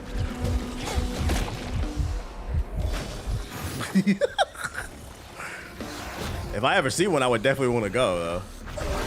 Is it better than Barnes and Nobles? Bullshit aside.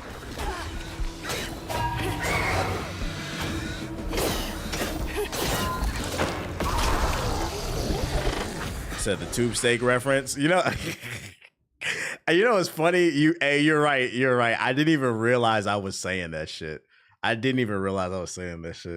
Ever since I seen that skit in the early 2000s with tube steak, I don't call it Barnes and Nobles. I be forgetting it's called. I remember the first time I said that, my girl was like, "What are you talking about, Barnes and Nobles?"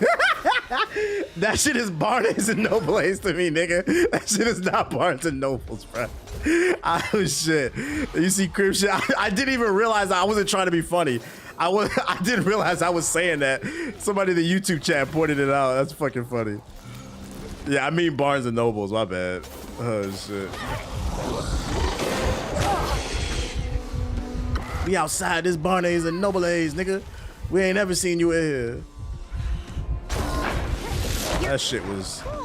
That was the definition of funny and creative marketing for your show.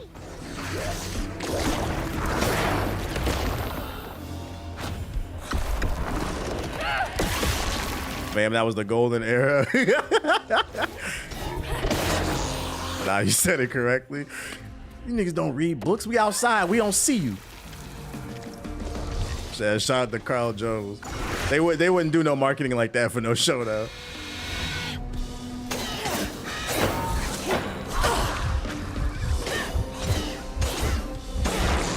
Give me that. Has she never seen the video? Nah, she hasn't. She's young. She's younger than me, so she's never seen that shit. I am 8 years her elder.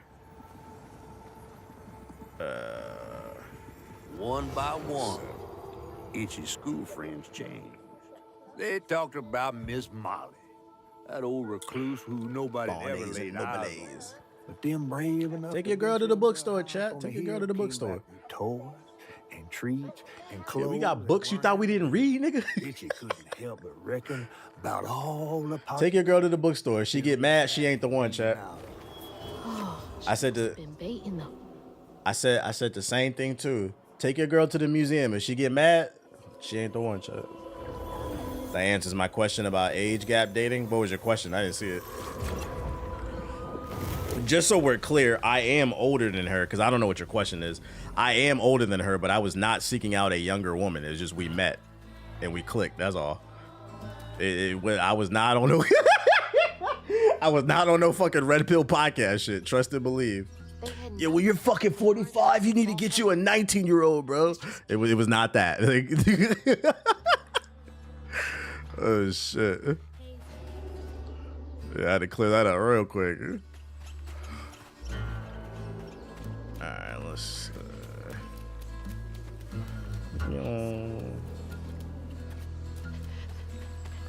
Ali is new. Kind of been doing it for 30 years. Using the clothes. Shay Shay. Wait, what? I don't want to go there yet. I'm gonna go to a different place. Yeah, we are not on no Club Shay Shay shit. Oh, let's see. How do I get in there? I don't want to go nowhere that progress the story. I want to flip some shit. No shade, my ex is 7 years older and my current girl's 9 years younger. I'm 30. Yeah, I'm 34. She's 26. So, I mean, yeah, shit happens. You meet people, functions, events. If you click, you click. And then when I was younger, when I was 19, I dated a woman that was 28. Shit happens. With the age gap, is there anything she taught you that you're grateful for? Taught me that I'm grateful for? Being more patient, I guess?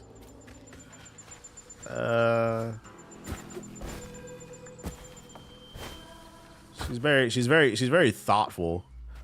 So being more mindful of stuff. Hypersensitive in comparison to me, so definitely being more thoughtful about shit.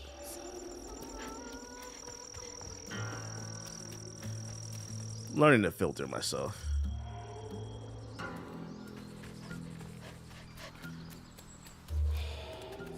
$19 and $28 is a bit odd though, no? Like I feel like at 19 you're still figuring stuff out. Yeah, but I was trying to fuck and she was down. So I mean, I was 19. You would have to interview her and ask her about that. What would we say? I was trying to blow it back. Please excuse me from school, mama. Daddy work doubles all week and I gotta take care of it. But to answer your question, to be fair, that's exactly why it didn't work out though. We were at different points in our life, so. I remember being like 19 and like, I knew when I knew I felt like it wasn't gonna work. I wanted the first time I met her friends, because they were all older, obviously. And I remember I was at her friend's birthday party and they was like, oh, I'm about to graduate and be a doctor. I'm a lawyer. I just got this job. They had all like these nice jobs and I'm like, you know, just getting by. Yeah, no sex before marriage, no sex before marriage. So yeah, you're right. We got along, but because you're at different points in life, it didn't work out.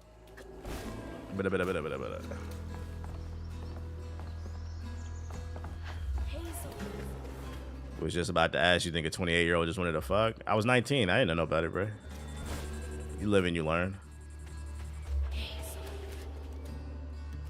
You live and you learn. I guess I gotta go this way because there's nothing else to see. You're not welcome here. What do you mean prerequisite, Yali?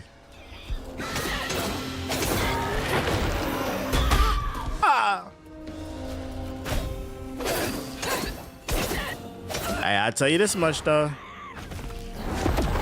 I tell you that I've said it a few times. I think I said it twice on the stream. I'm gonna say it a third time until I drill it home for the people that's younger in the chat. For the Gen Z and the Gen Alpha that's in the chat, y'all better get it. Y'all better get the fuck off these podcasts because my girl is Gen Z and all her friends is Gen Z. And not only is her man millennial, but all they men are millennial. And I've had conversations with them. They be talking about y'all niggas, brother. They all want millennial men. They said y'all fucking up. I better get the fuck off them podcasts. They are leading y'all niggas astray. That's part of the reason shit be happening. You say, yo, facts. Niggas be talking to people like they objects and shit. What I'm saying, if it don't apply, let it fly. But some of y'all gotta lock in. There's a lot of lost niggas out here. Oh, no, that's facts. I feel you, Yali. It's just what comes with being older, like you're a little bit more mature.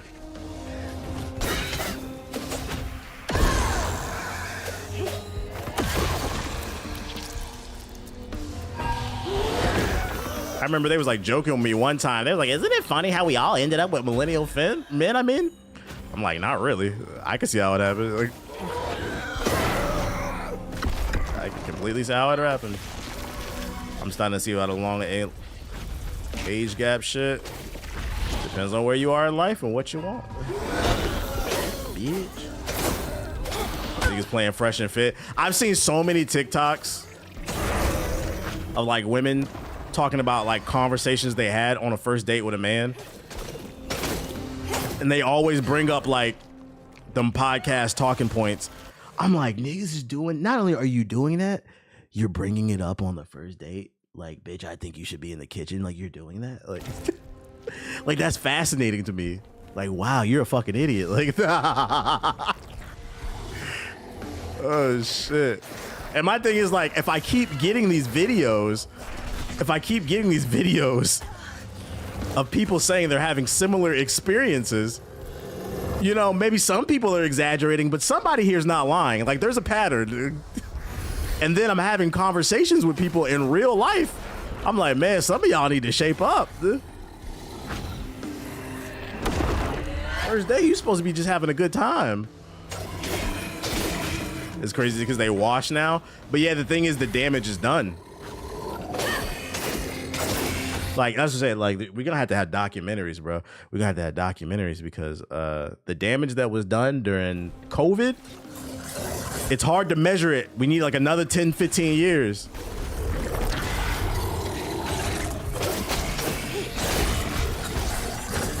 It doesn't matter if you got off of it if it's ingrained in you. Remember, COVID was only 5 years ago, and it did a lot of damage. You gotta keep in mind, people was locked in the house, beating their meat, playing Fortnite, and watching fucking Andrew Tate. Niggas feeling lonely, looking for a reason to blame somebody for something.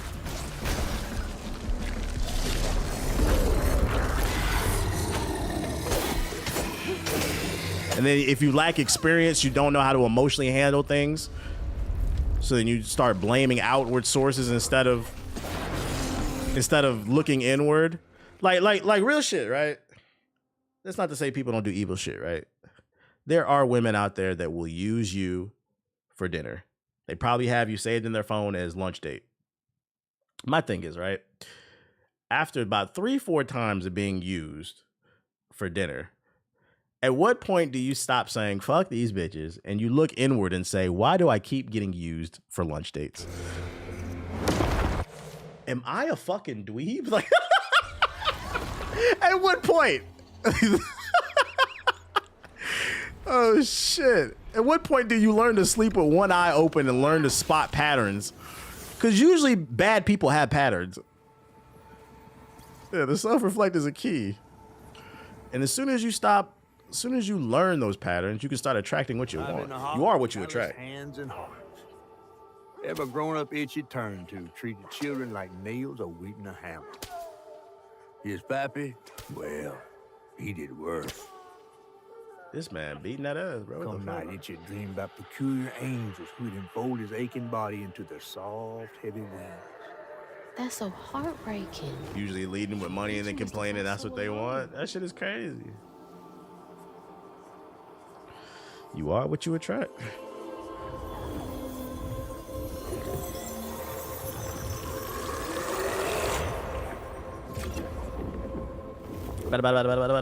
Becomes an interpersonal problem, but it requires effort to do the shadow work. That's 2 out of 4.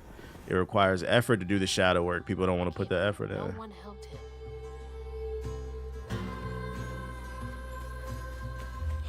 Yeah, he was whipping that ass. Okay, so when you do a certain area, it unlocks another one. Piece of candy. Or they go after IG models. Yeah, you looking for your wife on Instagram. You're crazy. Like, bro, she just got a BBL. I think that's my wife. Nah, I think she's trying to go to Dubai. Like,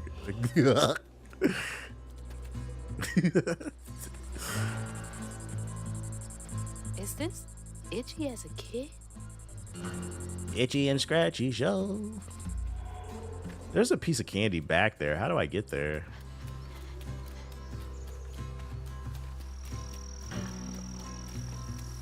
BBL hunters. Just some food for thought, though. Just some food for thought. Read a book or something, bro. I knew shit was going to hell when niggas started calling comic books woke. Hate to break it to you guys, comic books have always been woke.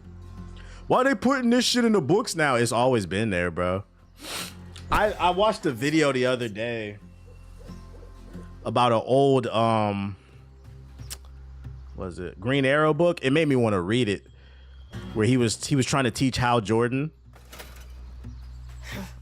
about why some people don't like him, and he was just trying to teach him about how landlords abuse people or whatever, and Hal Jordan didn't understand why the neighborhood wasn't fucking with him. He was just trying to teach him like street level shit. It was like from the 70s too. Just about shitty landlords. I was like, that shit woke as hell. They would have called that shit woke if it came out today. Oh shit. X-Men was inspired by social issues. Not inspired. The entire premise of the show is about fighting discrimination. It's not inspired. The entire show is about that. Humans fear what they don't understand, and they discriminate against mutants, and it explores the idea of the lengths humans will go to stop something they fear. An example with the X-Men is being they feared mutants so much they built Sentinels, even though the mutants didn't do anything to them. So no, it's not inspired. It's 100% about that shit. But people don't understand that. They just see it. Oh, this nigga shoot laser beams. This nigga got metal claws. He's reading minds. They got a fucking monster. Why they put all that woke shit in me, bro? Oh shit.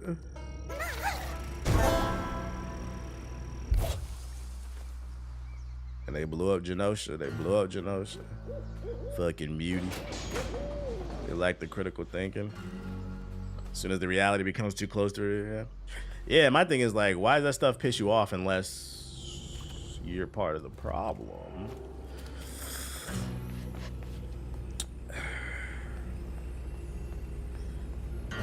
Cause me personally, Lauren office. I ain't never heard no woman say nothing about a man that made me feel some type of way. I can't stand when niggas do this, when niggas do that, when niggas do this. That shit don't apply to me. Reminds me of my job.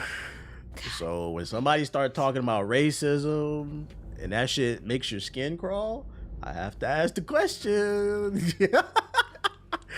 Why is it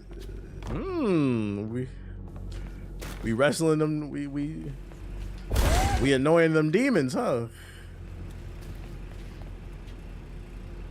Yo, peace out, Yali, with the super chat. I appreciate you. I guess dropping a super bag on a super nigga like me would be super appropriate for a time like this. Green Lantern, Green Arrow, Hard Traveling Heroes is the comic. It was a good book. I was like, damn, I didn't know Ollie got down like that. Kind of turned me on. Well, I like the Arrow show. I like the Arrow show. I've never been like a super fan of Green Arrow though. But he might be a little bit more lit, more based in Hawkeye. Hawkeye's just an emo guy with a fucking ninja suit. You guys left me. You guys left me when the world snapped. So I had to go to Japan and kill half the population. The Yakuza. The CW show? Yeah, like the first like 3 seasons of Arrow was really good, and then it started getting fantastical. When they introduced the Flash, it ruined everything. Season 1 of the Flash was okay, but then it just started getting too fantastical and shit like that. And then also my issue with the Flash too is like the opening what was it, the theme song of the show, like every episode he's like, I'm Barry Allen, I'm the fastest man in the world or on earth or whatever. And every season this nigga was getting beat in a race. So I'm like, what the fuck, bro? How are you the fastest man in the galaxy and you always losing? At this point, I think Usain Bolt would beat you. You can dodge twice in succession. Ooh, let me get that. Good for its time, but I think Arrow ages better. Like just because the show is so much more grounded. Yeah, and they dragged the Flash out. I think what killed the Flash is when Daredevil came out on Netflix. Because then when Daredevil came out on Netflix and The Punisher and all that shit, it made us realize how ass the CW shows was. It's like, wait a minute.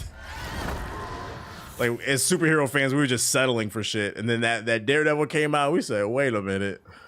This is different. Flash was too formulaic. Yeah. It didn't focus on strong writing. It focused on power scaling and fantasy. And I think what makes a good superhero story is keeping the characters grounded. That's why Thunderbolts was so good. You have to humanize the characters. Even knows about his pappy. Today, the summer heat roasted his pappy. And like the Thunderbolts had a message about Red yarn. mental health. You notice how nobody called it woke? You got to give them the sugar and the vegetable. You got to give them the candy and the medicine, basically. Thunderbolts was good. Yeah, I enjoyed it. Legends of Tomorrow was cool, but it went too far left. I agree. I gave Thunderbolts an 8.5. I actually really enjoyed it. I can't believe Molly killed Itchy's dad. Itchy's dad's bitch ass. You want to talk about a Thunderbolts? No, I'm not reviewing that. I'm not reviewing that movie. I didn't really feel inspired to make a video about that. My new rule is I'm not talking about nothing I'm not passionate about. So check out my new video about Love is Blind.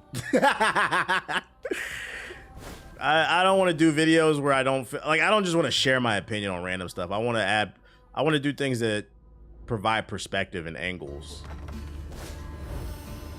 I've done enough videos where I just be like, I think this is good for this reason and that reason. It's enough people doing that. The market is too saturated. So like I always want to make sure I'm adding something to the conversation that's unique. Will you review the Minecraft movie? Fuck no. Fuck no. Fuck no. That's the factory over there. Nice drawing, Itchy. Luke Cage season 2 is good. I think season 1 was the best.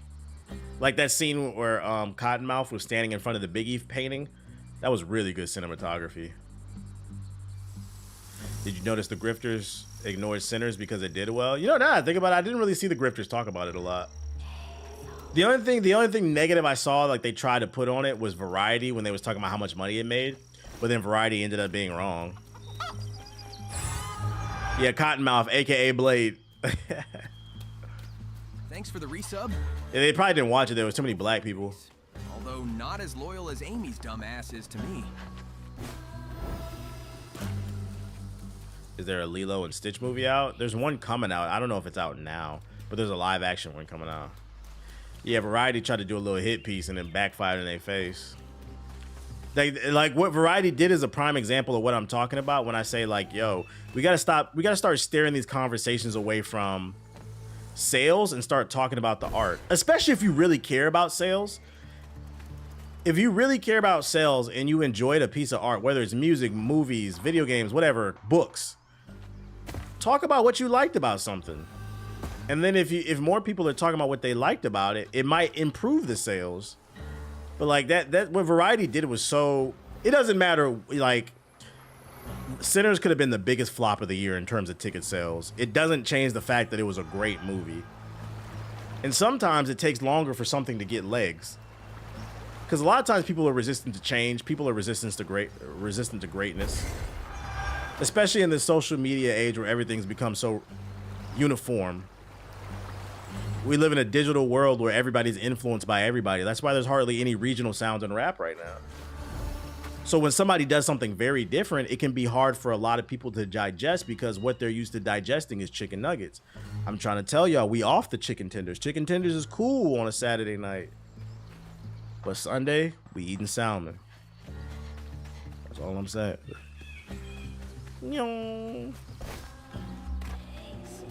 I'm ranting right now. I'm just yapping. I never said there was anything wrong with chicken tenders. I just feel like, you know, we eating chicken tenders a little too much these days. Molly looks terrifying here. What does she want with those kids? Why's she black? What the hell? Not right. Fouled on the church.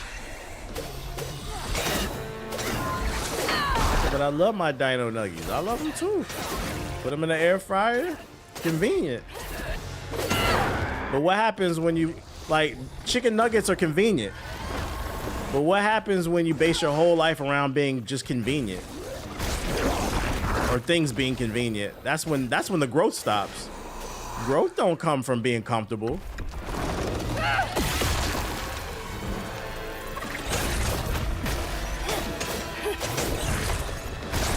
They say a picture's worth 1,000 words. How would you know, nigga? You ain't seen a good picture in a while. Want to be spoon-fed everything.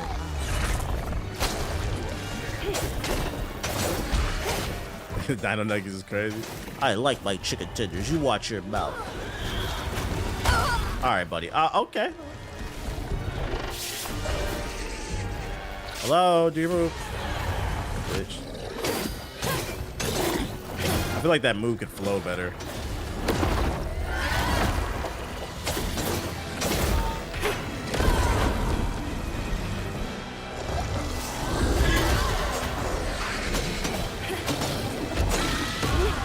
Sit down.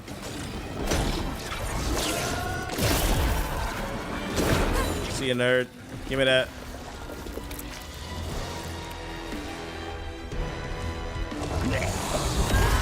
Nope. Show me what else happened. Give me that. I feel like the combat is actually more satisfying on normal because the enemies aren't super tanky. And they colonize AAV and calling it Gen Alpha Talk. It'd be like that, yeah. Hey, but listen, I agree. But I feel like the other conversation with that is we can't complain about our art being colonized when we welcome in everybody at the table. Like, y'all saw the shit that went viral? Niggas is talking about gingers as black people. Like, no, y'all not, bro. It's like, it's kind of funny a little bit. I get what you're saying, but people taking that shit a little too seriously. Like, nah. Everybody, it's too many people welcome to the cookout. Niggas be doing a little dance, a little 1-2 step. Let a white person have some rhythm. They can come to the cookout. No, they can't. What's your political views? We got to stop doing that. We welcome people to the cookout because they can hit a 2-step. No, we need to know, where is your stance with the community? That's how you get an invite with the cookout. You're not an ally because you know how to Harlem Shake. What is we talking about? Get that goofy ass. Go do that shit over there. Natural Itchy would do what he'd been raised to do. I agree 100% about the normal combat. If only he hadn't spilled his guts to Miss Mom. The entire movie was about stop letting the devil in the juke joint, and niggas is. That's what made the conversation about the redheads disappointing. We just had a movie about letting the devil in the juke joint, and y'all letting more people in the juke joint. It ain't his fault. Where'd I see the gingers as black shit? It was from TikTok. They were saying because, like, they're discriminated against, basically, against other white people. I was like, I get where you're going, but it's not the same as racism. Cut it out.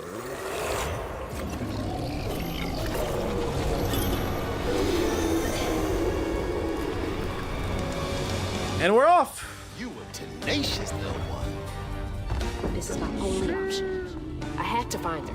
And that's why I said when I came out of Sinners, my main thing that I was worried about is I really enjoyed the film. But I'm like, I'm afraid I felt like a lot of stuff was pretty straightforward, but I was like, I'm afraid a lot of people are not going to understand this because they don't be thinking. Oh, now we implemented it? And the fact the whole Gingers movement thing happened, I was like, that proved my point about Sinners. You have to invite the evil into your house.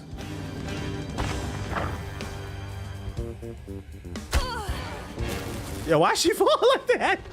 Ah! Yeah, they was pouring their hearts out and shit. How to welcome they felt. I don't know. My coworker said she didn't watch Sinners because she heard it was a sex movie. What is she, like, Mormon or some shit? I mean, there is sex in it. I feel like one of the things people forget, because there's so many like deep layers to Sinners, I feel like one thing that people like forgot about that movie. These bits remind me of every bit of the Master Emerald that fits up my ass. I tried to jiggle them balls with the bits. I feel like one thing people forget about that movie is, despite all the metaphors and all that other shit, there was other like just really basic crazy shit going on. And like, I feel like a lot of people forgot that Sammy ate some deep Mississippi sweaty coochie in the middle of a club. Like, that shit was crazy, right? I was like, what the fuck? And the crazy part is she offered to wash up and he was like, nah, I want to taste it all. Oh shit. And because there's stuff like that in the movie, I feel like people miss the other parts of the movie, bro. This nigga was eating coochie. It's a real ass nigga. Like, I can't stress enough, it was unwashed Mississippi coochie. Unwashed plantation sharecropper coochie. Shit is crazy. Yeah, in 1932. This music hitting.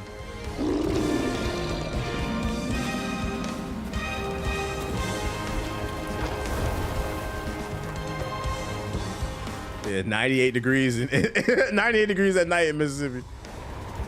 So that's romance, though. That's romance. That's one way of putting it.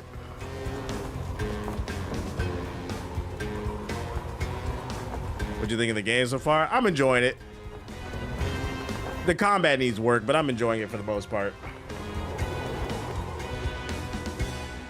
Sammy ate it so good she had to perform. His tongue put the Holy Ghost in her.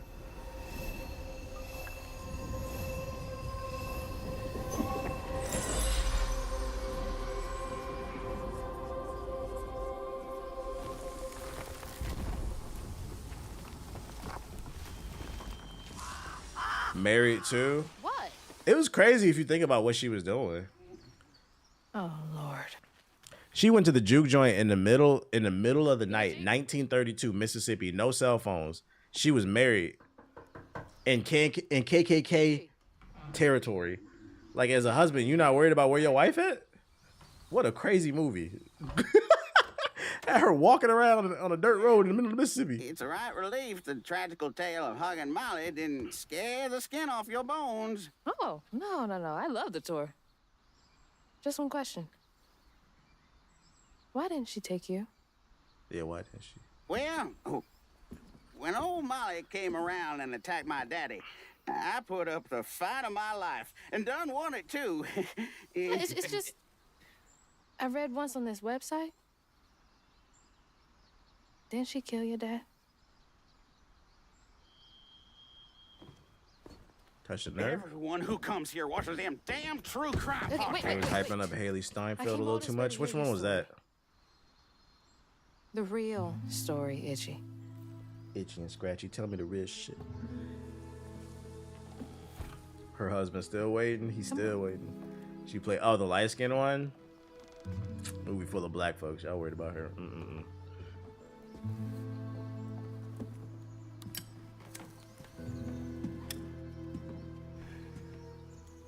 And the sorry suggins who live in this here holler. Sorry suggins who live pigs feel as snug as teeth on a bear trap. Something I come to realize about my school friends, they wanted to be Tuck. even by the devil's conjures.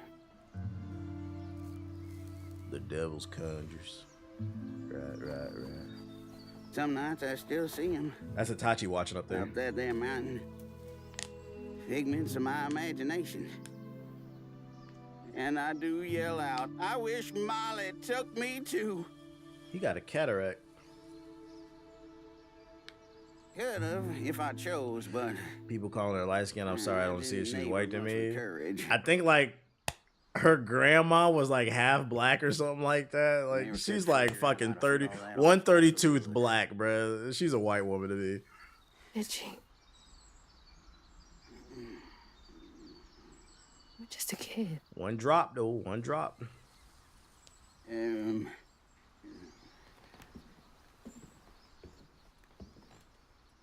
Happen on any money, Summers? What? For the ticket? I thought that we settled that already. Wasting my time up here doing everything. But bitch, I'm saying something.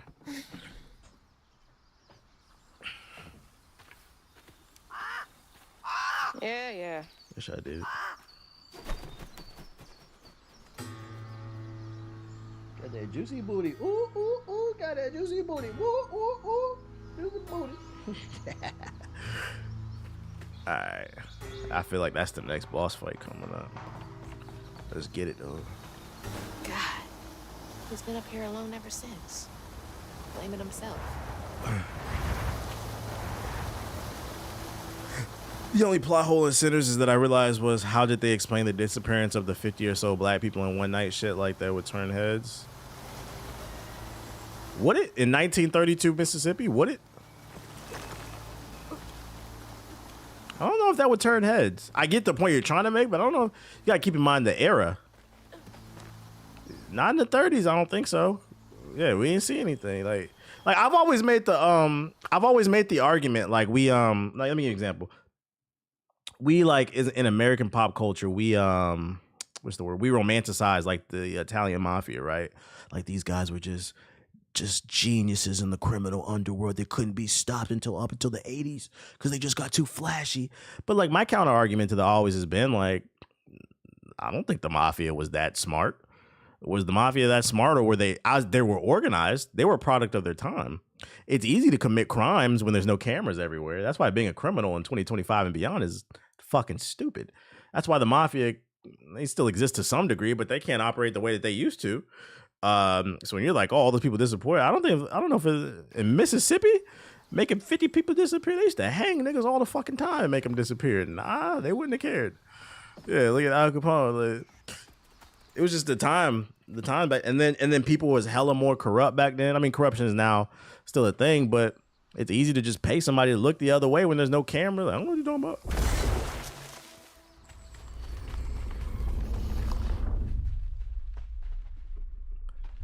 Ain't got no time to play.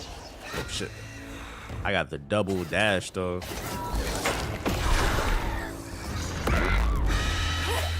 Okay, buddy.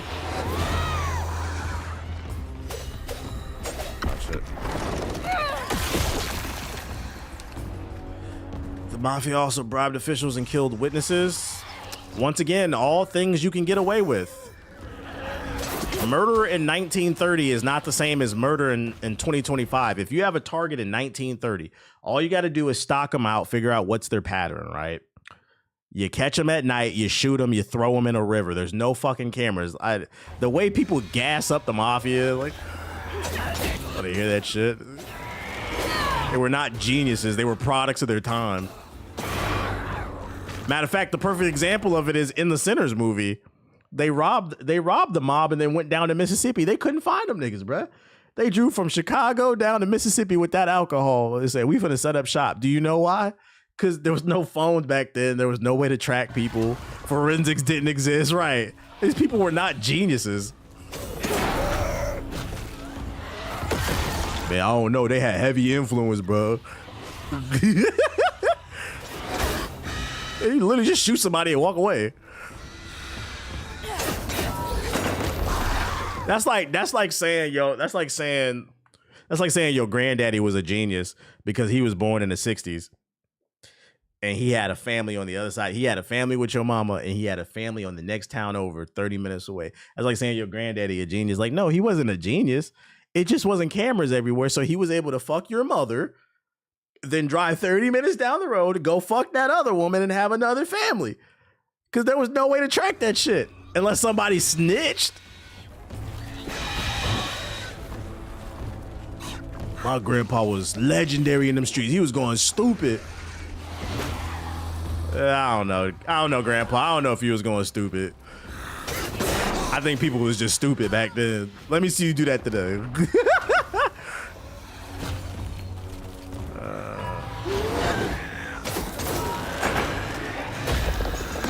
You go over there.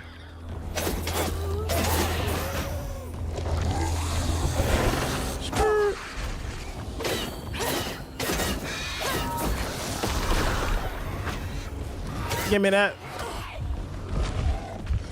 Oh my God. I need my health. I need my health.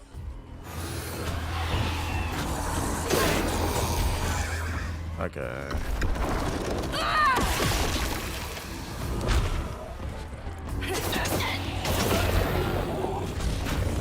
But yeah, I can see how it happens. It's believable. And even if it isn't, I mean, it's a movie. You just suspend disbelief. It's a movie. It's all entertainment.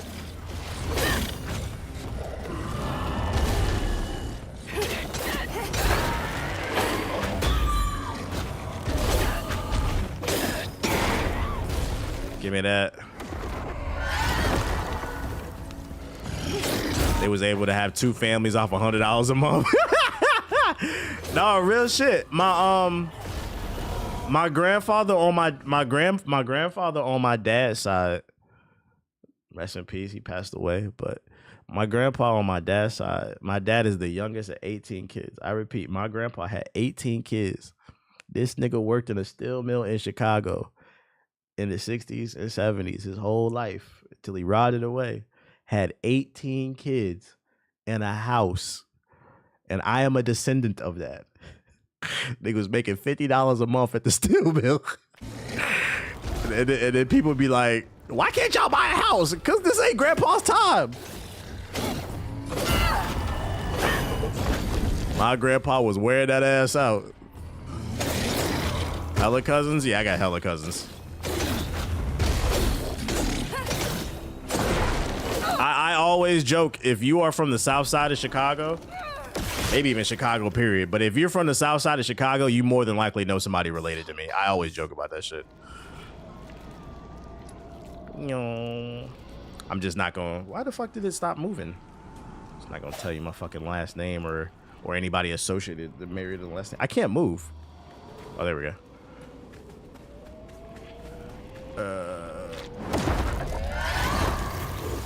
Shit, you might be related to me. My grandfather and mother had 14 kids. I can't even imagine. How do you remember all them birthdays, bro? How do you remember all them birthdays? That shit is crazy.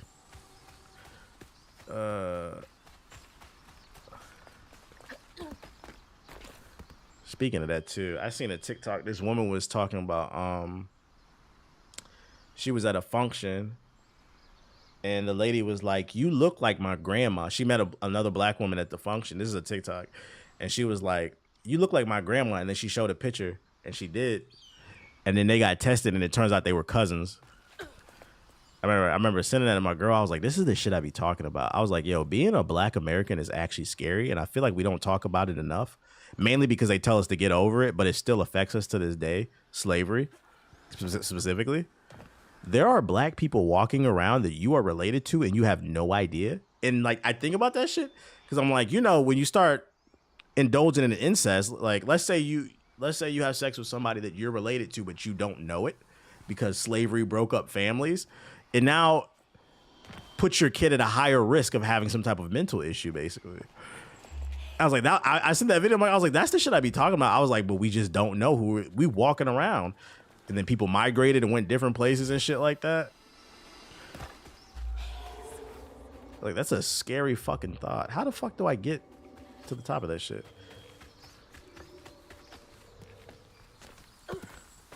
How did they sleep? That's what I'm saying. How did you sleep? Got 100 kids. Oh, just wouldn't grab it.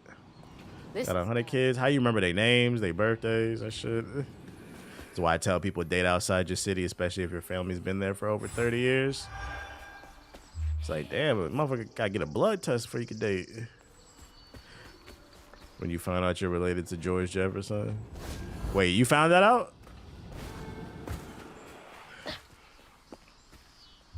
There's a bear over there. Now, I had a crush on a girl in my 2nd grade class, and I found out she was my cousin because she showed up to one of my aunt's funerals. That's crazy. Like, that's how what was it?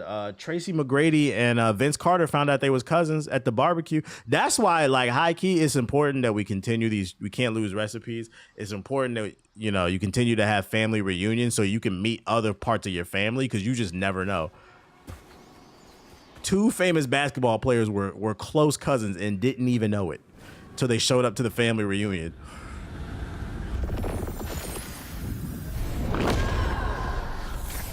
Especially if you live in Georgia, Mississippi, New Orleans, Tennessee, and the Carolinas, there's a high chance you're related. Well, no, not just them. Chicago too, because a lot of black people migrated from the South to Chicago, as well as California. So like, there's chances there too. But yeah, I get what you're saying. The hollow folk desired to pay You just never fucking know. always been afraid of the tales surrounding her eerie house on the hill. But I instead found of out one of my family members is a movie director. monstrous Cousin in terrorized Chicago, fled Detroit. from the house and holler, but not forever. Hug and Molly came back for the college children, one by one enfolding their aching bodies into her soft, long arms. Yo, stop talking about Church's chicken, bro. Talking about that rat meat. She destroyed so many families. I won't let her destroy me. Also found out my landlord was my pop's cousin. Then that shit be weird. Be like, so we related? Like, oh shit. I got so many damn cousins. Anytime I visit family, I be like, I literally have to turn to my mom, because I tell you, that's just my dad's side. He had 18 brothers and sisters, or 17 brothers and sisters. He's the 18th kid. He's the youngest. And then you got my mom's side. So like, I literally, my family's so big, I literally have to turn to my mom and dad. I'd be like, who's this? Like, I'd be feeling bad. Like, I'd be like, Ma, I was like, how are we related? She'd be like, that's your cousin. Hey, what's up, bro? Big ass fucking family, bro. I'm like, I don't know. I don't know all these people, bro. My sister's fiance is a distant cousin of my cousin's wife. And that should be blowing your mind when you find out, bro. Trace your bloodlines, bro. Trace your bloodlines. Did you get them? What did she gain from taking those kids? From causing so much pain? Hazel. Just trying to make sure. This is my cousin, my aunt.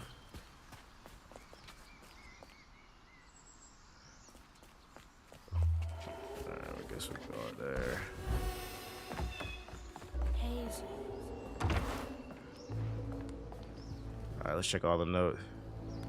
I always have a love-hate relationship with family reunions. They always happen around my birthday. They always do be popping up at the most inconvenient times, but you gotta go every once in a while. Found out tonight one of my photo shoot clients is my cousin via relation. That man found out tonight. That's crazy. Must have been confusing for him. That meant you was supposed to be in this stream. That's a crazy coincidence. I'm having this conversation. He's like, I just found one of my cousins tonight. That shit is crazy. Gotta add each other on Facebook and shit.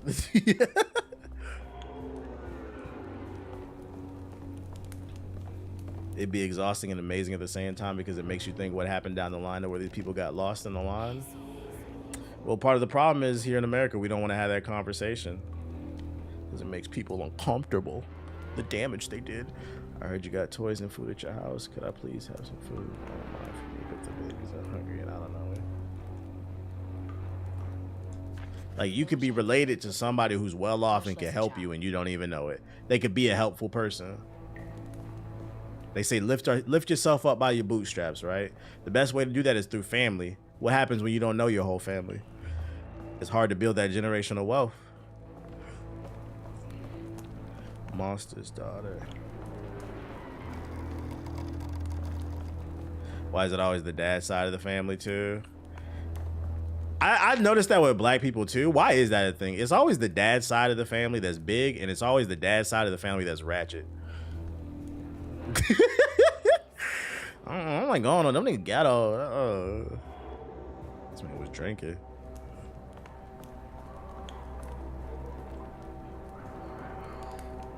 It's my immediate recommendation that Matt be transferred to a foster family as soon as one is available. He suffers from malnutrition. Month and both his parents suffer. You cannot throw him.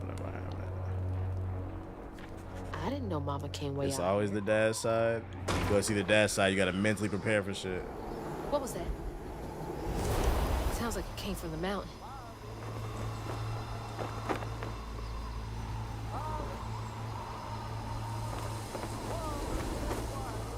Skirt.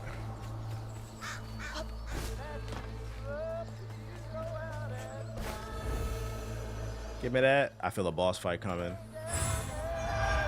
Wait, do I have enough for an upgrade? I have 100. 100 on me. Strand blast and fig damage across a wider area. Wait, is this the dodge? It is, so it's a bigger AoE. Unravel cooldown acceleration effects is approved. Oh, it brings you your abilities back quicker. I think I'm gonna go with the dodge. It's the opposite for me. Man, your mom's side crazy saying it, so both sides for me. People who got both sides, that's the worst.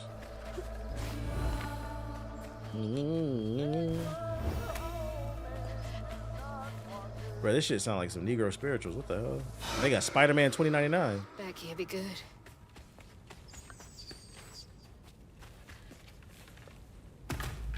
Ooh, that was a nice transition. Where is she? What the?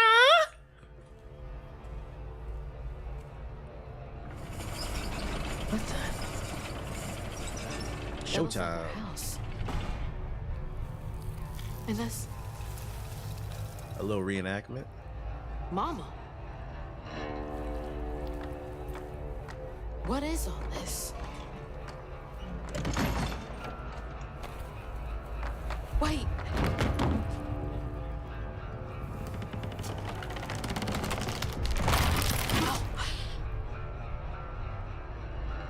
When I first disappeared. It is confirmed Mother knows how to swim.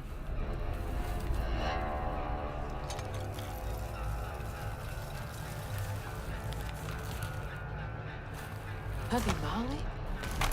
What are you doing? Hey, get off of her!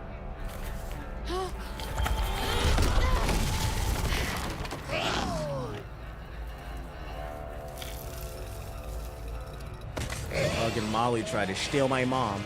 So you did take her. Give me my mama back. I can't get over the whole premise of this game. I gotta find my mama. This is the blackest game of the year, bro. So what's the objective in this game? About finding my mama.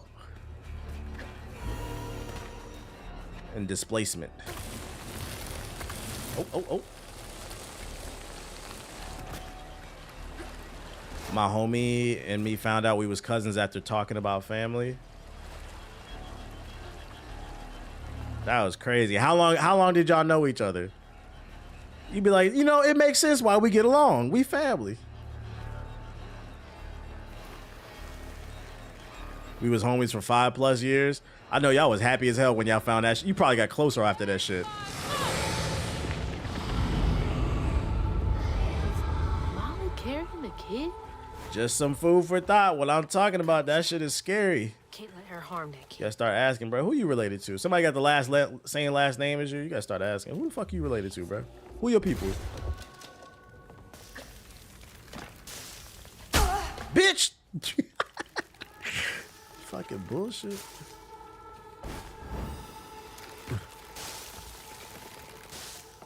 What the hell? Oh. Found out in middle school that me and my boy was cousin. He's Greg Kessler's grandson. Who's Greg Kessler? My grandfather was a Rolling Stone in the South. Yeah, there's that too. Shout out to all the Rolling Stones, you know. Papa was a Rolling Stone. Wherever he lay his hat was his home.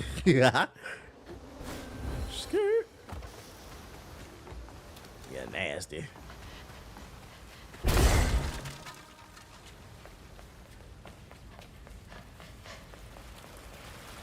Oh.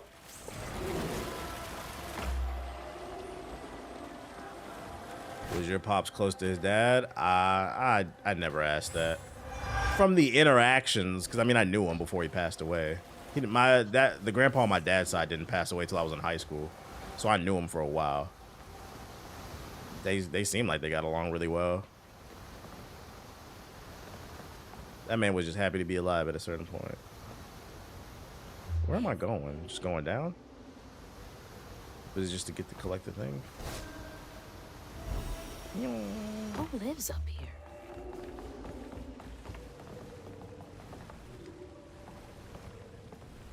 How many of you did she take? Man, whose bed is this? A hard ass bed.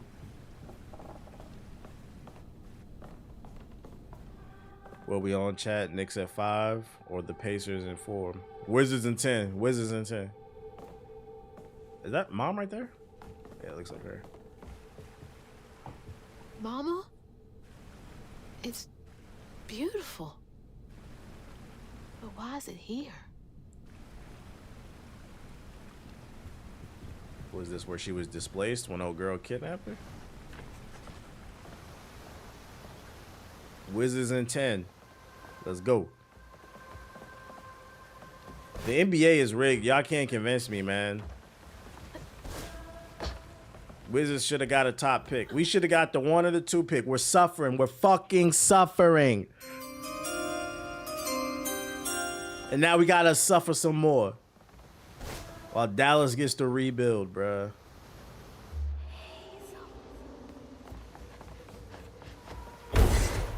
My cousins just found out they were double related at a funeral recently. What does that mean, double related? What does that mean? Oh, piece of candy. How do I get up there? Wizards in 2 years.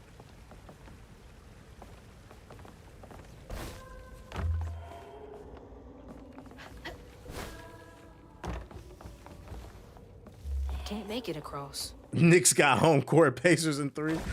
Oh shit.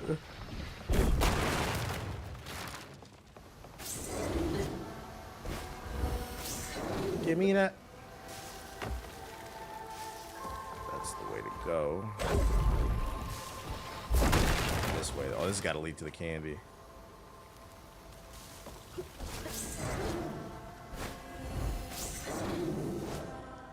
Greg Kessler played in the NBA. He also won a champion at MSU. I don't know.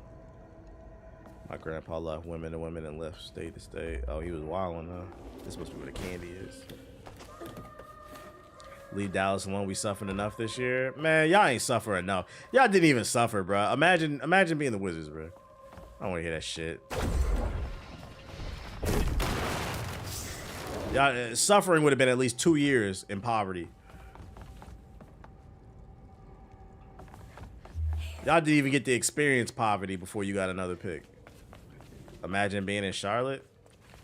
Well, Charlotte is suffering because LaMelo Ball refused to hit the weight room. I mean, that's on him. And blame the... Oh, this is taking me where I want to go. I don't want to go here. Blame the sports medicine team. That nigga got glass ankles. You got a $200 million nigga who can't stay on the court because he got glass ankles. I was talking about that like a couple weeks ago. I was like, I don't know what's going on with these new basketball players who refuse to hit the goddamn weight room. But for those unaware, one of the benefits of putting on muscle is it protects your joints. It's armor. It's like an over armor if it's an RPG. Like, it's cool you doing all that crafty shit, doing all them slippery ass dribble moves, but if your ankles is made of glass, it don't matter. I think there's a chance LaMelo gets traded while he still has some type of value, because he didn't play half the season. So while he has some type of value, I wouldn't be surprised if Charlotte tries to trade him and try to rebuild. Because I mean, look at if we're looking at Lonzo Ball, now we're looking at LaMelo, and then hell, Jello didn't even make it to the league. The family has injuries. We're looking at the bloodline. Victor's made of plastic. Oh, chill. Victor got to hit the weight room too. I don't believe in these unicorns, bro. I hope they don't trade him. I would like to see him stay there and try to win because I want to see more franchises win. It's good for the league overall. Rising tides raise all ships, right? But I can see a world where they trade him while he still has some value. Because I promise you right now, if he comes back next season, LaMelo Ball, and he gets that ankle injury again, that value is dropping. So you have to look at it from a front office. Like, do we get rid of him now while he's still young? Or do we risk it? Can I not go over there? How do I get that shit, bruh?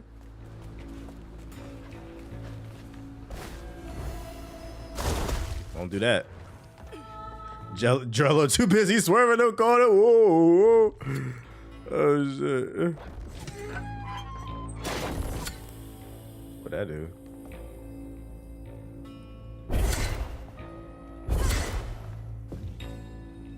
I don't understand what I'm doing. Hold on. Oh, it's a piece of candy right here. What are these for?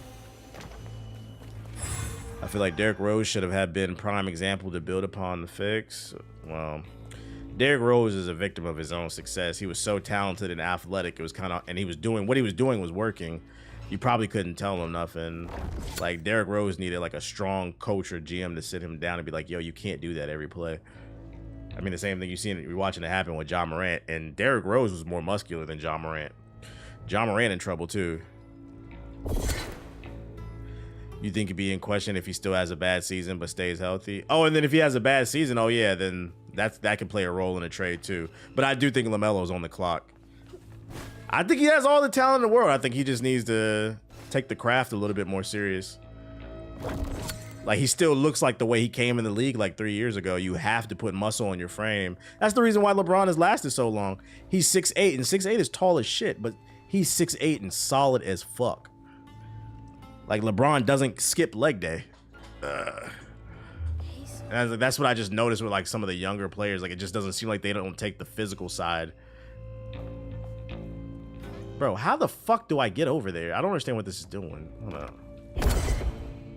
What is that affecting? It doesn't feel like it's affecting anything.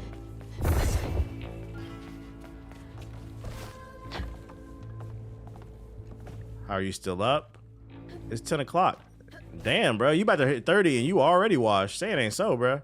Wait till you hit my age. Hashtag chaos is washed. Oh, shit. This man about 30 seconds from 30 and he already over it. You said flick the lighter, TBH? Oh, my dumb ass. I didn't notice this right here. I didn't notice that. Good look. Just pull it in.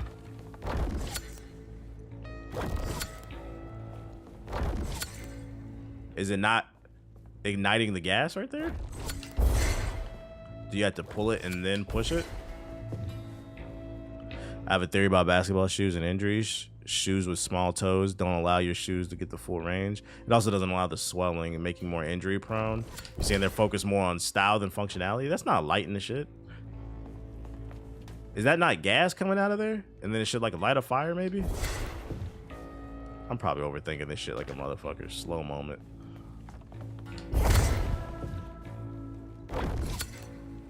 Wait, can I do... No, I can't do that. Bro, what the entire fuck?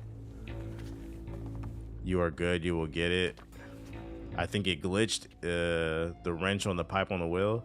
I already pulled it. I think what that did is that released the gas. And I would imagine this is a lighter right here and it sparks the flame. Can I charge it maybe? No. Maybe it is glitched then. Here, let me, is there a way to reload it? Let's see, quit. Let's quit to main menu. Continue. Could be a glitch. But yeah, it wouldn't be a playthrough without glitches.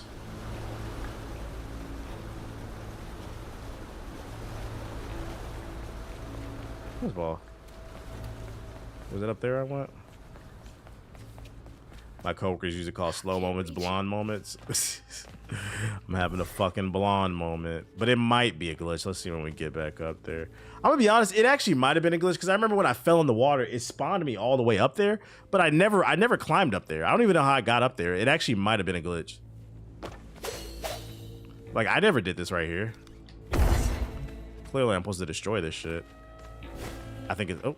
Let's see. I don't know. Listen again. There we go. I spawned like that before, too. Yeah, I didn't do this part right here. I'm going to assume this is what takes me up here. Which could have caused some problems with the actual abilities. Oh. Huh. What are these for? Okay, so I was right. When you pull the wrench, because the gas isn't coming out. When you pull the wrench, the gas activates. Yeah, it was glitched. Look at that, chat. Only on my playthroughs. I'm like, bro, I'm not that stupid. Like, I'm not gonna lie, moments like that make me feel good. I'm like, okay, I'm not a fucking idiot, bro. I'm not a fucking idiot. It's the game. Oh my god. But chat, real shit. This is why critical thinking is important. Because imagine if somebody wasn't a critical thinker. They're used to being spoon-fed and watching the Rad Brad. They would have sat there and flicked that shit all day. They wouldn't have thought, let me try to reload the game. It might be glitched. All right, what we gotta do next? Tell me to go up there. There's another thing to flick right here. The question is, how do we ignite the gas? They would have found out the next day. Man, Rad Brad said it should do this, bro. I don't understand. Okay.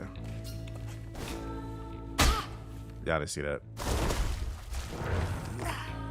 What did Rad Brad didn't do nothing. It's not. I'm not even talking shit about Rad Brad. I just know Rad Brad is the go-to YouTuber people to watch when they don't actually play games.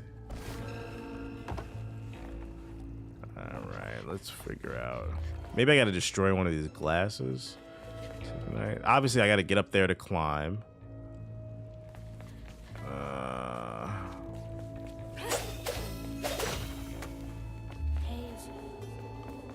Oh wait, can I go over here?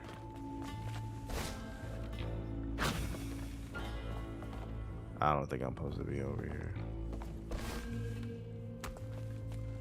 Alright. Oh, shit. What's love got to do? What am I missing here?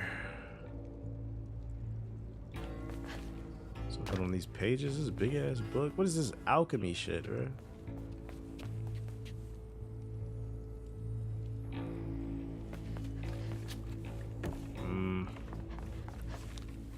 Oh, wait. Okay. The gas pipe is down. I see the thing. Got it. Okay, so I need to go down here? Got it. That's boom. What does this lead to?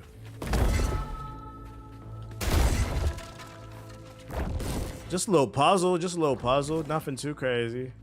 I'm gonna assume this is gonna get me back up, probably. Yep. Big puzzle master. I forgot I'm the puzzle master, bro. Light work. Siggy could never.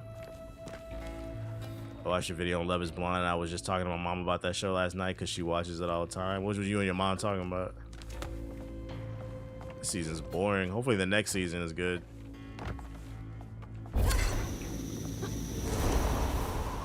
I just finished this. I just finished the Minneapolis season last night. Just gotta watch the reunion episode. And then it's on to dinner to find more love that won't last. Give me that. Fish and chips and shit. Catfish would hate this place. Gotta be a piece of candy up here.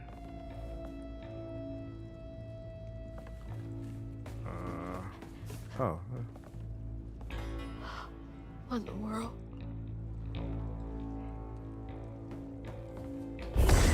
What'd that do? Ah. Give me that. Onward. No, no, no, no. Ooh. There's a piece of candy right there. I want that. All right. Oh, shit. Well, I got it. That works. Okay. How do I get back up there is the question.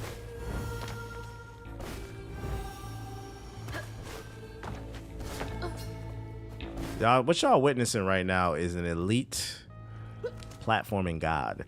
Chapter 12 is my favorite part of the game. It's a shame the rest of the game was not like it. I think I'm on 10 or 11. So I'm close.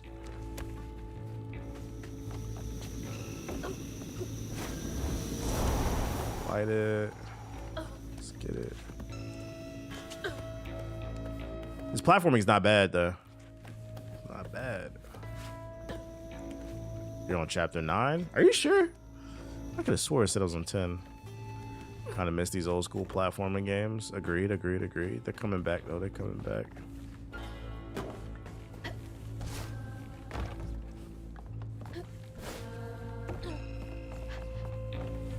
Every jump feels like it's just barely making it.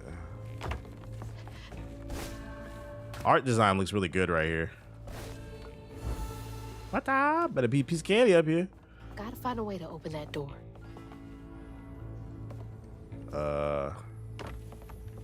What door?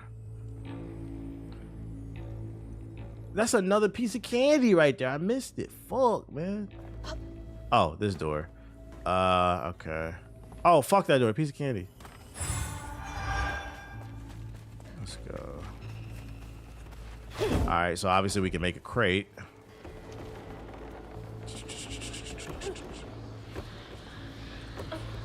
Question is why? Can that get me over that maybe? Push it forward. Give me that. Give me that.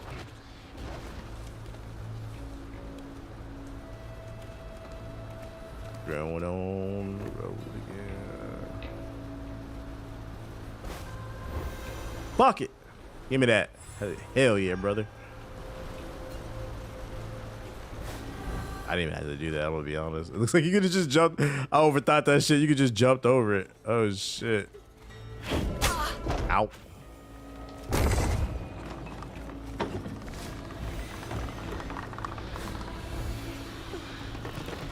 I'm going to Andor to save Star Wars. I need to add that to my read list. The Legacy of Vader. Pickle feet and shit. Maybe that pulley up there can do the trick. Oh wait. Okay, we gotta get him. One in there. This is a big ass puzzle.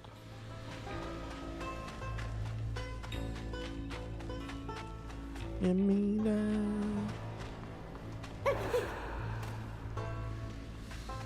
Alright, what are we looking for? What are we looking for?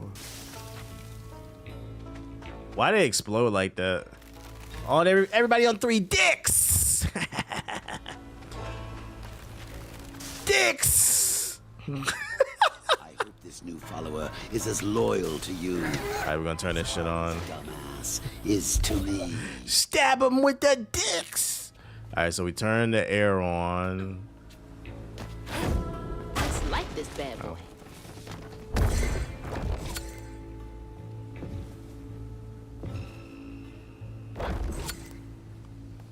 Is it? Did I not make it physical? What the fuck?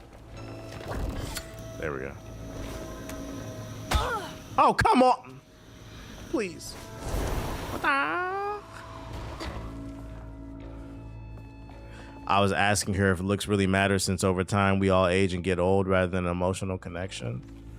Well, obviously the emotional side matters, I think, long term. I mean, that's what the whole video was about. But short term, like the initial attraction, there has to be some level of physical. Oh, did I fuck up? Because we're supposed to open the door. Fuck.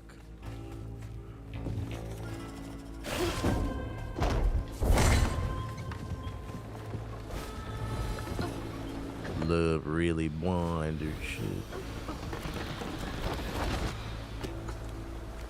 Everybody gets old and ugly at some point.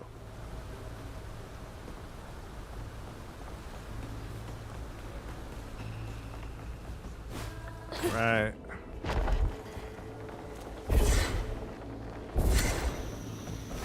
Give me that. All right, where are we going? Oh.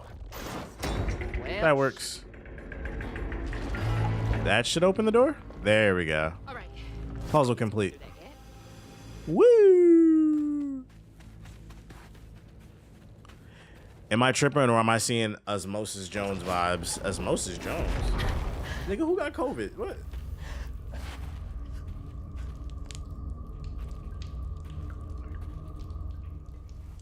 What the heck?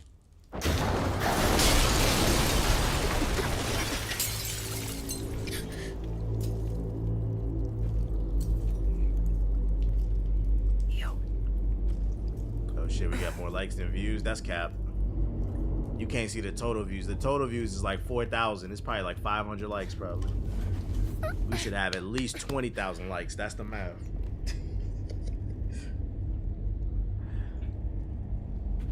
I will not elaborate.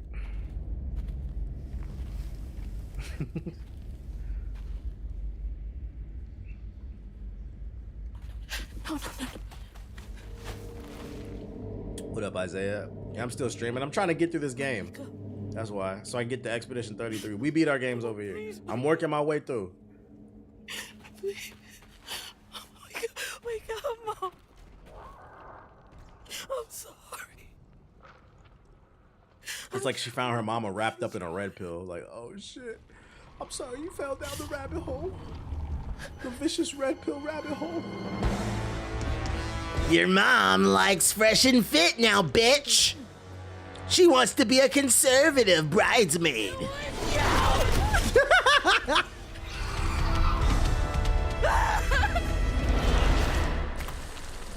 Let's go. What did you do to her? Ooh, nice. This is pretty. You're gonna regret that. There we go. All right, game. AoEs everywhere. One. You took her from me. Question is, oh, there's vials over there. That's probably how I attack her.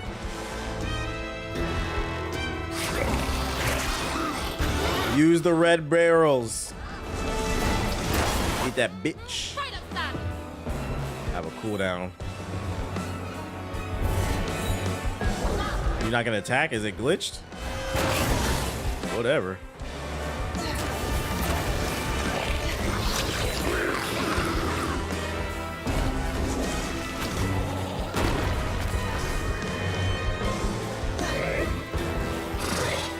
So close to saving her.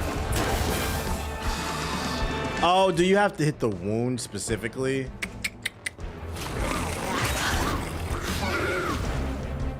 Type shit. She blew it up. Oh, You took her from me. bro, pull that shit. There we go.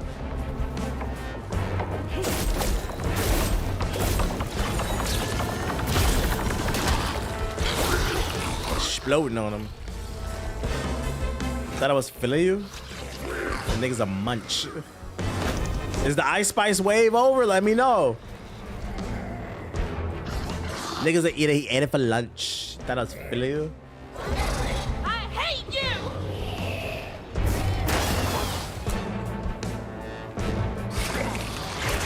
I personally can't wait for more poop bars. Anytime Ice Spice drops something, I make a video, it goes stupid. Motherfuckers say they don't like her, but y'all love watching videos about her.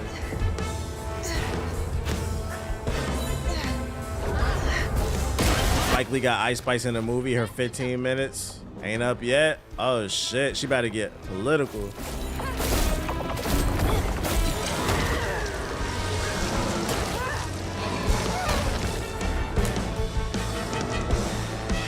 It's because nobody want to see Butterfaces. Look how the internet switch up. The water's rising. Y'all was saying she was pretty 2 years ago. Now she a Butterface. Because the album didn't hit. You just mad she not feeling you. You thought she was feeling you.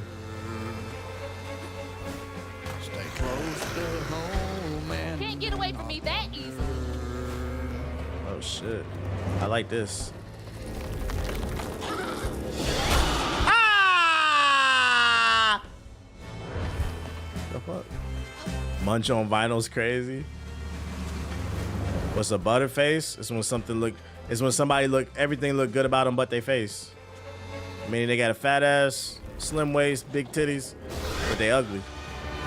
Everything look good but they face. Butterface. Shorty a butterface, bro. I'm not done with you. Give me that. All right, game. She look like a sexy frog? I guess. What do you look? Yeah, I'm not gonna lie. What y'all niggas look like? I ain't gonna lie. Niggas, you don't got a profile picture. Like, what y'all niggas The look water's like? rising.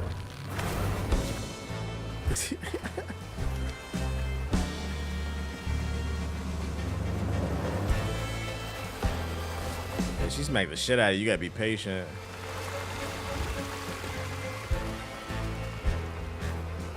I'm nervous she gonna punch me.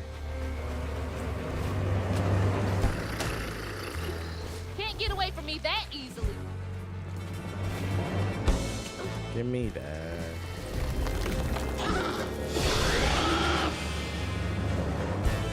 When I think of Butterface, I think of the jokes from scary movies. I've never seen a scary movie. I don't know what you're talking about. Butterface is an old ass term. It didn't come from the movies. I'm not done with you.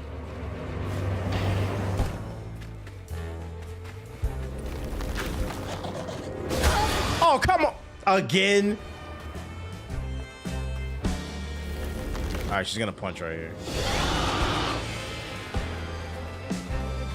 And so the punches are so far and few between. Oh my God, I didn't look up.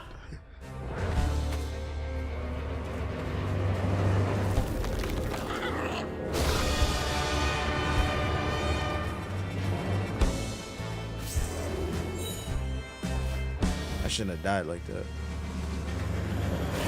You don't get to run away. She gonna punch. Oh Lord, oh Lord. Where are we going? Are we going down?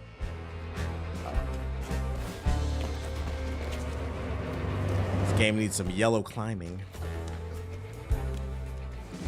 Damn, bro, I didn't think you'd struggle that much. I'm not really trying that hard. I'm pretty laid back with this. It's not a Souls game, guys. It's about the story. I am not trying that hard.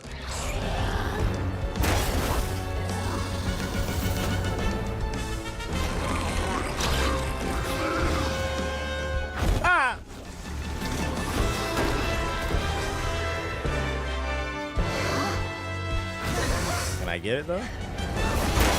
That's one. She throwing booty dust on me.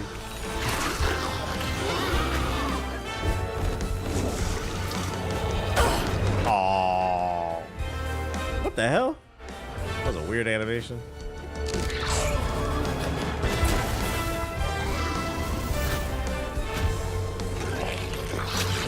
Why do the vials spawn so far away is the question. And then of course you destroyed them, of course.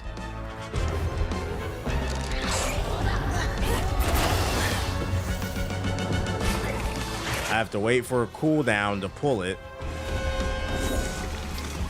On this fight, you should get a quicker cooldown. Like, I'm literally getting hit for no reason. Yes! Give me that.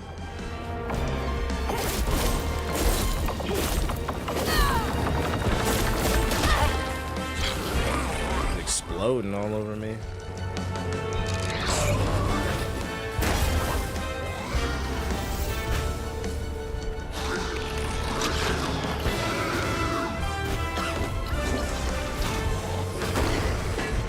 Ow.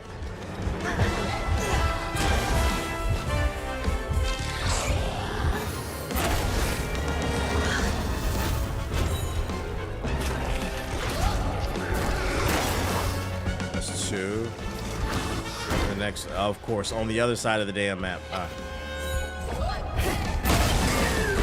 Yes! Three, give me that.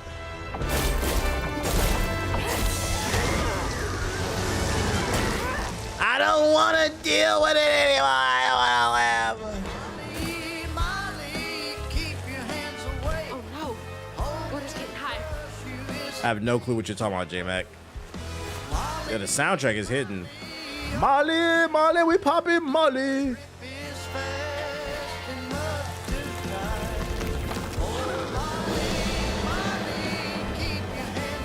You'll answer for what you do. Fuck you, bitch. It's a game she plays. I won't let you steal any more kids.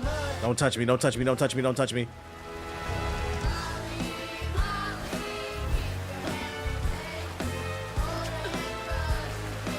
Yo, Molly, keep your hands away. Best boss fight in my opinion. The music is fire.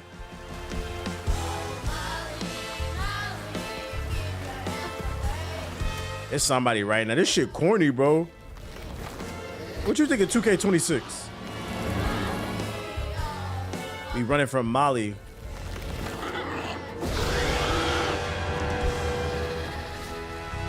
Molly, Molly, begging me to pop you. But I don't do drugs before or after school. Molly, Molly, calling my name. But I only smoke weed. I don't do them hardcore drugs, baby. 2K's more immersive. It is, bro. It's not 2K, not an RPG, bro. Stop saying that shit. That's just not like The Witcher, bro. That's corny. 2K, like, is real.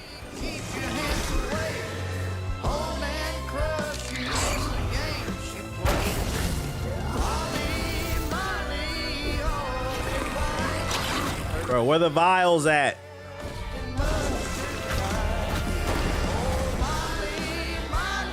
Just dropping them in random areas.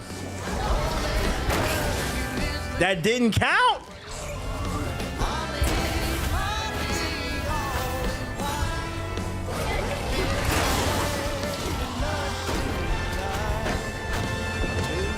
Gotta wait for the cooldown. Yo, this music is hidden. Molly, Molly, we do it in the club. And we feel lots of love. Hit that canker sore. Let's get it.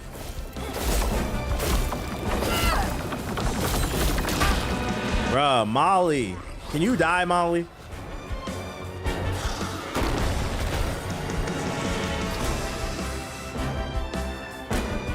Bring it on.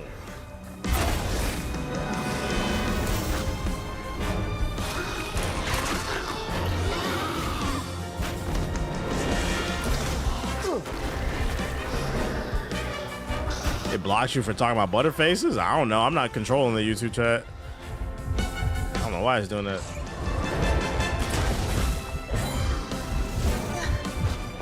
Bro, can I throw it? Thank you. I'm dead. Oh, and of course you blew this shit. The way these vials spawn is annoying.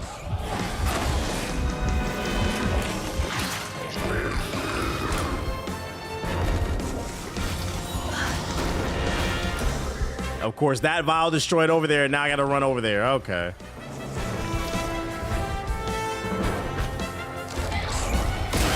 Thank you. Every new follower reminds me of my parents. Go to hell, whore.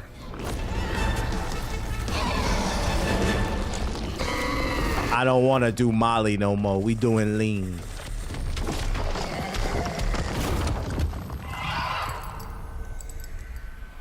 Mama's locket?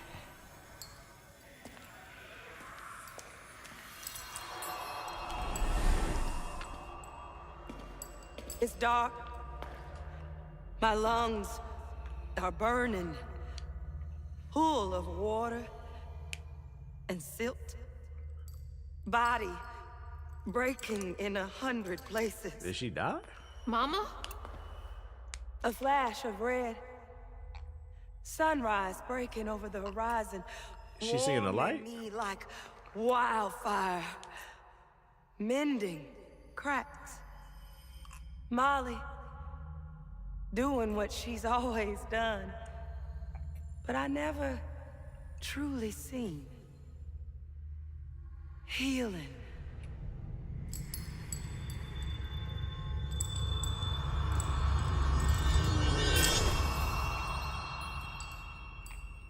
Molly was healing you? You hurt Miss Molly. Lacey woman is gonna be mad at you. Is that one of the kids that was missing on the poster? She doesn't like mean people. That's why she brings us around Molly, to keep away from the meanies. She brought you here? The missing kids. The ones Mama said the system failed. Oh my gosh, she rescued you. Is Molly the good guy? You kind of look like her. Except she's nice, and you're not. Bitch. Nah, Molly's a manipulator. Molly I don't trust her. her. Molly, come back! Okay, Batman. Yeah, it said absolute Batman activate. Oh shit. You know. I'm sorry. Wait. Skirt. Bro, all right, this fucking game, bro. You gotta fucking pull.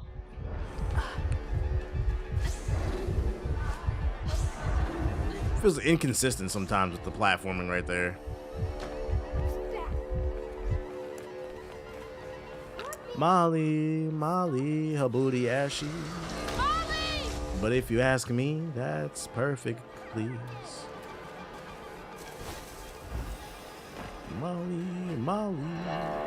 hating on me, cause I'm the baddest bitch on the scene.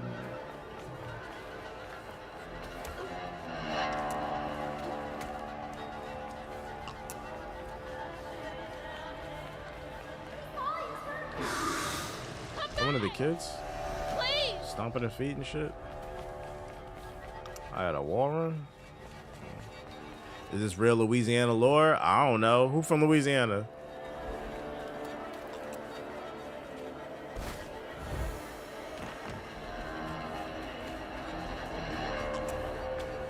Mods, why did you block me? Nobody blocked you, bro. I can see you in the chat. What are you talking about? There are no mods in the YouTube chat, bro.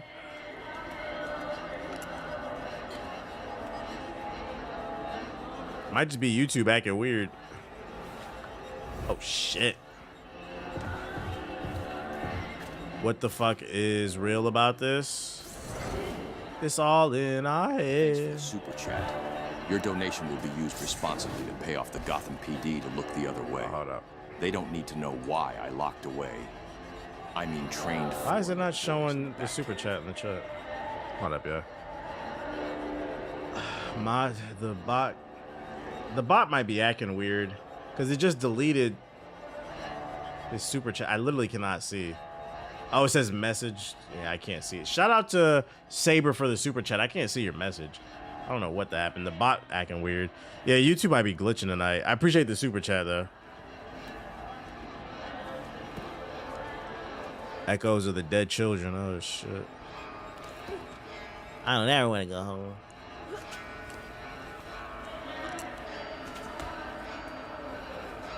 Oh, game. All right, that's gonna piss me off. Slippery toes over here. YouTube might be glitching. I left and came back and was blocked for a few minutes. Yeah, shit's acting weird tonight. It's kind of to Twitch chat.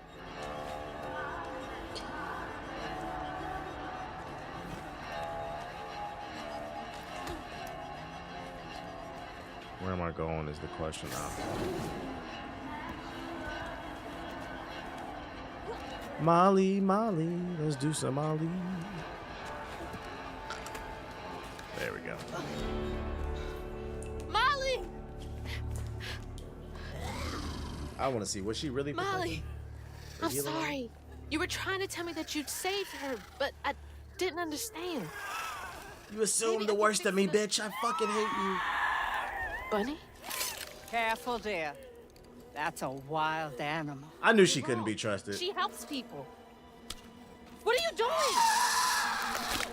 Wait, no! She's a friend. She saved my mom. She's healing her. Oh, I know. And now, she will save my daughter. Stop! Stop! Fuck you, Granny. Stop! You're hurting her! She's colonizing her.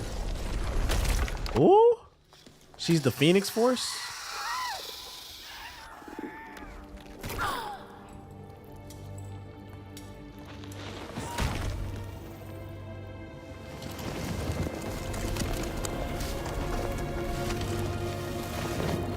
Ah, nigga. What the hell is wrong with you?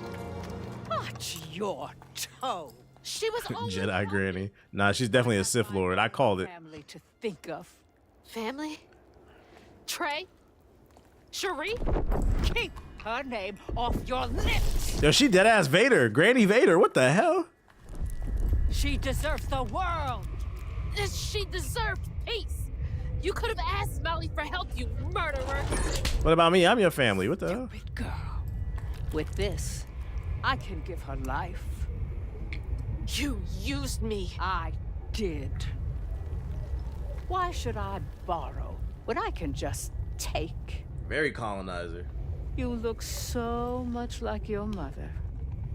But you're just like my feckless son. A mistake. Ooh. Very, very, what was it? When I was a little old sack fry, folks watched out for Lion King. That was very Lion King. lazy. What the hell? Hazel didn't have nobody like that. Not even her getting grandma. good. So naturally, I gave her a helping fin. A helping fin, huh? Sure. But this part's better told by me. Yeah, that's her grandmother. Falling through the air like that? Betrayed. She's the one that sent you on the mission. But still, I Appreciate the follow, you disgusting black creature. And I found her. Just to lose her again. Never really realized how much of Mama's world I didn't know about. Discovering she relied on hugging Molly to rescue abused children. I had it all wrong. Getting her back felt like an impossible dream. But I wouldn't give up on her. She never would. She sent you to help her colonize Hug and Molly. And we stopped the healing. Now we're a nation of sinners. Oh no.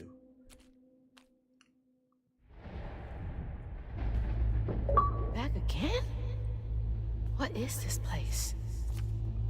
What up, Ichin? What up, Saber? I mean, follow the strands. Ichi. Mama! I'm here!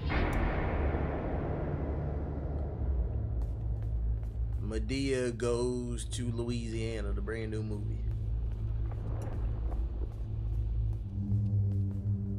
What the hell? What the hell? Where am I supposed to go? Can I run? You can't run. Okay. You found Mama? How did you?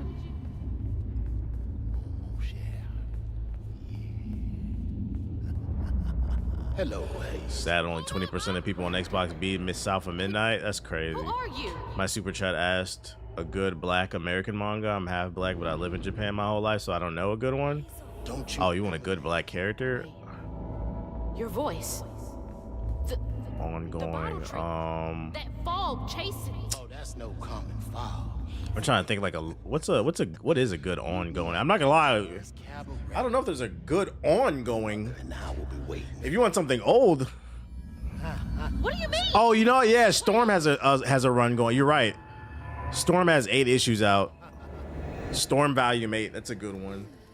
But if you want something old, can't go wrong with Black Lightning or Static.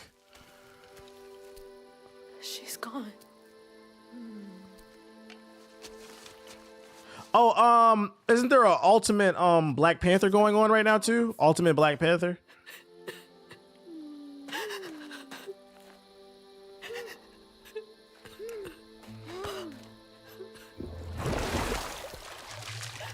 Hazel? You again. I guess you came to gloat. Why do people resubscribe Yeah, shout out to to the Season idea Phil of with the Shadow sub. having a Appreciate it. BBC? Only Sonic wields that Yeah, type of power. that's like 12 issues deep, though. Oh, don't be too hard on yourself. I would imagine he would want something with more reading material versus like a singlet. Bet I'm the only one you know. That don't change. Wait, how you end up half black in Japan? Your daddy in the military? Hey, what's that bit one of of those? shiny old... I had this dream. Mama was taking. Was your dad one of those American blacks that came on over? He tossed this at me. Hazel, you better watch yourself. That's Rue, the right-hand man of Kushma.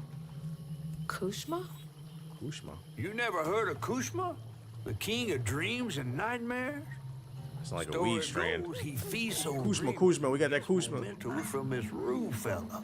Well, if Rue's got my mama, I've got to try and find him. Listen up. You don't just go strolling through the land of dreams and nightmares without him. I've got everything I need right here. Where's my stuff? Since super chats are just a known form of glazing, that means for every donation TBH gets, I get the chance to glaze. I mean, gaze into Sonic's dreamy green eyes. Yo, shout out to Adue with the super chat. He said Respawn just announced they're releasing Titanfall 3 when the East of those releases Samurai Zero. All right, buddy. Time for arguing. Haha, yes, but he passed on early on, so I only really been around Japanese people. R.I.P. to Pops. R.I.P. to Pops. I knew it. I need to find my Your daddy was on one of the military bases. He met your mom. R.I.P. to Pops. All right, I think I'm gonna end it right there because it's 11:30. I need to take him outside. I'm gonna wait. Do I gotta upgrade? We're gonna finish this. My abilities are locked. What the fuck? I lost some abilities. Whatever, dude. Let's see. Desktop. Yeah, this is good to stop it. I'm gonna power through the rest of this tomorrow. Let's see. Is there anybody I could toss it to? Is JG still alive or anybody? Or maybe Siggy. Siggy's playing Frag Punk. Okay, let's see. Raid. I got achievements. Siggy V. I appreciate everybody who's coming through to the stream tonight. If you're new, hit the follow button. Thank you to everybody who sub-donated all that bullshit. Tomorrow, I doubt there will be a lot of news, so I might just hop straight on the game, try to power through this. And if we can finish it in a timely manner, I might go straight to Expedition 33. We'll see how it goes, but I'm raiding the homie Siggy, so hit him with a follow, show him some love, and I'll talk to y'all tomorrow. Everybody have a good one. Peace. Skirt.